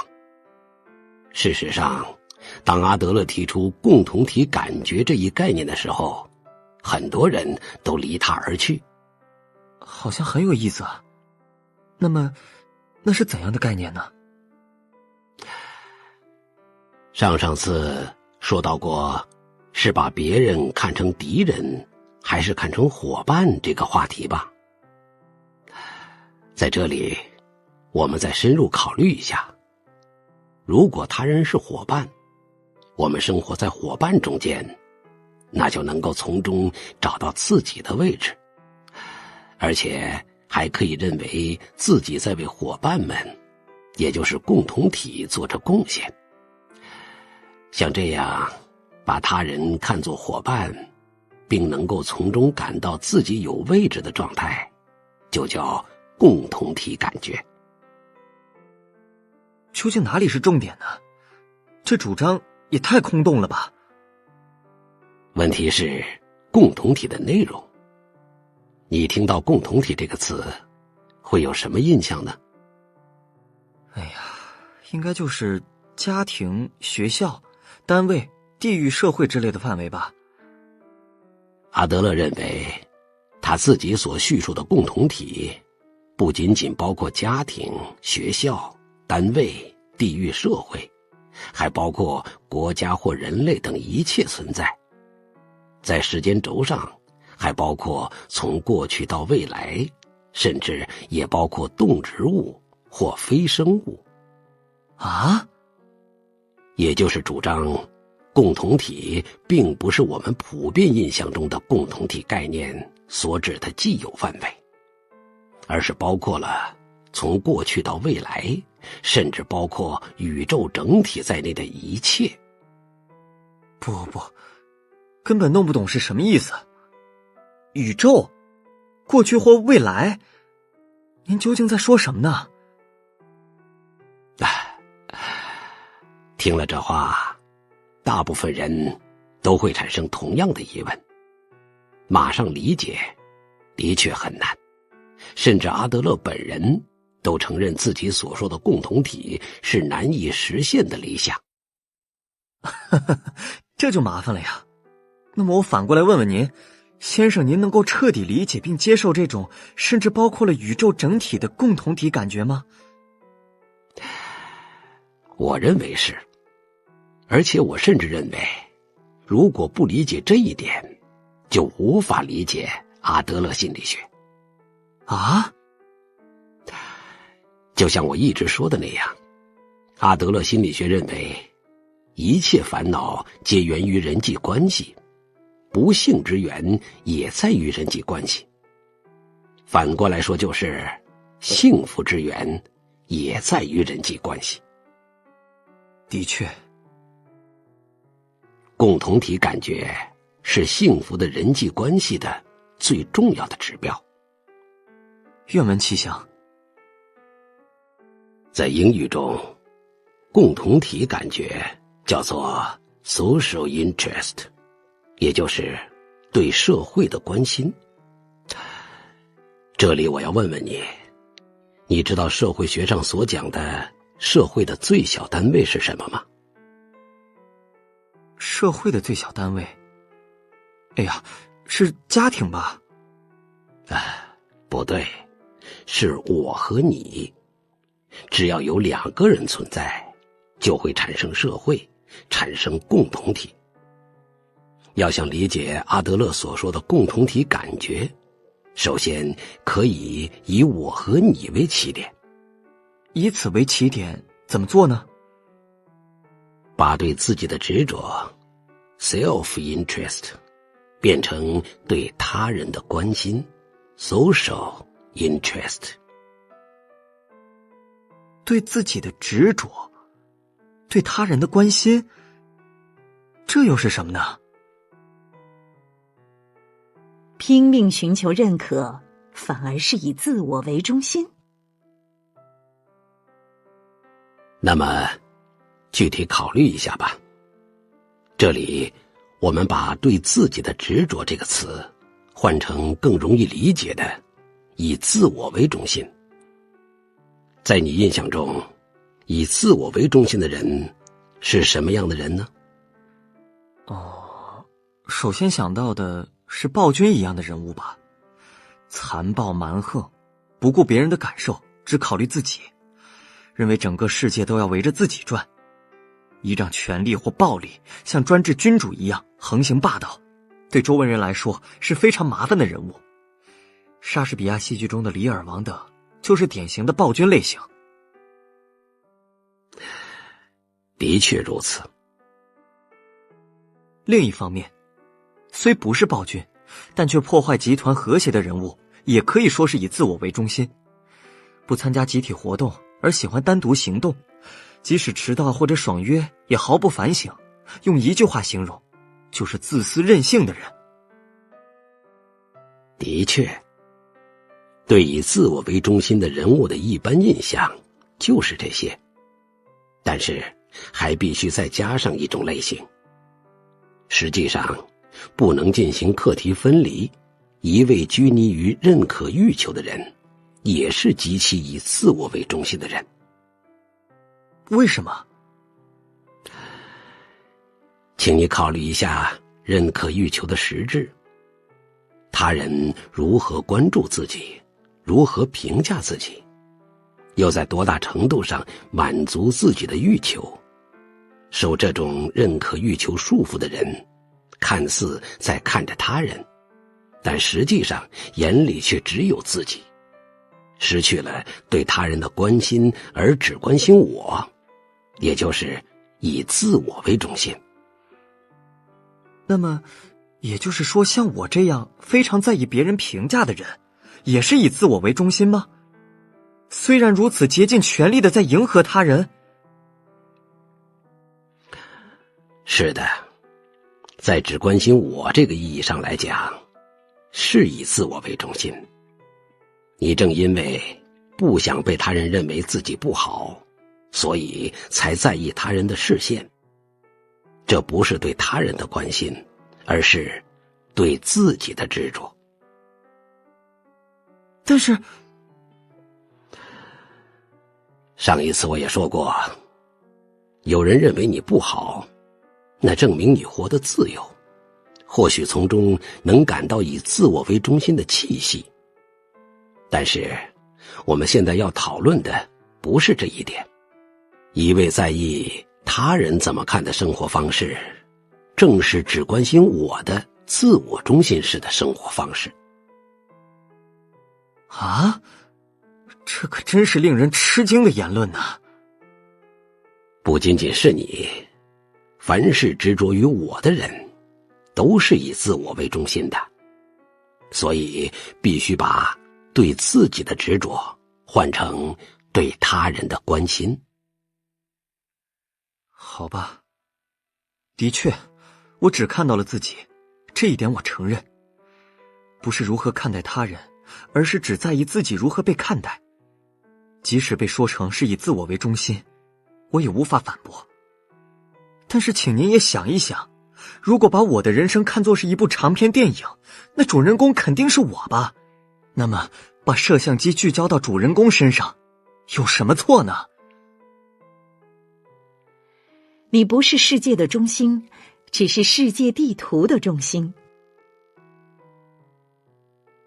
请按顺序想一想，我们首先是作为共同体的一员，从属于共同体，能够感觉到在共同体中有自己的位置，并能体会到可以在这里，也就是拥有归属感，这是人的基本欲求。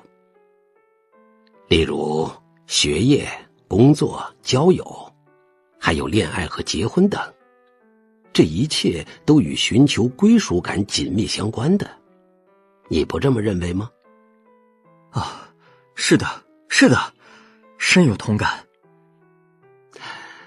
而且自己人生的主人公是我，这种认识并没有问题。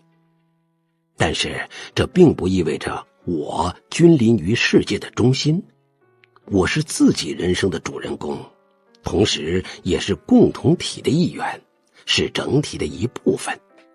整体的一部分？只关心自己的人，往往认为自己位于世界的中心。对于这样的人来说，他人只是为我服务的人。他们甚至会认为大家都应该为我服务，应该优先考虑我的心情。就像王子或公主一样。是的，正是如此。他们超越了人生的主人公，进而越位到世界的主人公。因此在与他人接触的时候，总是会想，这个人给了我什么？但是这一点恐怕就是跟王子或公主不同的地方吧。这种期待并不会每次都能被满足，因为别人并不是为了满足你的期待而活。的确。因此当期待落空的时候，他们往往会大失所望，并感觉受到了极大的屈辱，而且还会非常愤慨，产生诸如那个人什么也没有为我做，那个人辜负了我的期望，或者那个人不再是朋友而是敌人之类的想法。抱着自己位于世界中心这种信念的人，很快就会失去朋友。这就奇怪了。先生，您自己不也说了吗？我们生活在主观的世界中，只要世界是主观的空间，那么位于其中心的就肯定是我，这一点毫无挪移。也许你在说世界这个词的时候，往往会想起世界地图之类的东西吧。世界地图？什么意思？例如在法国使用的世界地图上，美洲大陆位于左端，右端则是亚洲。被绘制在地图中心的是欧洲，是法国。另一方面，如果是中国使用的地图，那么中国就会被绘制在中心位置，美洲大陆在右端，欧洲在左端。也许法国人在看中国版世界地图的时候，会产生一种难以名状的不协调感，认为自己被非常不当地赶到了边缘，仿佛世界被任意切割了一样。是的，肯定会那样。但是在地球仪上看世界的时候，又会如何呢？如果是地球仪，既可以把法国看作中心，也可以把中国看作中心，还可以把巴西看作中心。一切地方都是中心，同时一切地方又都不是中心。根据看的人所处的位置或角度，可以产生无数个中心。这就是地球仪。的确如此。刚才所说的，你并不是世界的中心也是一样，你是共同体的一部分，而不是中心。我并不是世界的中心，世界不是被切割成平面的地图，而是像地球仪一样的球体。哎呀，作为道理，大体能明白，但为什么一定要特别意识到不是世界的中心呢？这应该再回到最初的话题。我们都在寻求可以在这里的归属感，但是阿德勒心理学认为，归属感不是仅仅靠在那里就可以得到的，它必须靠积极的参与到共同体中去才能够得到。积极的参与，具体是什么意思呢？就是直面人生课题。也就是不回避工作、交友、爱之类的人际关系课题，要积极主动地去面对。如果你认为自己就是世界的中心，那就丝毫不会主动融入共同体中，因为一切他人都是为我服务的人，根本没必要由自己采取行动。但是无论是你还是我们都不是世界的中心，必须用自己的脚主动迈出一步去面对人际关系课题，不是考虑这个人会给我什么，而是必须思考一下我能给这个人什么。这就是对共同体的参与和融入。您是说只有付出了才能够找到自己的位置？是的，归属感不是生来就有的东西，要靠自己的手去获得。共同体感觉是阿德勒心理学的关键概念，也是最具争议的观点。的确，这种观点对青年来说很难马上接受，而且对于被指出你是以自我为中心这件事，他也是心怀不满。但是最接受不了的还是甚至包括宇宙或非生物在内的共同体范围问题。阿德勒还有哲人究竟在说什么呢？青年一脸困惑地开口说话了。在更广阔的天地寻找自己的位置。哎呀，越来越不明白了，请让我整理一下。首先，人际关系的起点是课题分离，终点是共同体感觉，而且共同体感觉是指把他人看成朋友，并在其中能够感受到有自己的位置。这些都还容易理解，也能够接受，但是细节部分还是无法接受。例如其中的共同体扩展到了宇宙整体，还包括了过去和未来，甚至从生物到非生物，这是什么意思呢？如果按照字面意思，把阿德勒所说的共同体概念想象成实际的宇宙或非生物的话，那就会很难理解。当前我们可以理解成共同体范围无限大。无限大？例如，有人一旦退休，便立即没了精神，被从公司这个共同体中分离出来，失去了头衔，失去了名片，成了无名的平凡人，也就是变得普通了。有人接受不了这一变化，就会一下子衰老。但是这只不过是从公司这个小的共同体中被分离出来而已。任何人都还属于别的共同体，因为无论怎样，我们的一切都属于地球这个共同体，属于宇宙这个共同体。这只不过是诡辩而已。突然听到有人告诉自己你属于宇宙，这到底能带来什么归属感呢？的确，宇宙很难立刻想象出来，但是希望你不要只拘泥于眼前的共同体，而是要意识到自己还属于别的共同体，属于更大的共同体，例如国家或地域社会等，而且在哪里都可以做出某些贡献。那么这种情况怎么样呢？假设有一个人既没有结婚，也还没有工作，没有朋友，且不与任何人交往，仅靠父母的遗产生活。他逃避工作课题、交友课题和爱的课题等一切人生课题。可以说这样的人也属于某种共同体吗？当然，假如他要买一片面包，相应的要支付一枚硬币，这枚被支付的硬币不仅可以联系到面包店的工作人员，还可以联系到小麦或黄油的生产者，亦或是运输这些物品的流通行业的工作人员，销售汽油的从业人员，还有产油国的人们等。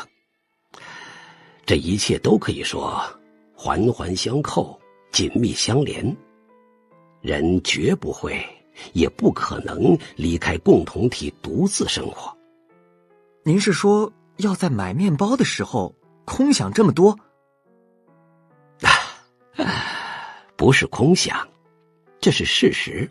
阿德勒所说的共同体不仅包括家庭或公司等看得见的存在，也包括那些看不见的联系。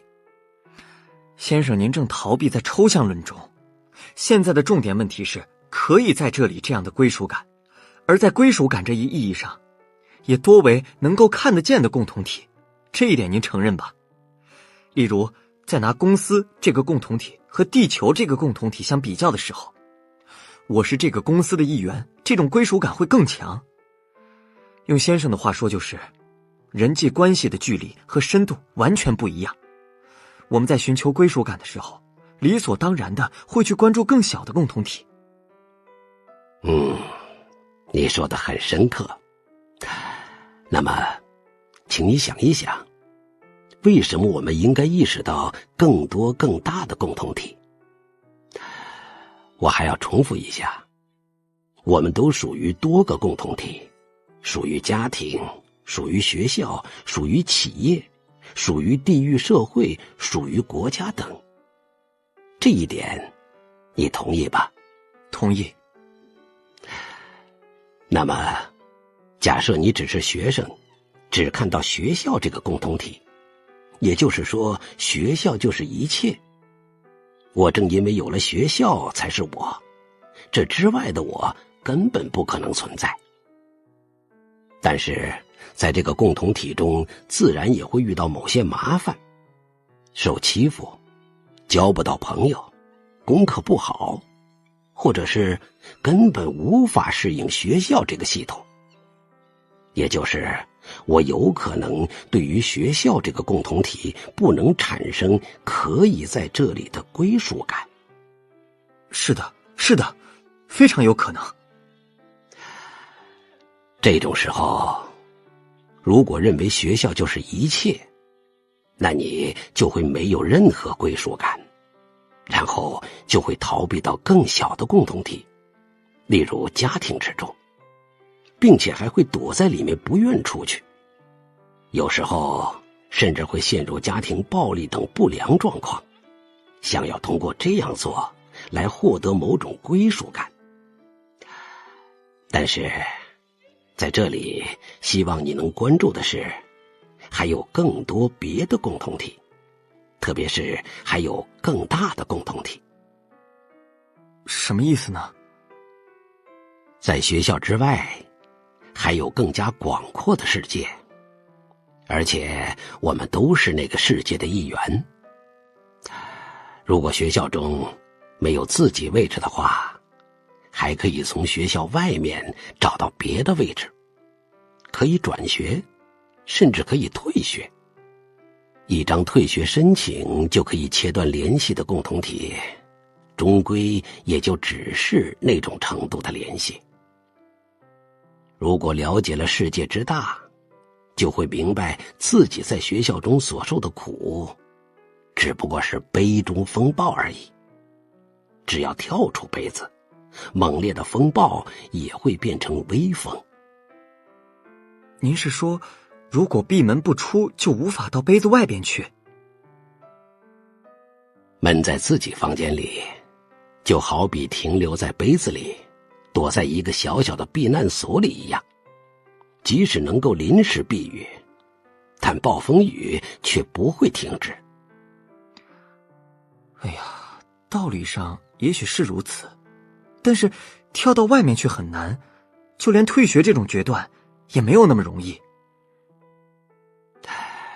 是的，的确不简单。这里有需要记住的行动原则。当我们在人际关系中遇到困难，或者看不到出口的时候，首先应该考虑的是倾听更大共同体的声音这一原则。更大共同体的声音？如果是学校，那就不要用学校这个共同体的常识、共同感觉来判断事物，而要遵从更大共同体的常识。假设在你的学校，教师是绝对的权力主导者，但那种权力或权威只是通用于学校这个小的共同体的一种常识，其他什么都不是。如果按照人的社会这个共同体来考虑的话，你和教师都是平等的人。如果被提出不合理的要求，那就可以正面拒绝。但是与眼前的老师唱反调，应该相当困难吧？不，这也可以拿我和你的关系来进行说明。如果是因为你的反对就能崩塌的关系，那么这种关系从一开始就没有必要缔结，由自己主动舍弃也无所谓。活在害怕关系破裂的恐惧之中，那是为他人而活的一种不自由的生活方式。您是说，既要拥有共同体的感觉，又要选择自由？当然，没必要固执于眼前的小共同体，更多其他的我和你，更多其他的大家，更多大的共同体一定存在。批评不好，表扬也不行。哎呀，好吧，但是您注意到了吗？先生您并没有说到关键问题，也就是从课题分离到共同体感觉发展的路线。首先是分离课题，我的课题就到这里，从这里开始属于他人的课题，划清界限，我不去干涉别人的课题，也不让别人干涉我的课题。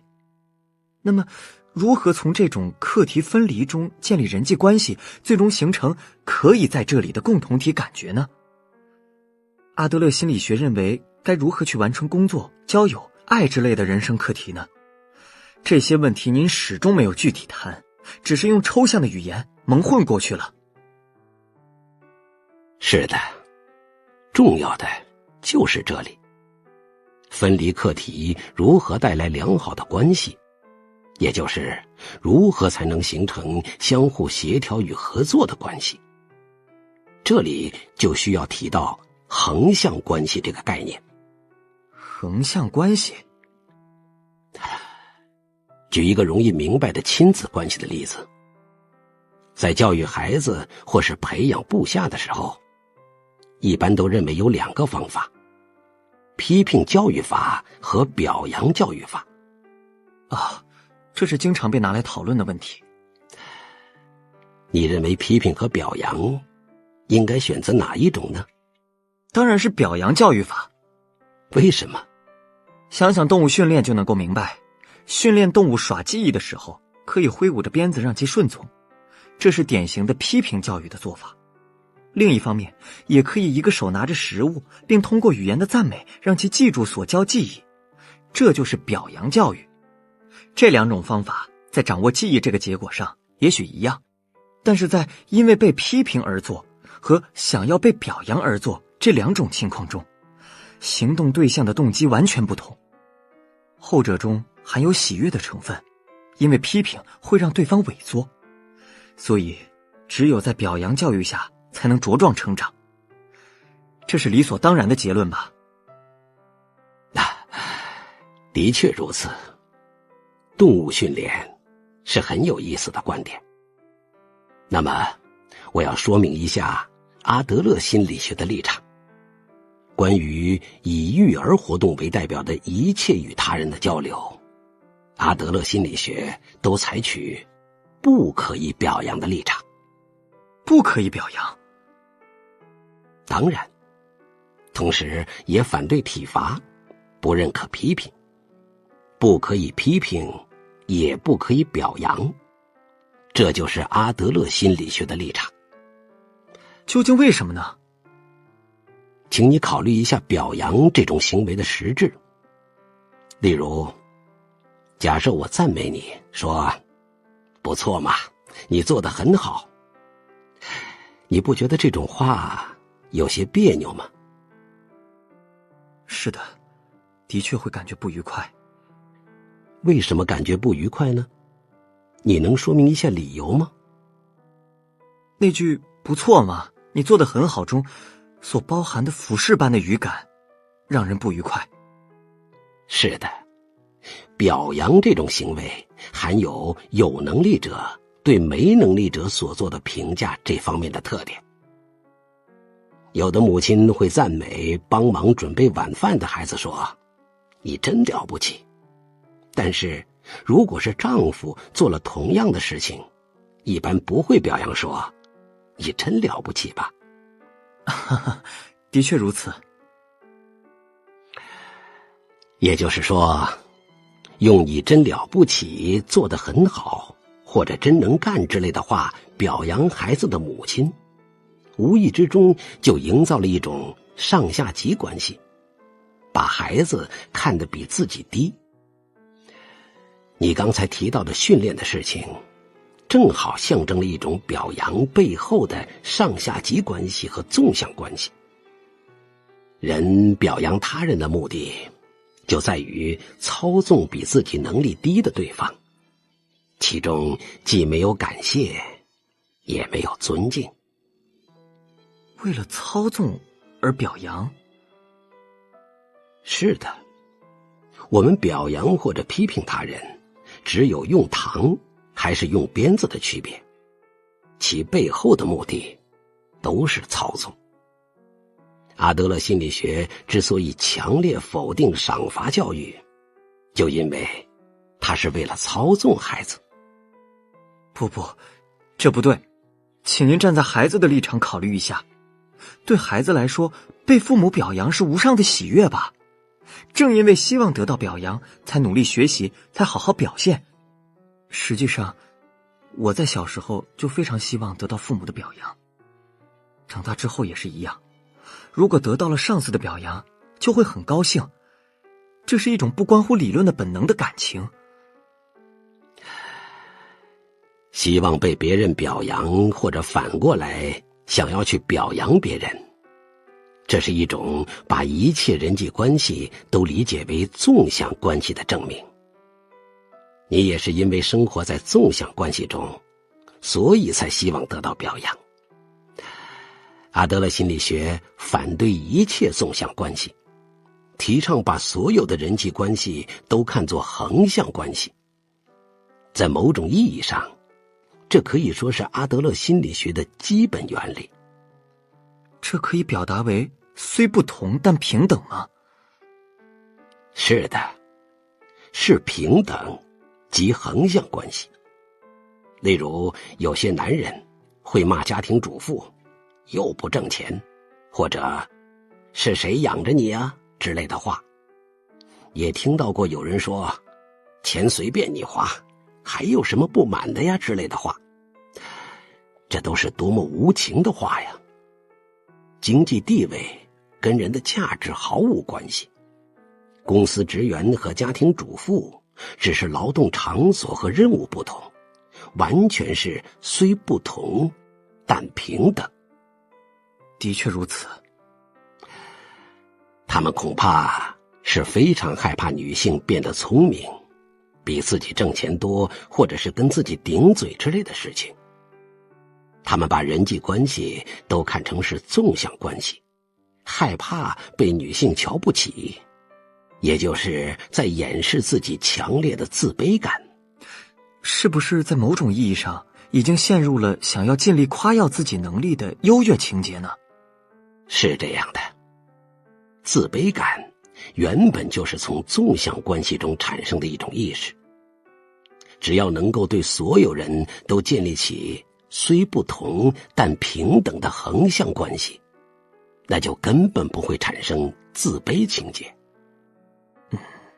的确，我在想要表扬他人的时候，心中多少也会有些操纵意识，企图通过说一些恭维的话来讨好上司，这也完全是一种操纵吧。反过来说，我自己也因为被某人表扬而被操纵着。人就是这么回事吧。在无法摆脱纵向关系这个意义上，的确如此。很有意思啊，请您继续说。有鼓励才有勇气。在说明课题分离的时候，我说过干涉这个词，也就是一种对他人的课题妄加干涉的行为。那么人为什么会去干涉别人呢？其背后实际上也是一种纵向关系。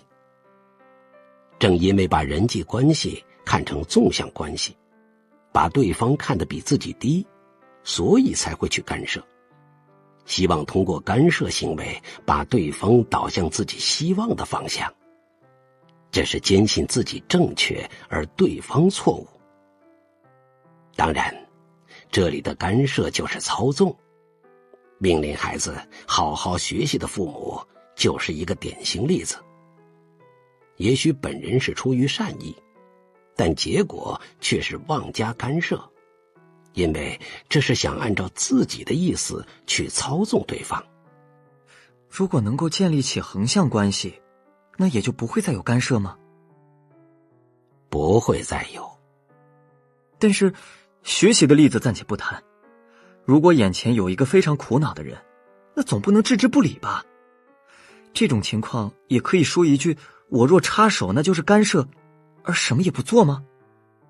不可以置之不问，需要做一些不是干涉的援助。干涉和援助有什么不同呢？请你想一下关于课题分离的讨论。孩子学习的事情，这是应该由孩子自己解决的课题，父母或老师无法代替。而干涉就是对别人的课题妄加干预，做出要好好学习或者得上那个大学之类的指示。另一方面，援助的大前提是课题分离和横向关系。在理解了学习是孩子的课题这个基础上，再去考虑能做的事情，具体就是不去居高临下的命令其学习，而是努力地帮助他本人建立自己能够学习的自信，以及提高其独立应对课题的能力。这种作用并不是强制的吧？是的，不是强制的，而是在课题分离的前提下，帮助他用自己的力量去解决。也就是可以把马带到水边，但不能强迫其喝水。直面课题的是其本人，下定决心的也是其本人。既不表扬，也不批评。是的，既不表扬，也不批评。阿德勒心理学把这种基于横向关系的援助称为鼓励。鼓励啊，以前您说过日后要对其进行说明的一个词。人害怕面对课题，并不是因为没有能力。阿德勒心理学认为这不是能力问题，纯粹是缺乏直面课题的勇气。如果是这样的话，那就首先应该找回受挫的勇气。哎呀，这不是又绕回来了吗？结果不还得是表扬吗？人在得到别人表扬的时候，就能体会到自己有能力，进而找回勇气。这一点就不要固执了，请您承认表扬的必要性吧。不承认。为什么？答案很清楚，因为人会因为被表扬而形成自己没能力的信念。您说什么呀？还要我再重复一遍吗？人越得到别人的表扬，就越会形成自己没能力的信念。请你好好记住这一点。哪里有那种傻瓜呀？正相反吧，只有得到了表扬，才会感觉自己有能力，这不是理所当然的吗？不对，假如你会因为得到表扬而感到喜悦，那就等于是从属于纵向关系和承认自己没能力。因为表扬是有能力的人对没能力的人所做出的评价。但是，这还是难以接受。如果以获得表扬为目的，那最终就会选择迎合他人价值观的生活方式。你不就一直因为按照父母的期待生活而感到厌烦吗？哎呀，这个嘛，首先应该进行课题分离，然后应该在接受双方差异的同时建立平等的横向关系。鼓励则是这种基础之上的一种方法。有价值就有勇气。那么具体应该如何鼓励呢？既不能表扬，也不能批评，其他还有什么话可以选择吗？如果考虑一下平等的伙伴给你提供工作帮助的时候，答案自然就出来了。例如，当朋友帮助你打扫房间的时候，你会说什么呢？应该会说谢谢。是的，用谢谢来对帮助自己的伙伴表示感谢，或者用我很高兴之类的话来表达自己真实的喜悦，用帮了大忙了来表示感谢。这就是基于横向关系的鼓励法。仅此而已吗？是的，最重要的是不评价他人。评价性的语言是基于纵向关系的语言。如果能够建立起横向关系，那自然就会说出一些更加真诚的表示感谢、尊敬或者喜悦的话。您所说的评价基于纵向关系这一点的确是事实，但是谢谢这句话真的具有能够助人找回勇气的力量吗？即使是基于纵向关系的语言，我认为还是得到表扬更令人高兴。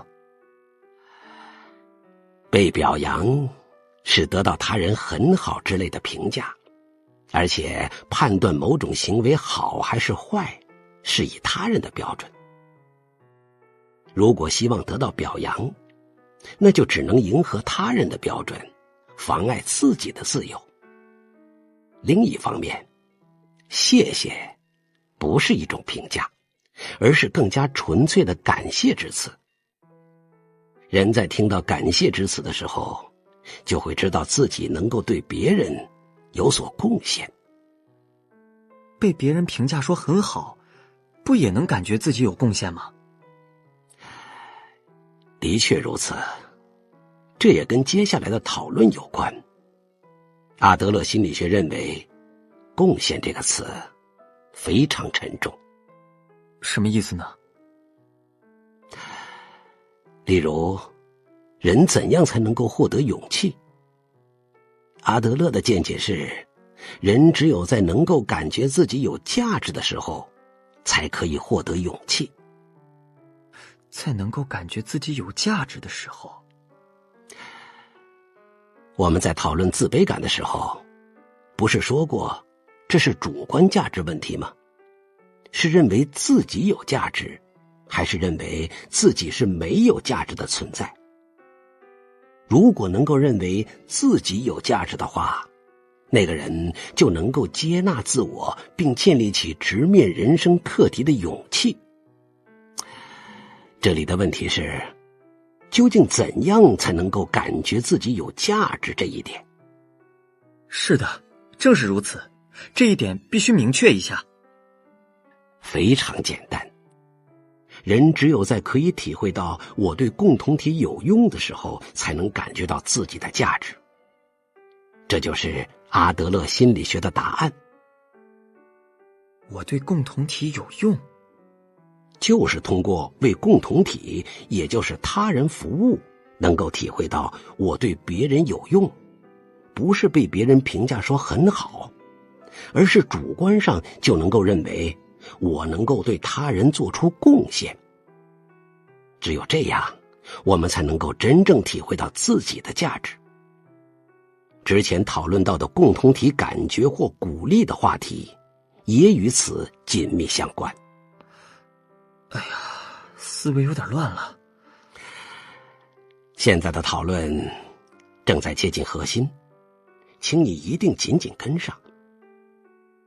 对别人给予关心，建立横向关系，使用鼓励法，这些都能够带给自己我对别人有用这一实际感受，继而就能增加生活的勇气。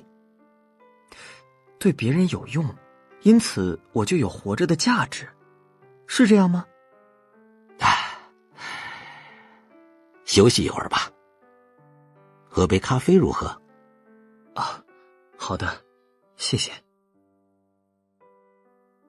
有关共同体感觉的讨论进一步加深了混乱程度。不能够表扬，也不可以批评，评价别人的话全都出于纵向关系，而我们必须建立起横向关系。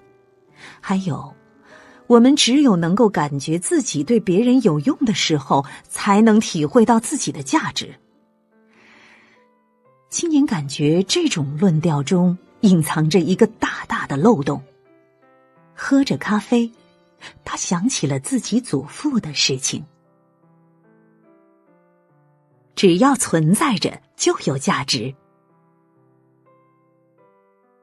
那么，你整理好了吗？正在慢慢整理，已经有头绪了。但是先生，也许您没有注意到，您刚才说了非常荒唐的话，是非常危险的，很可能会否定世界上的一切的谬论。哦，是什么呢？只有对别人有用，才能体会到自己的价值。反过来说，就是对别人没用的人就没有价值。您是这样说吧？如果按照这种说法往深处想的话，刚出生不久的婴儿以及卧床不起的老人或病人，他们就连活着的价值也没有了。为什么呢？接下来我要说一说我祖父的事情。我祖父现在在养老院里过着卧病在床的生活，因为认知障碍，就连儿孙都不认识了。如果没人照顾，就根本活不下去。不管怎么想，都好像对别人没有什么用。您明白吗，先生？您的理论就等于对我祖父说，像你这样的人根本没有活着的资格。我明确否定这一点。怎么否定呢？当我说明鼓励的概念的时候，有的父母会反驳说，我家的孩子从早到晚净做坏事儿，根本找不到能对他说谢谢或你帮了我大忙之类的话的机会。你说的话恐怕也是出于同样的逻辑吧？是的。那么请您解释一下吧。你现在是在用行为标准来看待他人，也就是那个人做了什么这一次元。的确，按照这个标准来考虑的话，卧病在床的老人只能够靠别人照顾，看上去似乎是没有什么用。因此，请不要用行为标准，而是用存在标准去看待他人。不要用他人做了什么去判断，而应该对其存在本身表示喜悦和感谢。对于存在本身表示感谢，究竟是什么意思？如果按照存在标准来考虑的话，我们仅仅因为存在于这里，就已经对他人有用、有价值了，这是不容怀疑的事实。不，希望您开玩笑也得有个度啊！仅仅存在于这里，就对别人有用，这到底是哪里的新兴宗教呀？例如，假设你母亲遇到了交通事故，而且陷入昏迷，甚至有生命危险，这个时候你根本不会考虑母亲做了什么之类的问题，你会感到只要母亲活下来就无比高兴，只要今天母亲还活着就谢天谢地。那是当然。存在标准上的感谢就是这么回事。病危状态的母亲尽管什么都做不了，但仅仅她活着这件事本身就可以支撑你和家人的心，发挥巨大的作用。你也是一样，如果你危在旦夕的时候，周围的人也会因为你还存在着这件事本身而感到无比高兴，也就是并不要求什么直接行为，仅仅是平安无事的存在着就非常难能可贵，至少没有不可以这样想的理由。对于自己，不要用行为标准去考虑，而要首先从存在标准上去接纳。那是极端状态下的情况，日常生活中完全不同。不，也一样。哪里一样呢？请您举一个更加日常化的例子吧，否则我根本不能接受。啊，明白了。我们在看待他人的时候，往往会先任意虚构一个对自己来说理想的形象，然后再像做减法一样的去评价。例如，父母全都希望自己的孩子学习、运动样样满分，然后上好大学，进大公司。如果跟这种根本不存在的理想的孩子形象相比，就会对自己的孩子产生种种不满，从理想形象的100分中一点一点的扣分。这正是评价的想法。不要这样，而应该不将自己的孩子跟任何人相比，就把他看作他自己，对他的存在心怀喜悦与感激。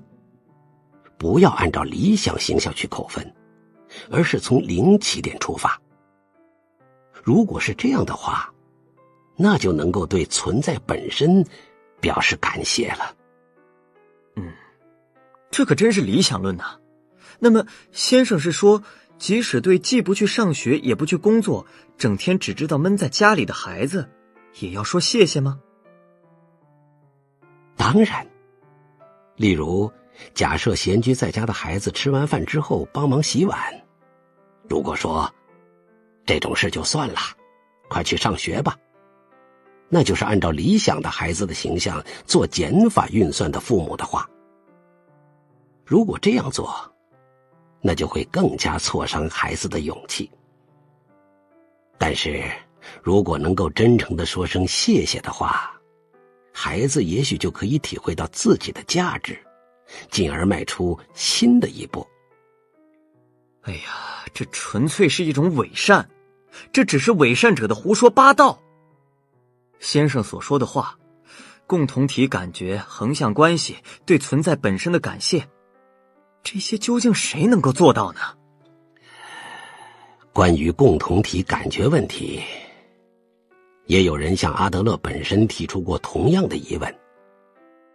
当时阿德勒的回答是这样的：必须得有人开始，即使其他人不合作，那也跟你没关系。我的意见就是这样，应该由你来开始，不必去考虑他人是否合作。我的意见也完全相同。无论在哪里，都可以有平等的关系。由我开始？是的，不必去考虑他人是否合作。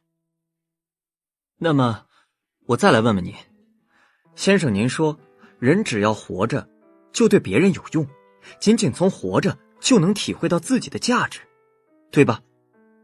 是的。但是这又怎么样呢？我活在这里，不是其他人的我活在这里，但是我却感觉不到自己的价值。为什么认为自己没有价值呢？你能用语言说明一下吗？还是先生所说的人际关系吧。从孩子时代到现在，我周围的人，特别是父母，常常把我说成是没出息的弟弟，根本不认可我。先生您说价值是自己赋予自己的东西，但是这种话只是纸上谈兵式的空论。例如我在图书馆做的工作，也就是把还回来的书分类归架之类的事情，这是只要熟悉了就谁都能做的杂物。假如没有了我，还有很多人可以做，我只不过是被要求提供简单的劳动力。劳动的无论是我还是其他什么人，亦或是机器，这都没关系，没有一个人需要这个我。在这种状态下，也可以对自己拥有自信吗？也能够感觉到自己是有价值的吗？从阿德勒心理学来看，答案非常简单。首先，与他人之间只有一方面也可以，要建立起横向关系，要从这里开始。请您不要小瞧我，我也有朋友，与他们之间就能够建立起来很好的横向关系。虽说如此，你与父母或上司，还有后辈或其他人之间建立的是纵向关系吧？当然，这要区别对待，谁都是如此吧。这是非常重要的一点。是建立纵向关系，还是建立横向关系？这是生活方式问题。人还没有灵活到可以随机应变地分别使用自己的生活方式，主要是不可能与这个人平等，因为与这个人是上下级关系。您是说，在纵向关系和横向关系中，只能选择一种？是的，如果你与某人建立起了纵向关系，那你就会不自觉地从纵向去把握所有的人际关系。您是说，我甚至对朋友也用纵向关系去理解？没错，即使不按照上司或部下的关系去理解，也会产生诸如 A 君比我强， B 君不如我。要是听从 A 君的意见，但不听 B 君的，或者与 C 君的约定可以作废之类的想法。反过来讲，如果能够与个人建立起横向关系，也就是建立起真正意义上的平等关系的话，那就是生活方式的重大转变。以此为突破口，所有人际关系都会朝着横向发展。这种玩笑话我随便就能够驳倒。例如，请想一想公司里的情况，在公司里，社长和新人结成平等关系，这实际上并不可能吧？在我们的社会中，上下关系是一种制度，无视这一点就是无视社会秩序。20岁左右的新人根本不可能像对朋友一样对社长说话吧？的确，尊敬长者非常重要。如果是公司组织，职责差异自然也会存在，并不是说将任何人都变成朋友，或者像对待朋友一样去对待每一个人，不是这样的。重要的是意识上的平等，以及坚持自己应有的主张。对上司发表傲慢的意见，这我做不到，也不想做。如果这样做的话，那一定会被质疑欠缺社会常识。上司是什么？什么是傲慢的意见？察言观色的隶属于纵向关系，这才是想要逃避自身责任的不负责任的行为。哪里不负责任呢？假设你按照上司的指示做，结果工作以失败告终，这是谁的责任呢？那是上司的责任，因为做出决定的是上司，我只是按照命令行事。你没有责任吗？没有，那是发出命令的上司的责任，这就是组织的命令责任。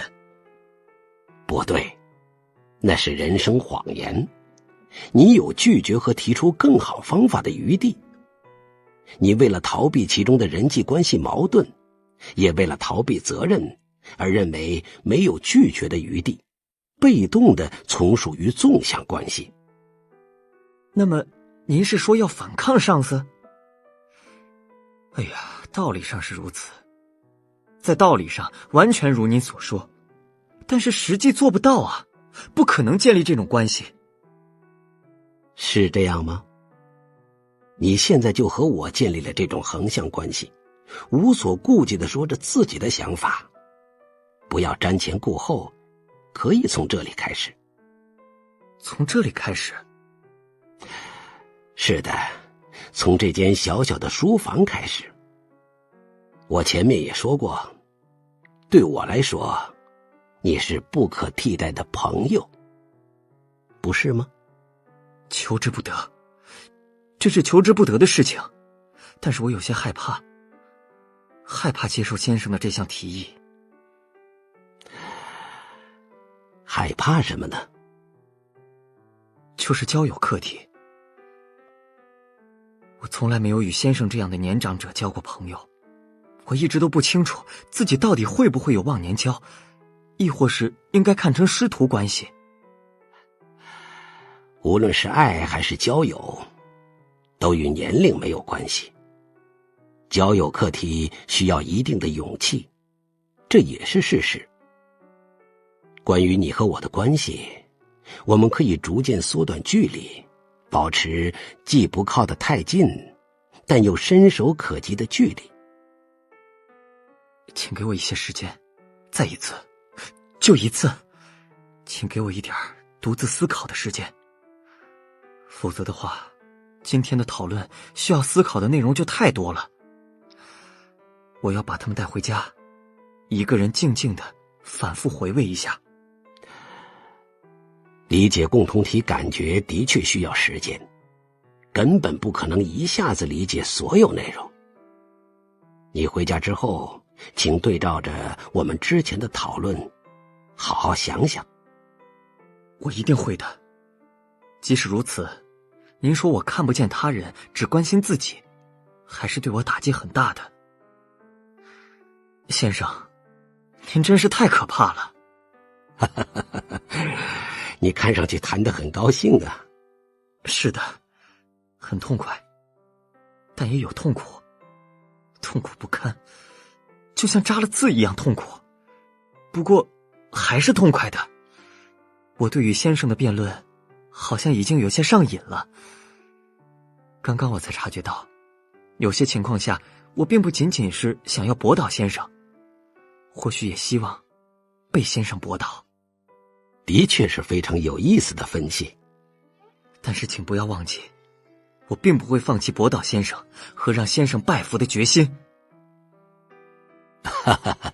我也很高兴，谢谢你。那么等你想好了，请随时过来。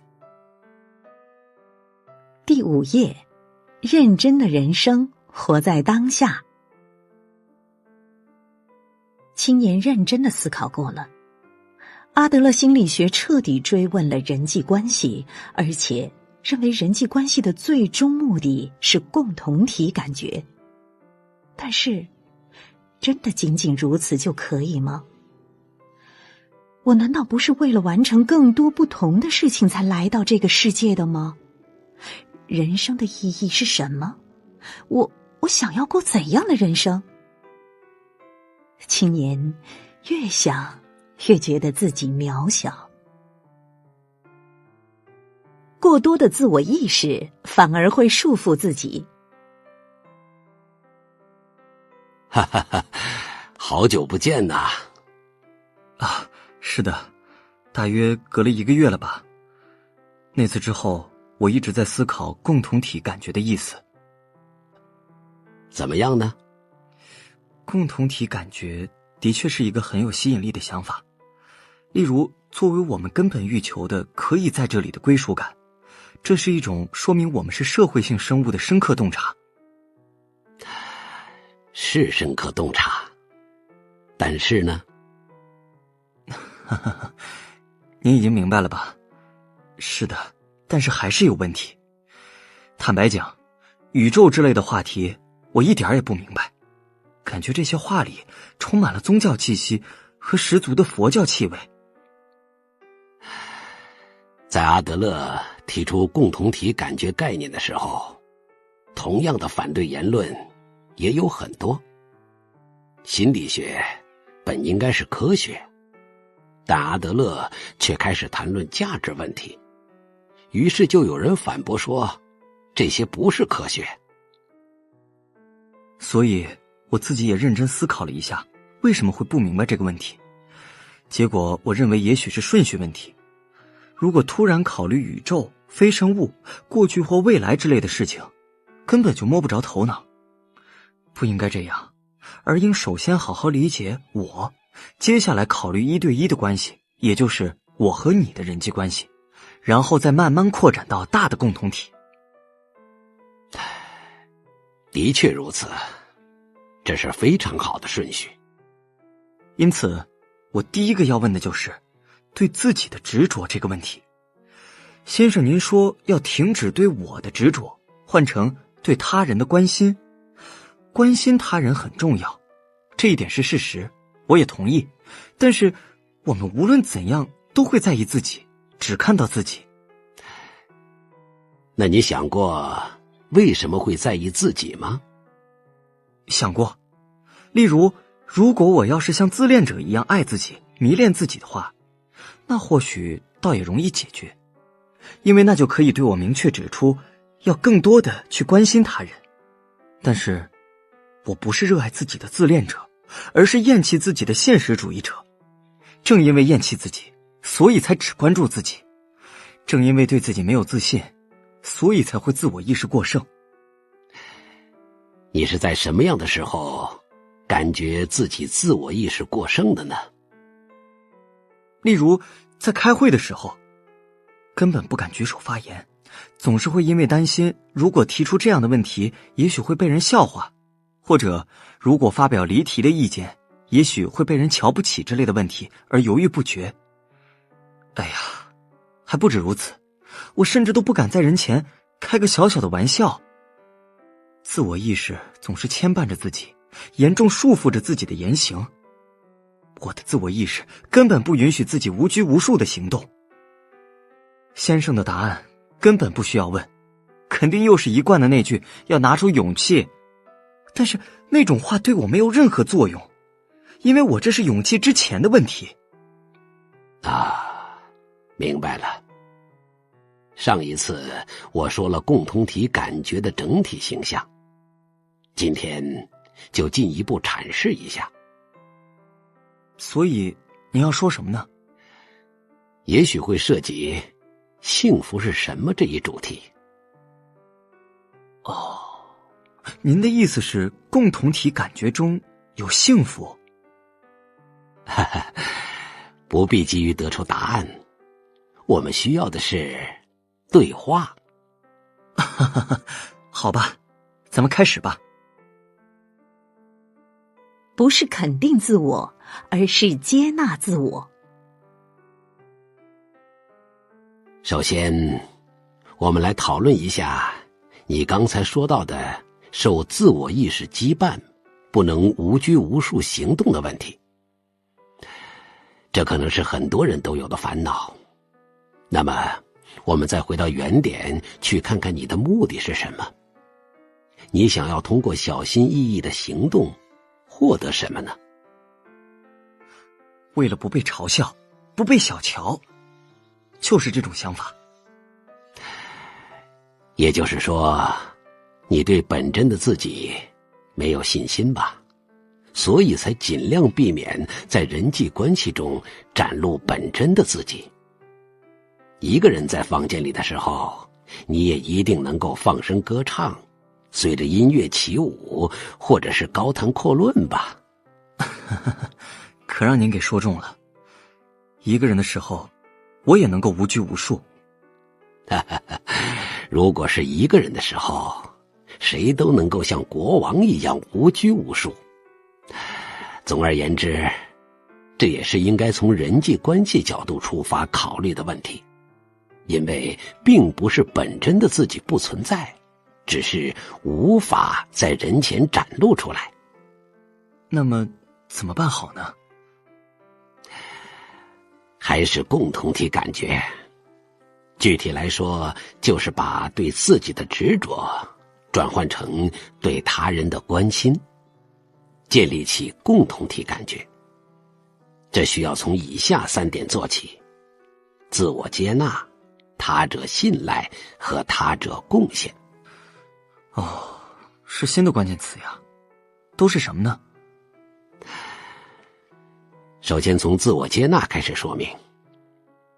第1页的时候，我曾经介绍了阿德勒重要的不是被给予了什么，而是如何去利用被给予的东西这句话，你还记得吧？当然。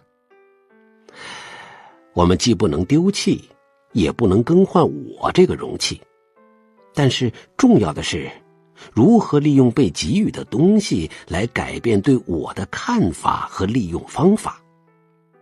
这是指更加积极，获得更强的自我肯定感，凡事都朝前看吗？没必要特别积极地肯定自己，不是自我肯定，而是自我接纳。不是自我肯定，而是自我接纳。是的，这两者有明显差异。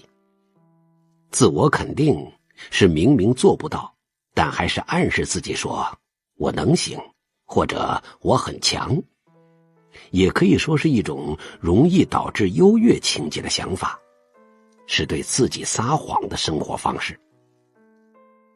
而另一方面，自我接纳是指假如做不到，就诚实地接受这个做不到的自己，然后尽量朝着能够做到的方向去努力，不对自己撒谎。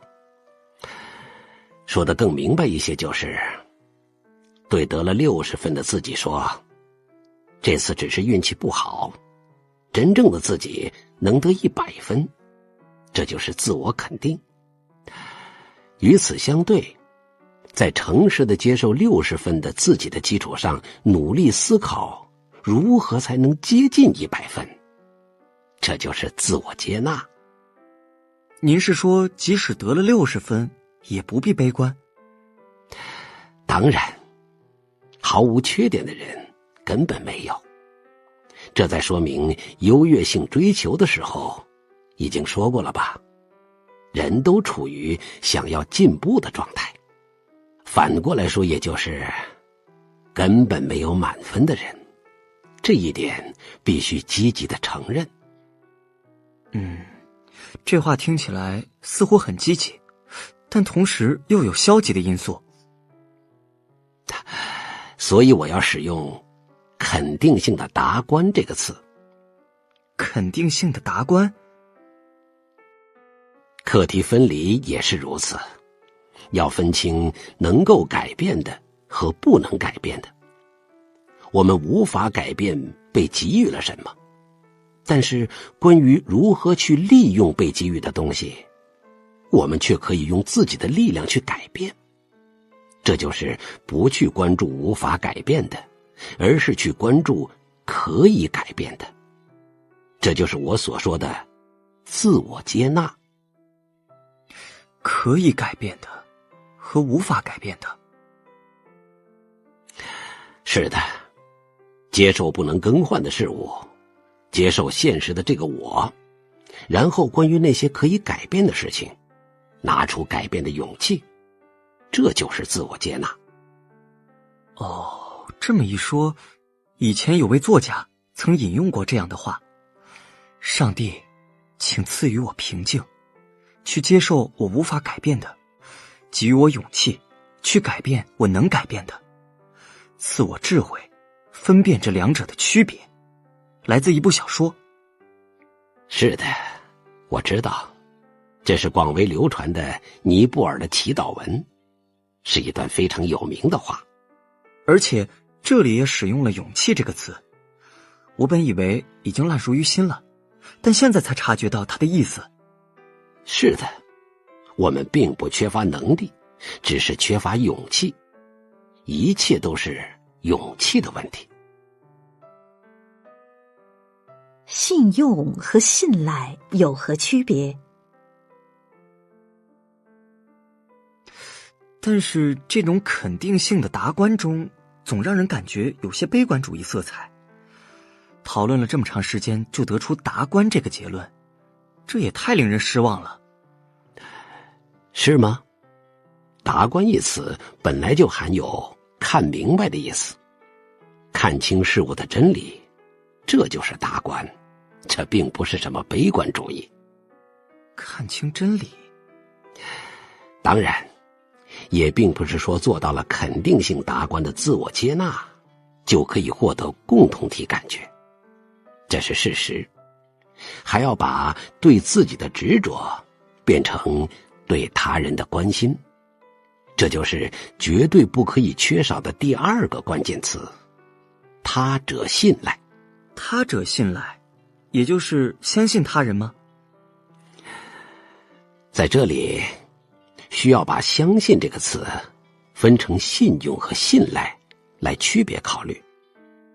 首先，信用有附加条件，用英语讲就是 credit。 例如想要从银行贷款，就必须提供某些抵押，银行会估算抵押价值，然后贷给你相应的金额。如果你还的话，我就借给你，或是只借给你能够偿还的份额。这种态度并不是信赖，而是信用。是啊，银行融资本来就是这样嘛。与此相对，阿德勒心理学认为，人际关系的基础不应该是信用，而应该是信赖。这里的信赖是指什么呢？在相信他人的时候，不附加任何条件，即使没有足以构成信用的客观依据，也依然相信，不考虑抵押之类的事情，无条件的相信，这就是信赖。无条件的相信，又是先生您津津乐道的邻人爱吗？当然，无条件的相信他人，有时也会遭遇背叛。就好比贷款保证人有时也会蒙受损失一样。即使如此，却依然继续相信的态度，就叫做信赖。这是缺心眼的老好人。先生也许支持性善说，但我却主张性恶说。无条件的相信陌生人，会遭人利用。也许会被欺骗、被利用。但是，请你站在背叛者的立场上去想一想，如果有人即使被你背叛了，也依然继续无条件的相信你，无论遭受了什么样的对待，依然信赖你，你还能对这样的人屡次做出背信弃义的行为吗？不，哎呀，但是这一定很难做到吧？什么呀？您是说最终还是要诉诸感情吗？像圣人一样的用信赖去打动对方的良心吗？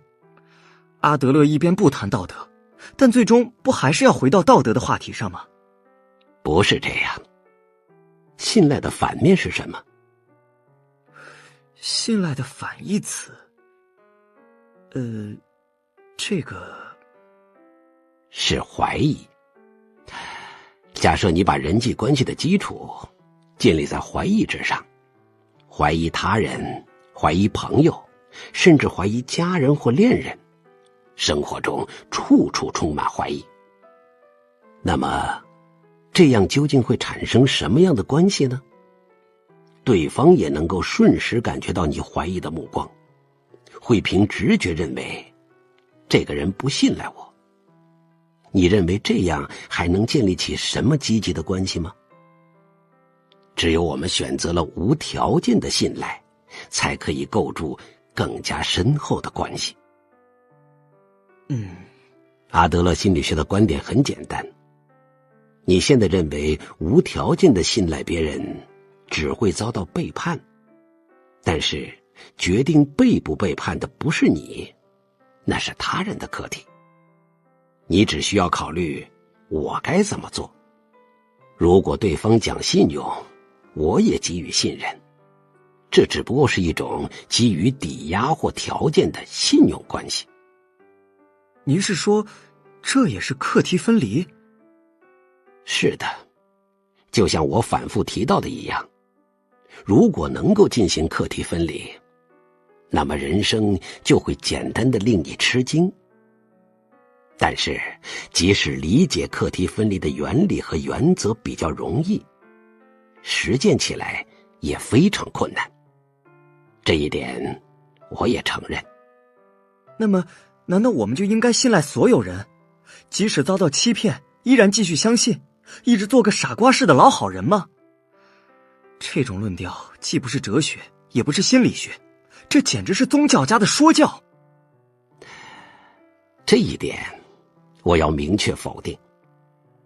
阿德勒心理学并没有基于道德价值观去主张要无条件的信赖他人。无条件的信赖是搞好人际关系和构建横向关系的一种手段。如果你并不想与那个人搞好关系的话，也可以用手中的剪刀彻底剪断关系，因为剪断关系是你自己的课题。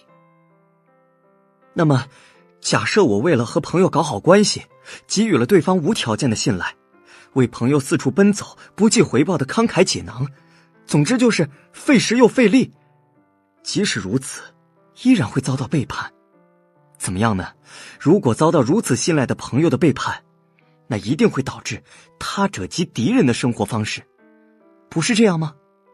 你好像还没能理解信赖的目的。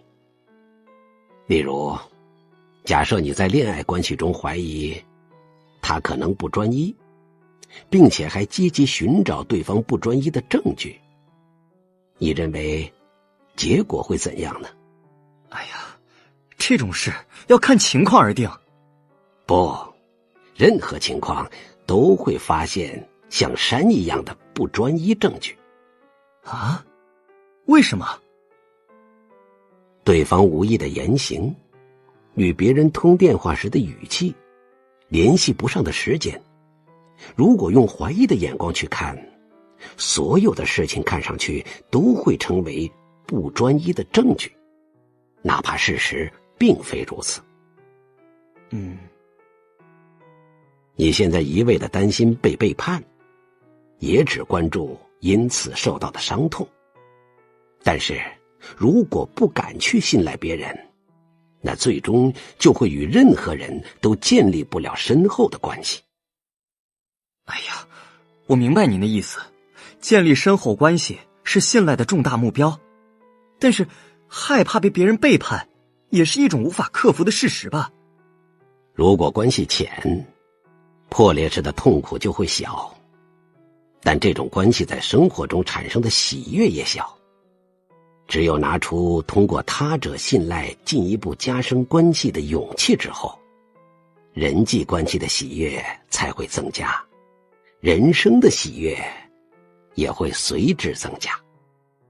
不对，先生又在岔开我的话。克服对背叛的恐惧感的勇气从哪里来呢？自我接纳。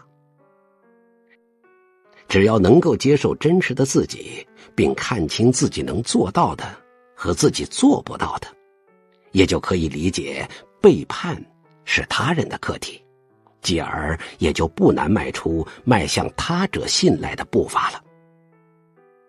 您是说，是否背叛是他人的课题，不是自己所能左右的事情？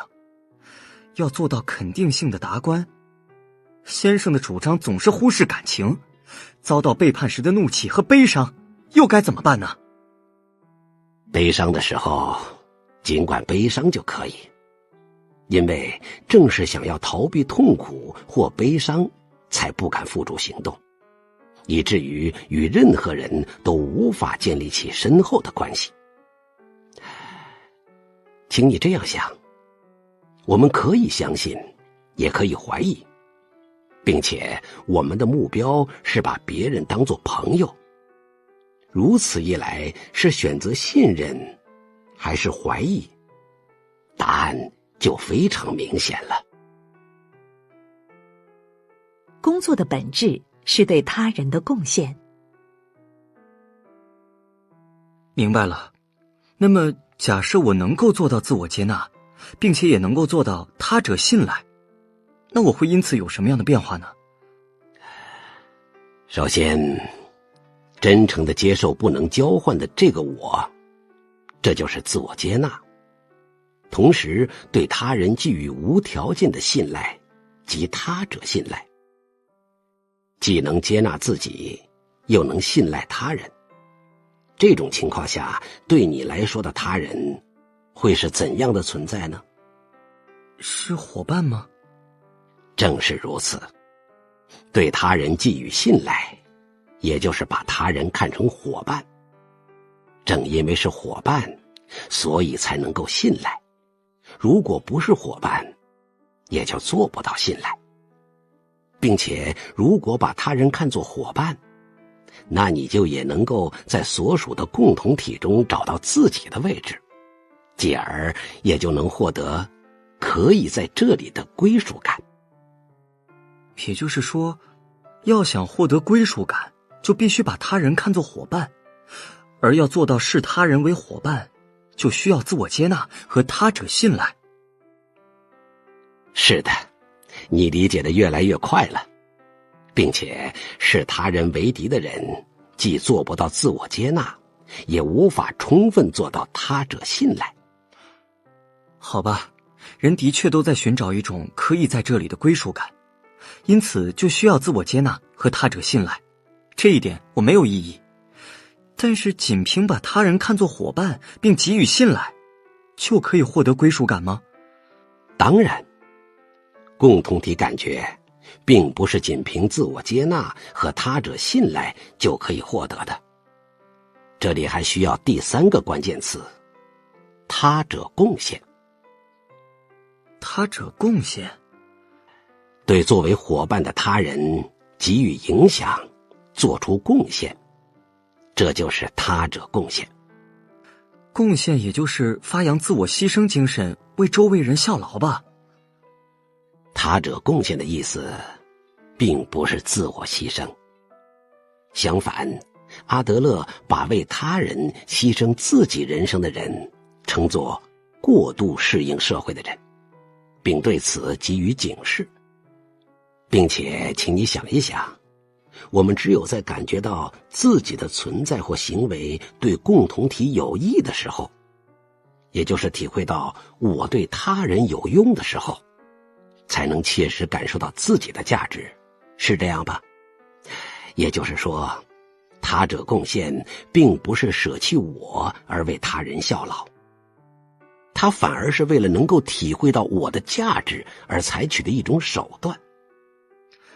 贡献他人是为了自己？是的，不需要自我牺牲。哎呀，您的论调越来越危险了吧？这可真是自掘坟墓啊！为了满足我而去为他人效劳，这不正是伪善的定义吗？所以我才说您的主张全部都是伪善，您的论调全都不可信。算了吧，先生，比起满口道德谎言的善人，我宁愿相信那些忠实于自己欲望的恶徒。言之过早了，你还没有真正理解共同体感觉。那么关于先生主张的他者贡献，请您具体举个例子吧。最容易理解的他者贡献就是工作，到社会上去工作或者做家务。劳动并不是赚取金钱的手段，我们通过劳动来实现他者贡献，参与共同体，体会我对他人有用，进而获得自己的存在价值。您是说，工作的本质是对他人的贡献？当然，赚钱也是一个重大要素。正如你之前查到的陀思妥耶夫斯基所说的，被铸造的自由一样。但是，有些富豪已经拥有了一生也花不完的巨额财产，但他们中的多数人，至今依然继续忙碌工作着。为什么要工作呢？是因为无底的欲望吗？不是，这是为了他者贡献，继而获得可以在这里的归属感。获得巨额财富之后，便致力于参加慈善活动的富豪们，也为了能够体会自我价值，确认可以在这里的归属感而进行着各种各样的活动。这也许是一个真理，但是真诚接受不可交换的这个我的自我接纳，主张应该毫不怀疑人际关系基础，从而做到无条件的他者信赖。对于青年来说，这两条都还可以接受，但是他对于他者贡献却不太明白。如果这种贡献是为了他人，那就势必会是充满痛苦的自我牺牲。另一方面，如果这种贡献是为了自己，那就是一种彻底的伪善。这一点必须得弄清楚。青年以坚定的口吻开始辩论。年轻人也有胜过长者之处。我承认工作有他者贡献的一面，但是表面上是贡献他人，但最终是为了自己。这种逻辑无论怎么想都是伪善。先生，您如何解释这一点呢？请你想象一下这种情况。在某个家庭里，晚饭结束之后，餐桌上满是餐具，孩子们回到了自己的房间里，丈夫坐在沙发上看电视，只有妻子我在收拾，而且家人都认为这是理所当然的，没有一个人打算帮忙。如果按照常理考虑，这种情况下，妻子我就会产生为什么不来帮我，或者为什么只有我干之类的怨言。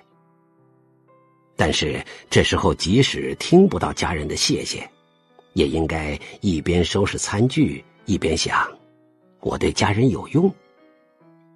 我们应该思考的不是他人为我做了什么，而是我能为他人做什么，并积极地加以实践。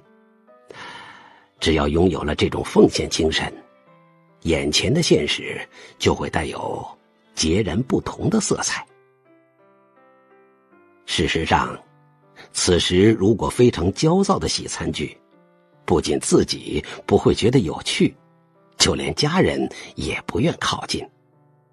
另一方面，如果是一边愉快地哼着歌，一边洗餐具，孩子们也许会过来帮忙，或至少营造出一种容易帮忙的氛围。是啊，如果就这种情况来说，也许如此。那么，这里为什么会有奉献精神呢？这是因为能够把家人视为伙伴。若非如此，肯定会产生为什么只有我干，或者为什么大家都不帮我之类的想法。在视他人为敌人的状态下所做出的贡献，也许是伪善的，但是如果他人是伙伴，所有的贡献也就不会是伪善了。你之所以一直纠结于伪善这个词，那是因为还没能理解共同体感觉。为了方便起见，前面我一直按照自我接纳、他者信赖、他者贡献这种顺序来进行说明。但是这三者是缺一不可的整体。正因为接受了真实的自我，也就是自我接纳，才能够不惧背叛地做到他者信赖。而且正因为对他人给予无条件的信赖，并能够视他人为自己的伙伴，才能够做到他者贡献。同时，正因为对他人有所贡献，才能够体会到我对他人有用，进而接受真实的自己，做到自我接纳。你前些天做的笔记还带着吗？啊，是那个关于阿德勒心理学所提出的目标的笔记吧？自那天之后，我就一直随身携带。在这里，行为方面的目标：一、自立；二、与社会和谐共处。支撑这种行为的心理方面的目标：一、我有能力的意识；二、人人都是我的伙伴的意识。如果把这个笔记与刚才的话结合起来看，应该能够理解得更加深刻。也就是说，一所说的自立与我有能力的意识，是关于自我接纳的话题。另一方面，二所说的与社会和谐共处和人人都是我的伙伴的意识，则与他者信赖和他者贡献有关。的确如此，人生的目标应该就是共同体感觉吧，但是这似乎需要一定的时间进行整理。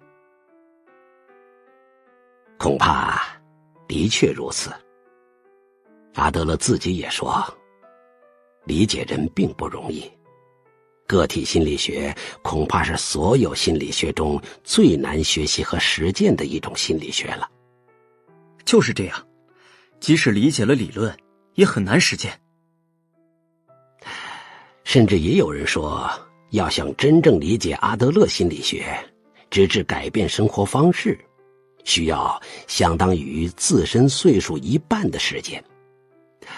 也就是说，如果40岁开始学的话，需要20年，也就是到了60岁才能学会。20岁开始学的话，加上10年，得到30岁才能学会。你还年轻，学得越早，就越有可能早日改变。在能够早日改变这个意义上，你比世上的长者们都要超前一步。为了改变自己，创造一个新的世界，在某种意义上，你比我更超前。可以迷路，也可以走偏，只要不再从属于纵向关系，不畏惧惹人讨厌的自由前行就可以。如果所有人都能够认为年轻人更超前的话，世界就会发生重大改变。我比先生更超前？没错，处在同一地平线上，但比我更超前。我还是第一次看到有人对与自己孩子年龄差不多的人说这样的话呢。我希望更多的年轻人了解阿德勒思想，但同时也希望更多的才者了解，因为无论在什么年龄，人都可以改变。工作狂是人生谎言。明白了，我承认自己的确没有迈向自我接纳和他者信赖的勇气，但是这真的只是我的错吗？那些蛮不讲理的指责、攻击我的人也有问题。的确，世上并非全是好人，人际关系中也会遭遇到诸多不愉快的事情。但是在这里绝对不可以搞错这样一个事实，任何情况下都只是攻击我的那个人有问题，而绝不是大家的错。具有神经质生活方式的人常常使用大家、总是或者一切之类的词语。大家都讨厌自己，总是只有自己受损失，或者一切都不对等。如果你常常说这种一般化的词语，那就需要注意了。是啊，倒也有些道理。阿德勒心理学认为，这种生活方式是缺乏人生和谐的生活方式，是一种只凭事物的一部分就来判断整体的生活方式。人生和谐？犹太教教义中有这么一段话：假如有10个人，其中势必会有1个人，无论遇到什么事都会批判你，他讨厌你，你也不喜欢他，而且10个人中也会有2个人能够成为与你互相接纳一切的好朋友，剩下的7个人则2者都不是。这种时候，是关注讨厌你的那个人呢，还是聚焦于非常喜欢你的那2个人，亦或是关注其他作为大多数的7个人？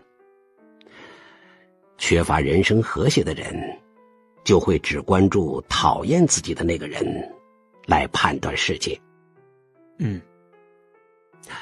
例如，以前我曾经参加过一个有口吃者和其家人参加的研讨会。你周围有口吃的人吗？我以前上学的初中也有一位口吃的学生，这一点无论是本人还是家人都很痛苦吧。口吃为什么会很痛苦呢？阿德勒心理学认为，苦恼于口吃的人只关心自己的说话方式，从而感到自卑和痛苦，因此自我意识就会变得过剩，说话也会更加不顺畅。只关心自己的生活方式？是的，笑话别人口吃的人只是极少数。用刚才的话说，充其量就是10人中的1人，并且采取这种嘲笑态度的愚蠢的人，我们可以主动与其切断关系。但是如果缺乏人生和谐，那就会只关注这1个人，并认为大家都嘲笑我。但是这也是人之常情吧。我定期举办读书会，参加者中也有口吃者。他在朗读的时候，语言有时会顿住，但没有1个人因此嘲笑他。大家都安静的、自然的等着。这应该并不是只有在我的读书会上才能看到的光景。人际关系不顺利，既不是因为口吃，也不是因为脸红恐惧症。真正的问题在于无法做到自我接纳、他者信赖和他者贡献，却将焦点聚集到微不足道的一个方面，并企图以此来评价整个世界。这就是缺乏人生和谐的错误生活方式。先生，难道您就对口吃者说如此严厉的话吗？当然，最初他们也根本不认同，但3天的研讨会结束时，大家都深深信服了。这的确是很有趣的讨论，但是口吃者还是有些特殊的例子。还有别的什么事例吗？例如那些是工作狂的人，这些人也缺乏人生和谐。工作狂也是？为什么？口吃者是只看事物的一部分，便来判断其整体。与此相对，工作狂则是只关注人生特定的侧面。也许他们会辩解说，因为工作忙，所以无暇顾及家庭。但是这其实是人生的谎言，只不过是以工作为借口来逃避其他责任。本来家务、育儿、交友或兴趣应该全都给予关心。阿德勒不认可任何一方面突出的生活方式。我父亲就是这样的人。他是个工作狂，一心只想着在工作上出成绩，并且还以自己挣钱为理由来支配家人，是个非常封建的人。在某种意义上来说，这是一种不敢正视人生课题的生活方式。工作并不仅仅是指在公司上班，家庭里的工作、育儿、对地域社会的贡献、兴趣等，这一切都是工作。公司等只不过是一小部分而已。只考虑公司的工作，那是一种缺乏人生和谐的生活方式。哎呀，正是如此，而且被抚养的家人还根本不能反驳。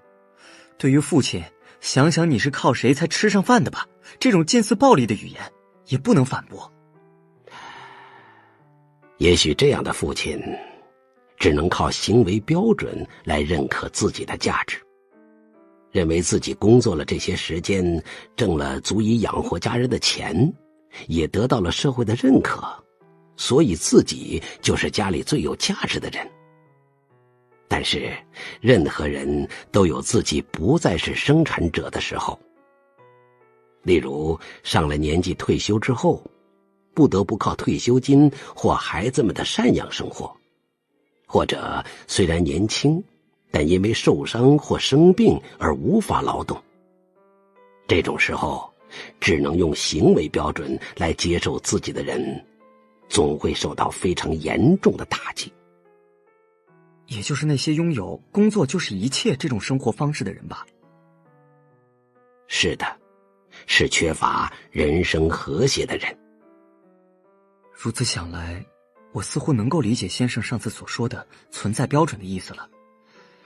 我的确没有认真想过自己无法劳动，在行为标准上做不了任何事时候的情况。是按照行为标准来接受自己，还是按照存在标准来接受自己？这正是一个有关获得幸福的勇气的问题。从这一刻起就能变得幸福。获得幸福的勇气。那么我要问一下，这种勇气的具体状态？是的，这是非常重要的一点。先生，您说一切烦恼皆是人际关系的烦恼，反过来说就是我们的幸福也在人际关系之中。但是我还无法理解这一点。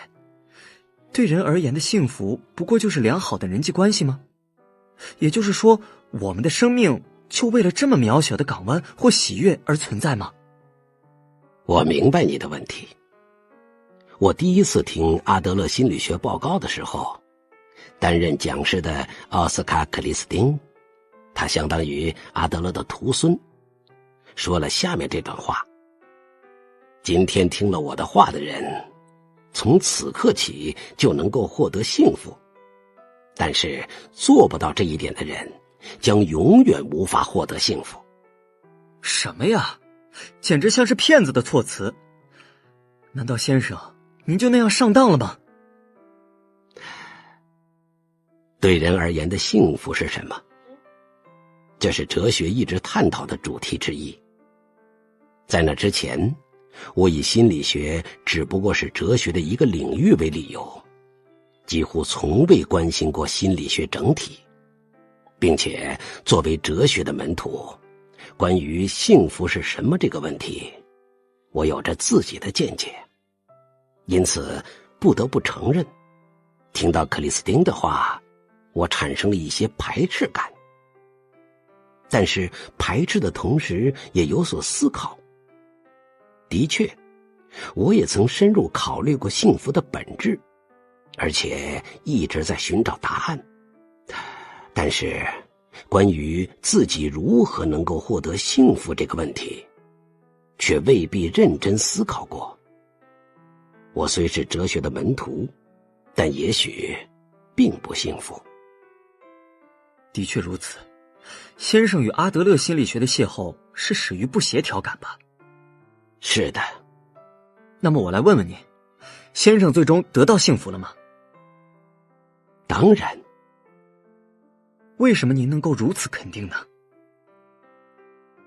对人而言，最大的不幸就是不喜欢自己。对于这种现实，阿德勒准备了极其简单的回答：我对共同体有益，或者我对他人有用。这种想法就足以让人体会到自己的价值。也就是您刚才提到的他者贡献吧？是的，并且还有非常重要的一点，那就是这里所说的他者贡献，也可以是看不见的贡献。可以是看不见的贡献？判断你的贡献是否起作用的不是你，那是他人的课题，是你无法干涉的问题。是否真正做出了贡献，从原理上根本无从了解。也就是说，进行他者贡献时候的我们，即使做出看不见的贡献，只要能够产生我对他人有用的主观感觉及贡献感，也可以。请等一下，这么说来，先生认为的幸福就是……你已经觉察到了吧？也就是幸福及贡献感，这就是幸福的定义。但是，这怎么了？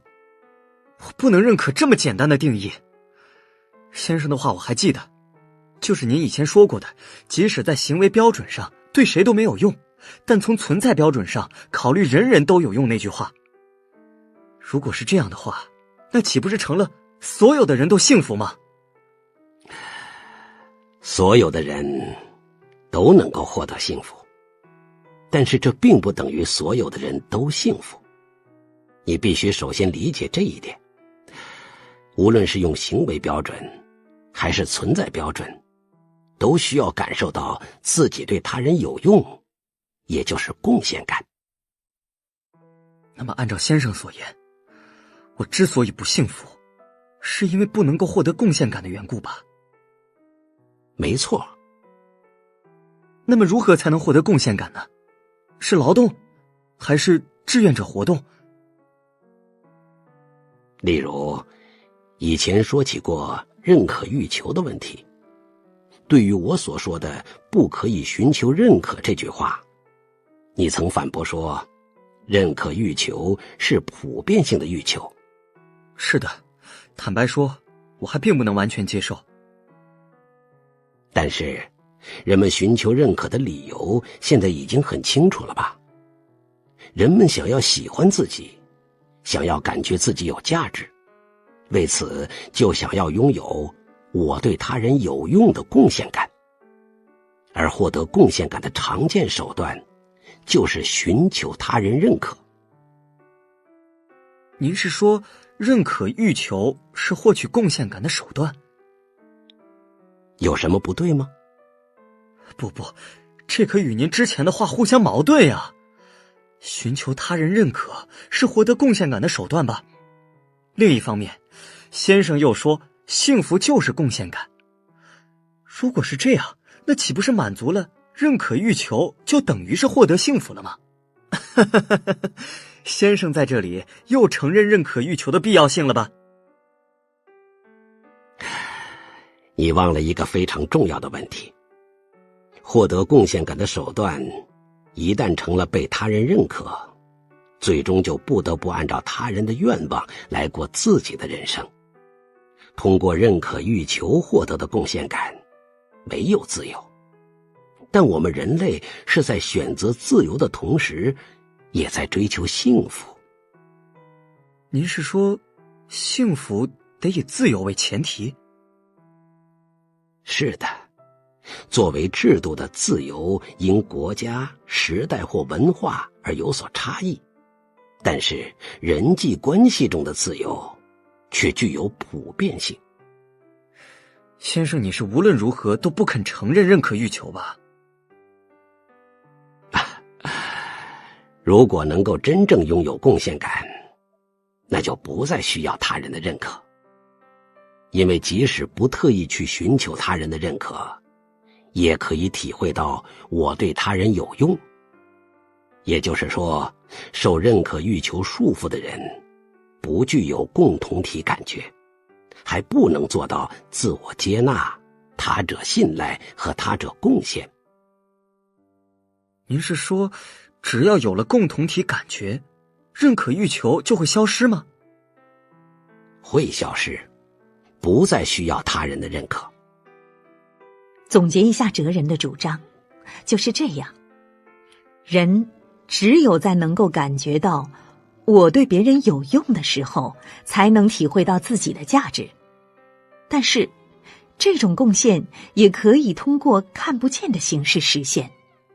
只要有对别人有用的主观感觉及贡献感就可以。并且，哲人还得出了这样的结论：幸福就是贡献感。的确，这也是真理的一面。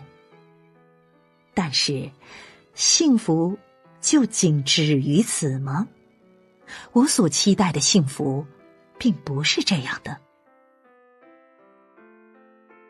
追求理想者面前的两条路。但是先生还没有回答我的问题。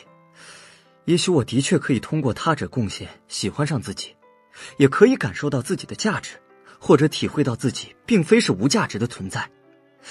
但是仅凭这一点，人就会幸福吗？既然来到这个世上，如果不成就一番名垂后世的大事业，或者不证明我是独一无二的我的话，那就不可能得到真正的幸福。先生把一切都归于人际关系之中，根本不想提及自我实现式的幸福。如果让我说的话，这就是一种逃避。的确如此。我有一点不太明白，你所说的自我实现式的幸福，具体是指什么呢？这要因人而异。既有希望获得社会性成功的人，也有人拥有更加个人性的目标，比如想要开发出针对难治之症的特效药的研究者，还有想要留下满意作品的艺术家。那你呢？我还不太清楚自己在寻找什么，以及将来想要干什么，但是我知道必须得做些事情，也不可以一直在大学图书馆里工作。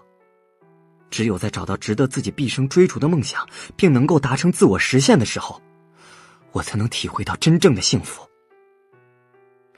实际上，我的父亲就一直埋头于工作，我也不知道这对于他而言是不是幸福，但至少在我的眼里，整天忙于工作的父亲并不幸福。我不想过这样的生活。明白了。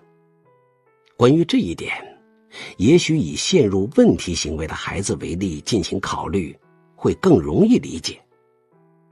问题行为？是的。首先，我们人类都具有优越性追求这种普遍性的欲求。这一点，我以前也说过吧？是的，简单说就是指希望进步，或者追求理想状态吧。并且大多数孩子在最初的阶段都是希望特别优秀。具体说就是听从父母的教导，行为中规中矩，并竭尽全力地去学习、运动和掌握技能。他们想要通过这样做来获得父母的认可。但是，希望特别优秀的愿望无法实现的时候，例如学习或运动进展不顺利的时候，就会转而希望特别差劲。为什么？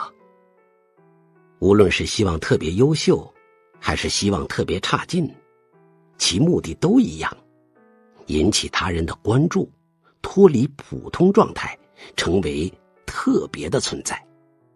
这就是他们的目的。好吧，请您继续说。本来无论是学习还是运动，为了取得某些成果，就需要付出一定的努力。但是希望特别差劲的孩子，也就是陷入问题行为的孩子，却可以在不付出这种健全努力的情况下，也获得他人的关注。阿德勒心理学称之为廉价的优越性追求。例如，有些问题儿童在上课的时候，通过扔橡皮或者是大声说话来妨碍上课。如此一来，肯定会引起同学或老师的注意。此刻，其就可以成为特别的存在。但这是廉价的优越性追求，是一种不健全的态度。也就是说，陷入不良行为的孩子也属于廉价的优越性追求。是这样的，所有的问题行为，例如逃学或者割腕，以及未成年人饮酒或吸烟等，一切都是廉价的优越性追求。你刚开始提到的那位闭门不出的朋友也是一样。孩子陷入问题行为的时候，父母或周围的大人们会加以训斥。被训斥这件事对孩子来说无疑是一种压力，但是即使是以被训斥这样一种形式，孩子也还是希望得到父母的关注，无论什么形式都可以，就是想成为特别的存在。无论怎么被训斥，孩子都不停止问题行为，这在某种意义上来说是理所当然的事情。您是说，正因为父母训斥，他们才不停止问题行为？正是，因为父母或大人们通过训斥这种行为给予了他们关注。但先生以前关于问题行为也说过，报复父母这个目的吧？这两者有什么关系吗？是的，复仇和廉价的优越性追求很容易联系起来，这就是在让对方烦恼的同时，还想成为特别的存在。甘于平凡的勇气。但是不可能所有人都特别优秀吧？人都有擅长的和不擅长的，都有差异。这个世上的天才毕竟只是少数，也不可能谁都成为优等生。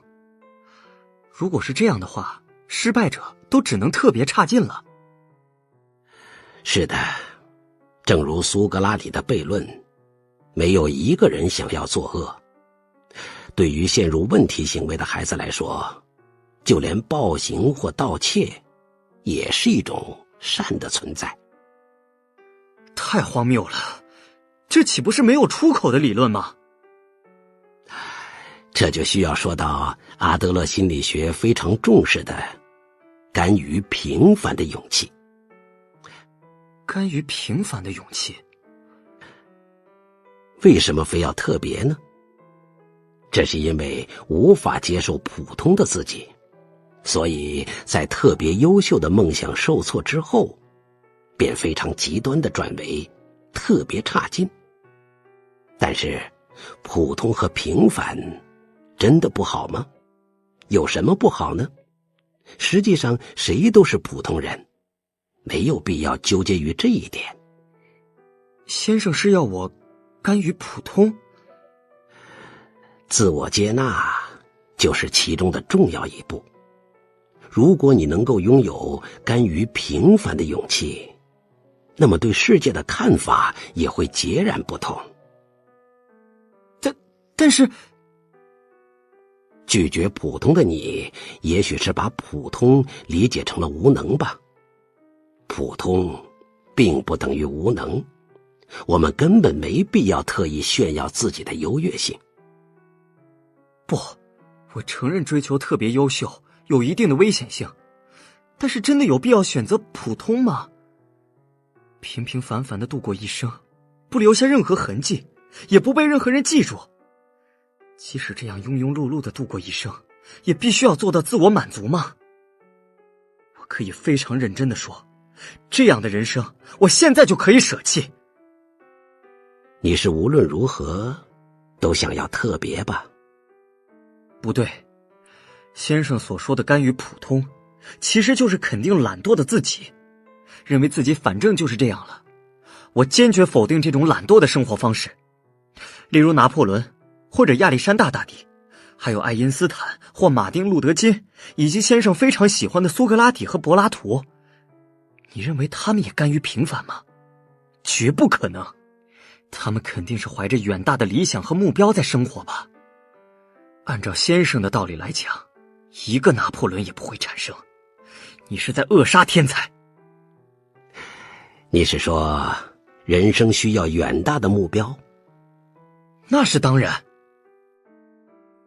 甘于平凡的勇气，这是多么可怕的语言！阿德勒还有这个哲人，难道要我选择那样的道路吗？难道要和大多数人一样过完庸庸碌碌的一生吗？当然，我并不是天才，也许我只能选择普通，也许我只能接受平庸的我，置身于平庸的日常生活。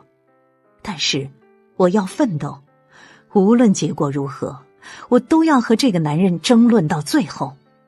也许我们的辩论现在已经接近核心。青年的心跳越来越快，紧紧握着的手心在这个季节里竟有汗水渗出。人生是一连串的刹那。明白了，你所说的远大目标，就好比登山时以山顶为目标。是的，就是这样。人人都会以山顶为目标吧。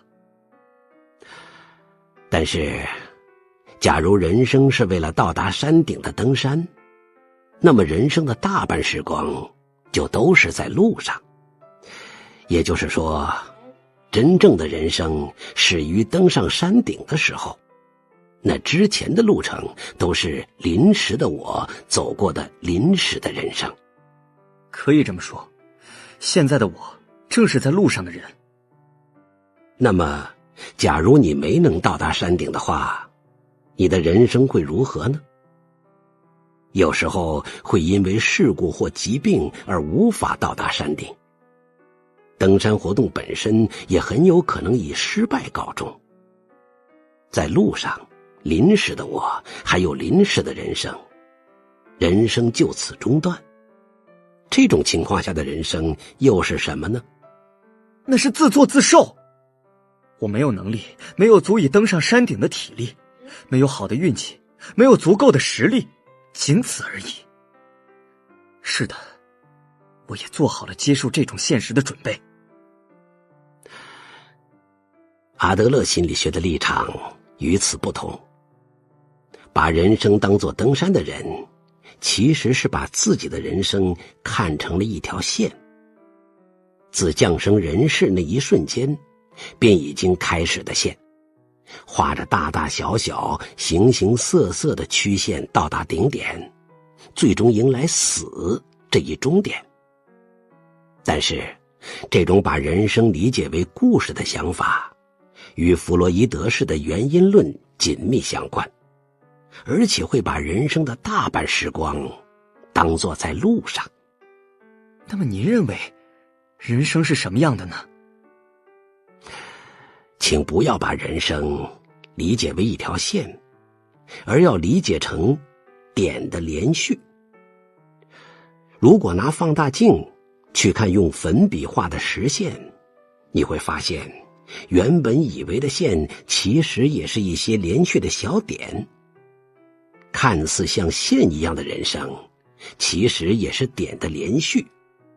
也就是说，人生是连续的刹那。连续的刹那？是的，是现在这一刹那的连续。我们只能活在此时此刻，我们的人生只存在于刹那之中。不了解这一点的大人们，总是想要强迫年轻人过线一样的人生。在他们看来，上好大学，进好企业，拥有稳定的家庭，这样的轨道才是幸福的人生。但是，人生不可能是一条线。您是说，没必要进行人生规划或者职业规划？如果人生是一条线，那么人生规划就有可能。但是我们的人生只是点的连续，计划式的人生不是有没有必要，而是根本不可能。太无聊了，多么愚蠢的想法！舞动人生，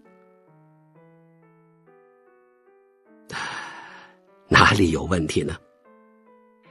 你的主张不仅否定了人生的计划性，甚至还否定了努力。例如，自幼便梦想着成为小提琴手而拼命练习的人，最终进入了梦寐以求的乐团；或者是拼命学习，通过司法考试的人，最终成了律师。这些都是没有目标和计划的人绝对不可能实现的人生。也就是他们以山顶为目标，默默前行。当然。果真如此吗？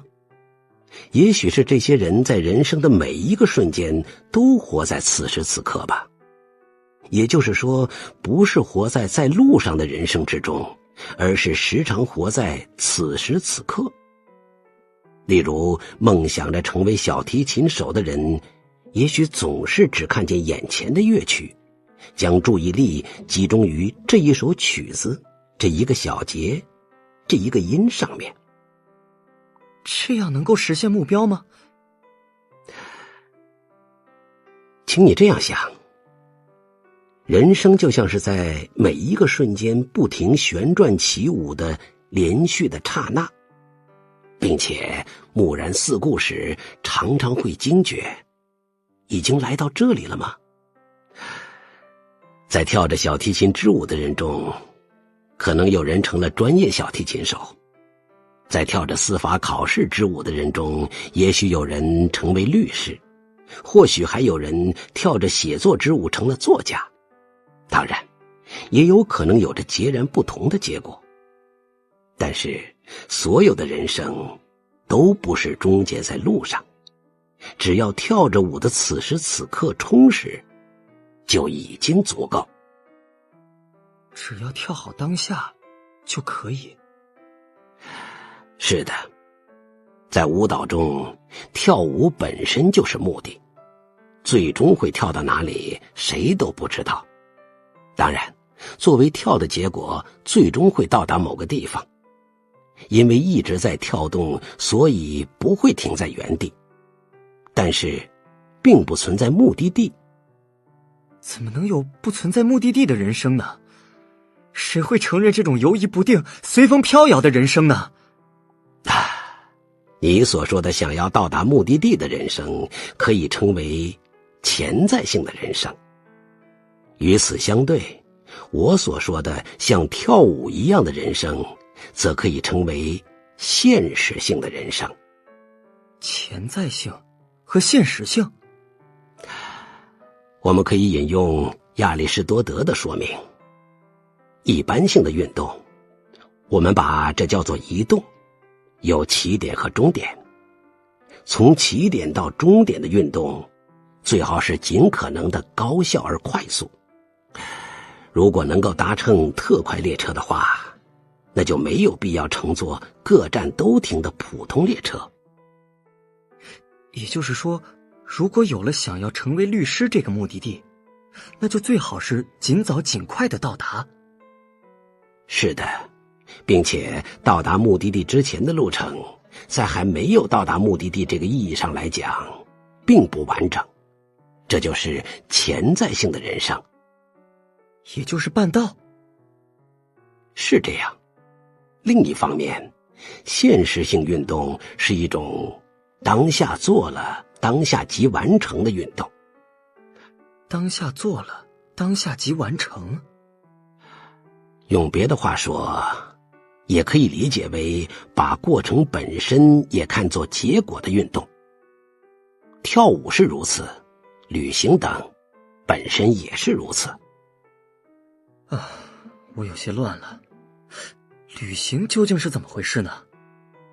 旅行的目的是什么。例如，你要去埃及旅行，这时候你会想尽早尽快地到达胡夫金字塔，然后再以最短的距离返回吗？如果是这样的话，那就不能称为旅行。跨出家门的那一瞬间，旅行已经开始。朝着目的地出发途中的每一个瞬间都是旅行。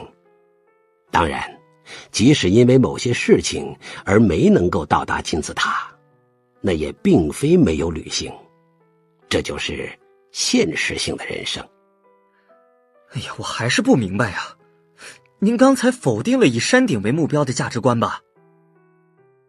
那如果把这种现实性的人生比喻为登山，又会如何呢？如果登山的目的是登上山顶，那它就是潜在性的行为。说的极端点儿，乘坐电梯登上山顶，逗留5分钟，然后再乘电梯回来也可以。当然，如果没能到达山顶的话，其登山活动就等于失败。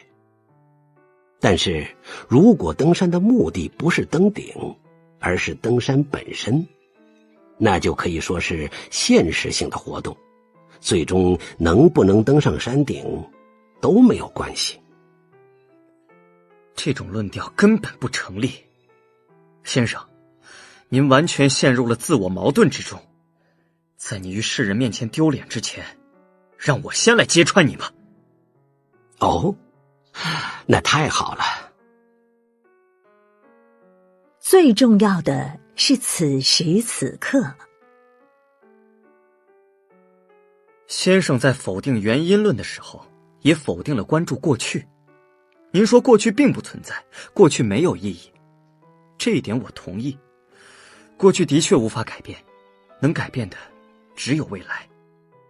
但是现在通过说明现实性生活方式，又否定了计划性，也就是否定了按照自己的意思改变未来。您既否定往后看，同时也否定朝前看，这简直就是说要在没路的地方盲目前行呀。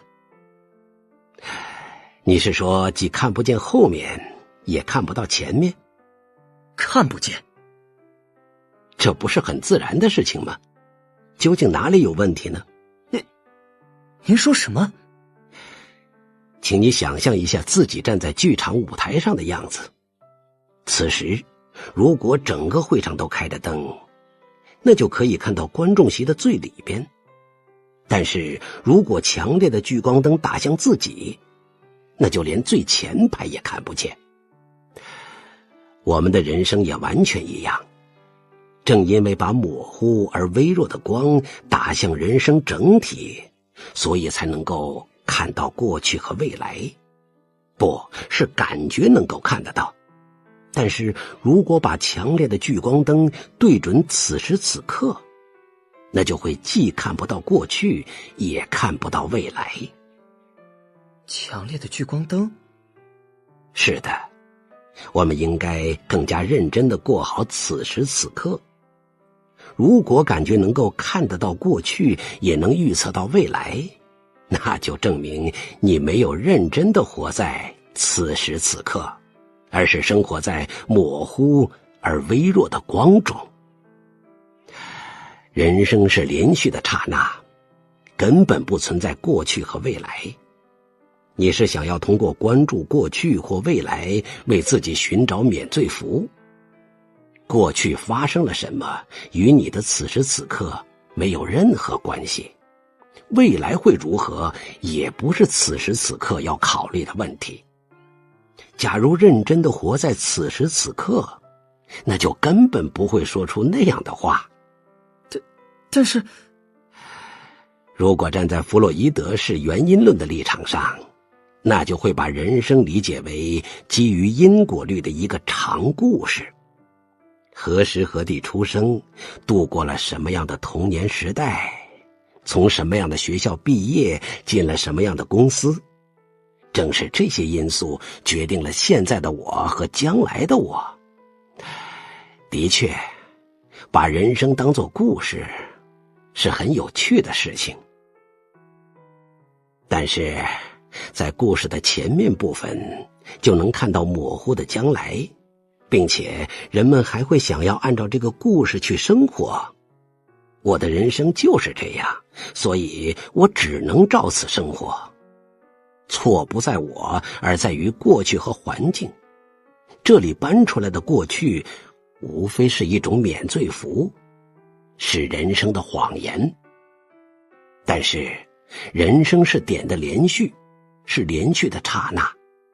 如果能够理解这一点，那就不再需要故事。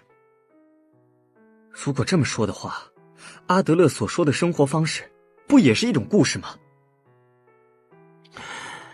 生活方式说的是此时此刻，是可以按照自己意志改变的事情。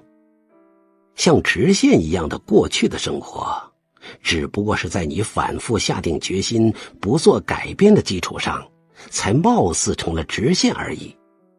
并且将来的人生也完全是一张白纸，并未铺好行进的轨道。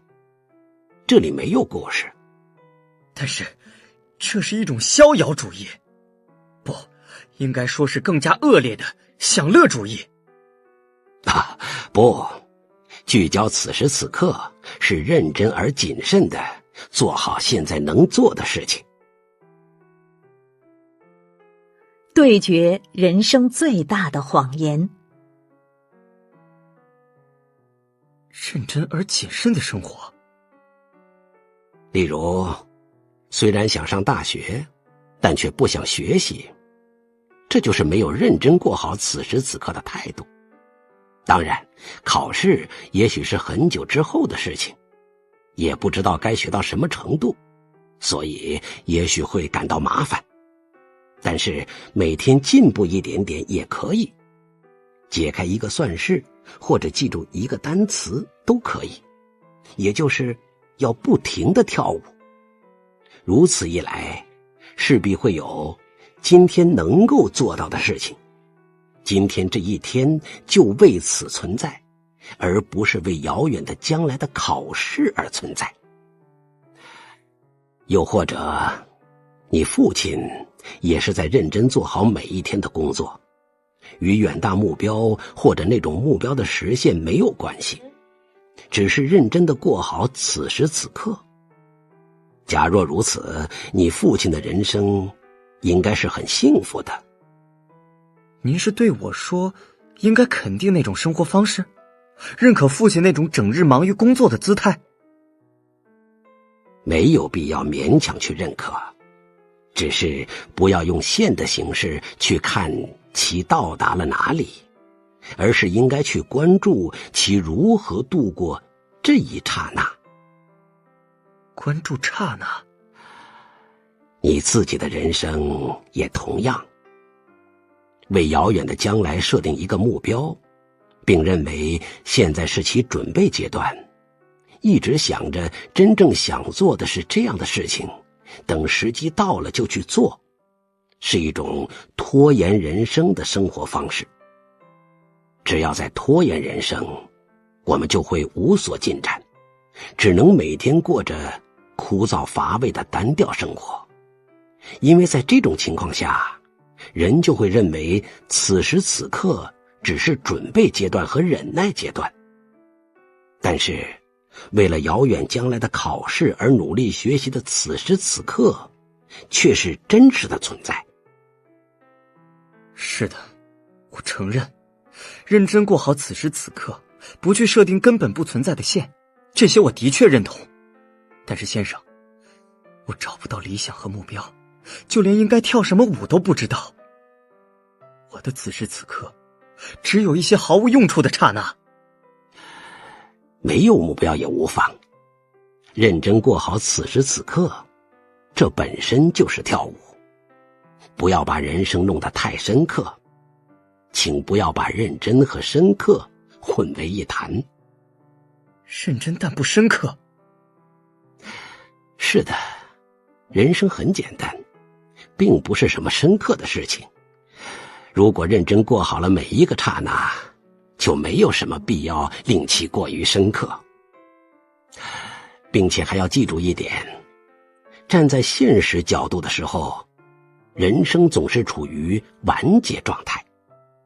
完结状态？你还有我，即使生命终结于此时此刻，那也并不足以成为不幸。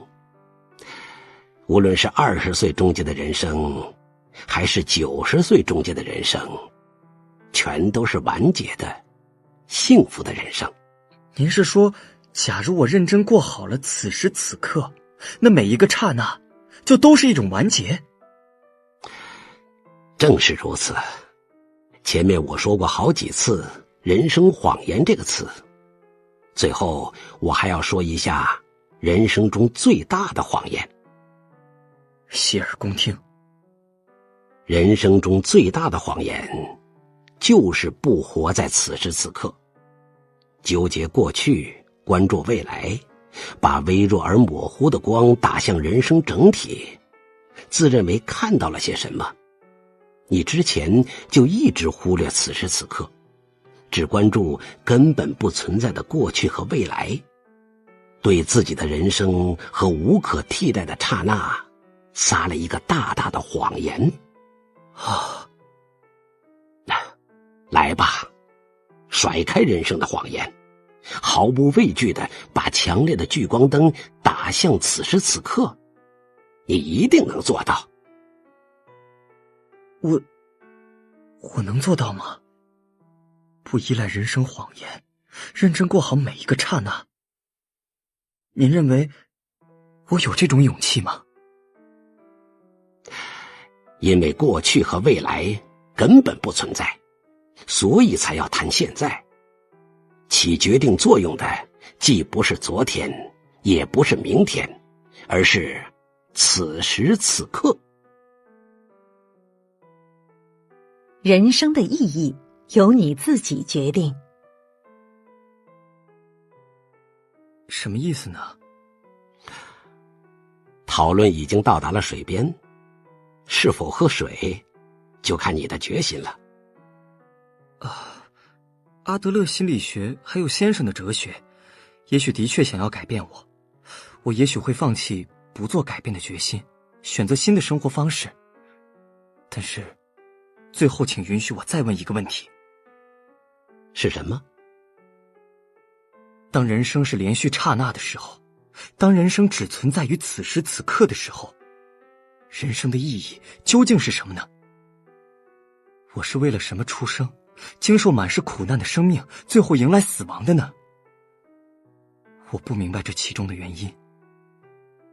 人生的意义是什么？人为了什么而活？当有人提出这个问题的时候，阿德勒的回答是，并不存在普遍性的人生意义。人生没有意义？例如战祸或天灾，我们所居住的世界充满了各种不合理的事情，我们也不可能在被卷入战祸而丧命的孩子们面前谈什么人生意义。也就是说，人生并不存在可以作为常识来讲的意义。但是如果面对这种不合理的悲剧而不采取任何行动的话，那就等于是在肯定已经发生的悲剧。无论发生何种情况，我们都必须采取一些行动，必须对抗康德所说的倾向性。是的，是的。那么假如遭受到了重大天灾，按照原因论的角度去回顾过去，以及追问为什么会发生这样的事情，这又有多大意义呢？正因为如此，我们在遭遇困难的时候才更要向前看，更应该思考今后能够做些什么。的确如此。所以阿德勒在说了并不存在普遍性的人生意义之后，还说人生意义是自己赋予自己的。自己赋予自己？什么意思？年轻时，我祖父的脸部曾受到了重创，这实在是不合理、非人道的灾难。当然，也可能有人会因此而选择世界太残酷，或者人们都是我的敌人之类的生活方式。但是，我相信祖父一定是选择了人们都是我的伙伴，世界非常美妙这样的生活方式。阿德勒所说的人生的意义是由你自己赋予自己的，就正是这个意思。人生没有普遍性的意义，但是你可以赋予这样的人生以意义，而能够赋予你的人生以意义的只有你自己。那么请您教教我，我怎样才能给自己无意义的人生赋予应有的意义？我还没有那样的自信。你对自己的人生感到茫然，为什么茫然呢？那是因为你想要选择自由，也就是想要选择不惧招人讨厌，不为他人而活，只为自己而活的道路。是的，我想要选择幸福，选择自由。人想要选择自由的时候，当然就有可能会迷路。所以，作为自由人生的重大指针，阿德勒心理学提出了引导之星。引导之星，就像旅人要依靠北极星旅行一样，我们的人生也需要引导之星。这是阿德勒心理学的重要观点。这一巨大理想就是，只要不迷失这个指针就可以，只要朝着这个方向前进，就可以获得幸福。那颗星是什么呢？他者贡献。他者贡献。无论你过着怎样的刹那，即使有人讨厌你，只要没有迷失他者贡献这颗引导之星，那么你就不会迷失，而且做什么都可以。即使被讨厌自己的人讨厌着，也可以自由的生活。只要自己心中有他者贡献这颗星，就一定能够有幸福相伴，有朋友相伴。而且我们要像跳舞一样认真过好作为刹那的此时此刻，既不看过去，也不看未来，只需要过好每一个完结的刹那。没必要与谁竞争，也不需要目的地，只要跳着，就一定会到达某一个地方，到达谁都不知道的某个地方。现实性的人生就是这样。我自己无论怎样回顾之前的人生，也无法解释自己为什么会走到此时此刻。本以为在学习希腊哲学，但不知不觉间同时学习了阿德勒心理学，又像现在这样与你这位不可替代的朋友热烈交谈。这正是跳好每一个刹那的结果。对你而言的人生意义，在认真跳好此时此刻的时候，就会逐渐明确。会明确吧？我相信先生。是的，请相信我。我常年与阿德勒思想为伴，逐渐发现了一件事情。什么？那就是一个人的力量很大，不，应该说是我的力量无穷大。怎么回事呢？也就是如果我改变，世界就会改变。世界不是靠他人改变，而只能靠我来改变。在了解了阿德勒心理学的我的眼中，世界已经不是曾经的世界了。如果我改变，世界也会改变。我之外的任何人都不会为我改变世界。这就类似于常年近视的人初次戴上眼镜时的冲击，原本模糊的世界轮廓一下子变得清晰起来，就连颜色也鲜艳了许多，而且不是视野的一部分变得清晰，而是能够看到的一切世界都变得清晰起来。我想，你如果能够有同样的体验，那一定会无比幸福。我真遗憾，发自心底的遗憾。早上10年，不，哪怕5年也好，真想早一些了解。如果5年前的自己，就职以前的自己已经了解了阿德勒思想的话，不，这不对。你认为想要在10年前了解，那正是因为阿德勒思想影响了现在的你。谁也不知道10年前的你会有什么样的感受，你就应该现在听到这种思想。是的，的确如此。再送给你一句阿德勒的话：必须有人开始，即使别人不合作，那也与你无关。我的意见就是这样，应该由你开始，不用去考虑别人是否合作。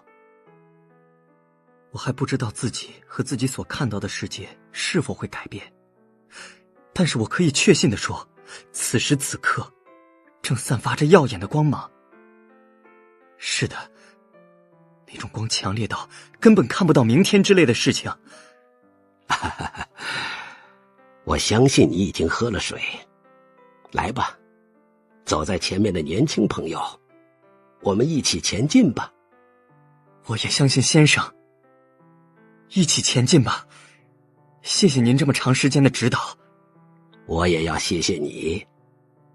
今后我一定还会再来拜访。是的，作为一名无可替代的朋友，绝不会再提什么博导之类的事情。你终于露出年轻人应有的笑容了。好吧，已经很晚了，让我们度过各自的夜晚，然后迎来新的早晨吧。青年慢慢系上鞋带，离开了哲人的家。什么时候开始下雪的呢？门外一片雪景，天空中的满月柔和地照着脚下的雪。多么清新的空气，多么夺目的光芒。我踏着新下的雪迈出了一步。青年深深地吸了一口气，摸了摸短短的胡须，清楚地自语道：世界很简单，人生也是一样。被讨厌的勇气已经完结，喜欢的话可以订阅反复收听，或者分享给身边的亲人和朋友。下一本开始更新同作者的第2本书《幸福的勇气》。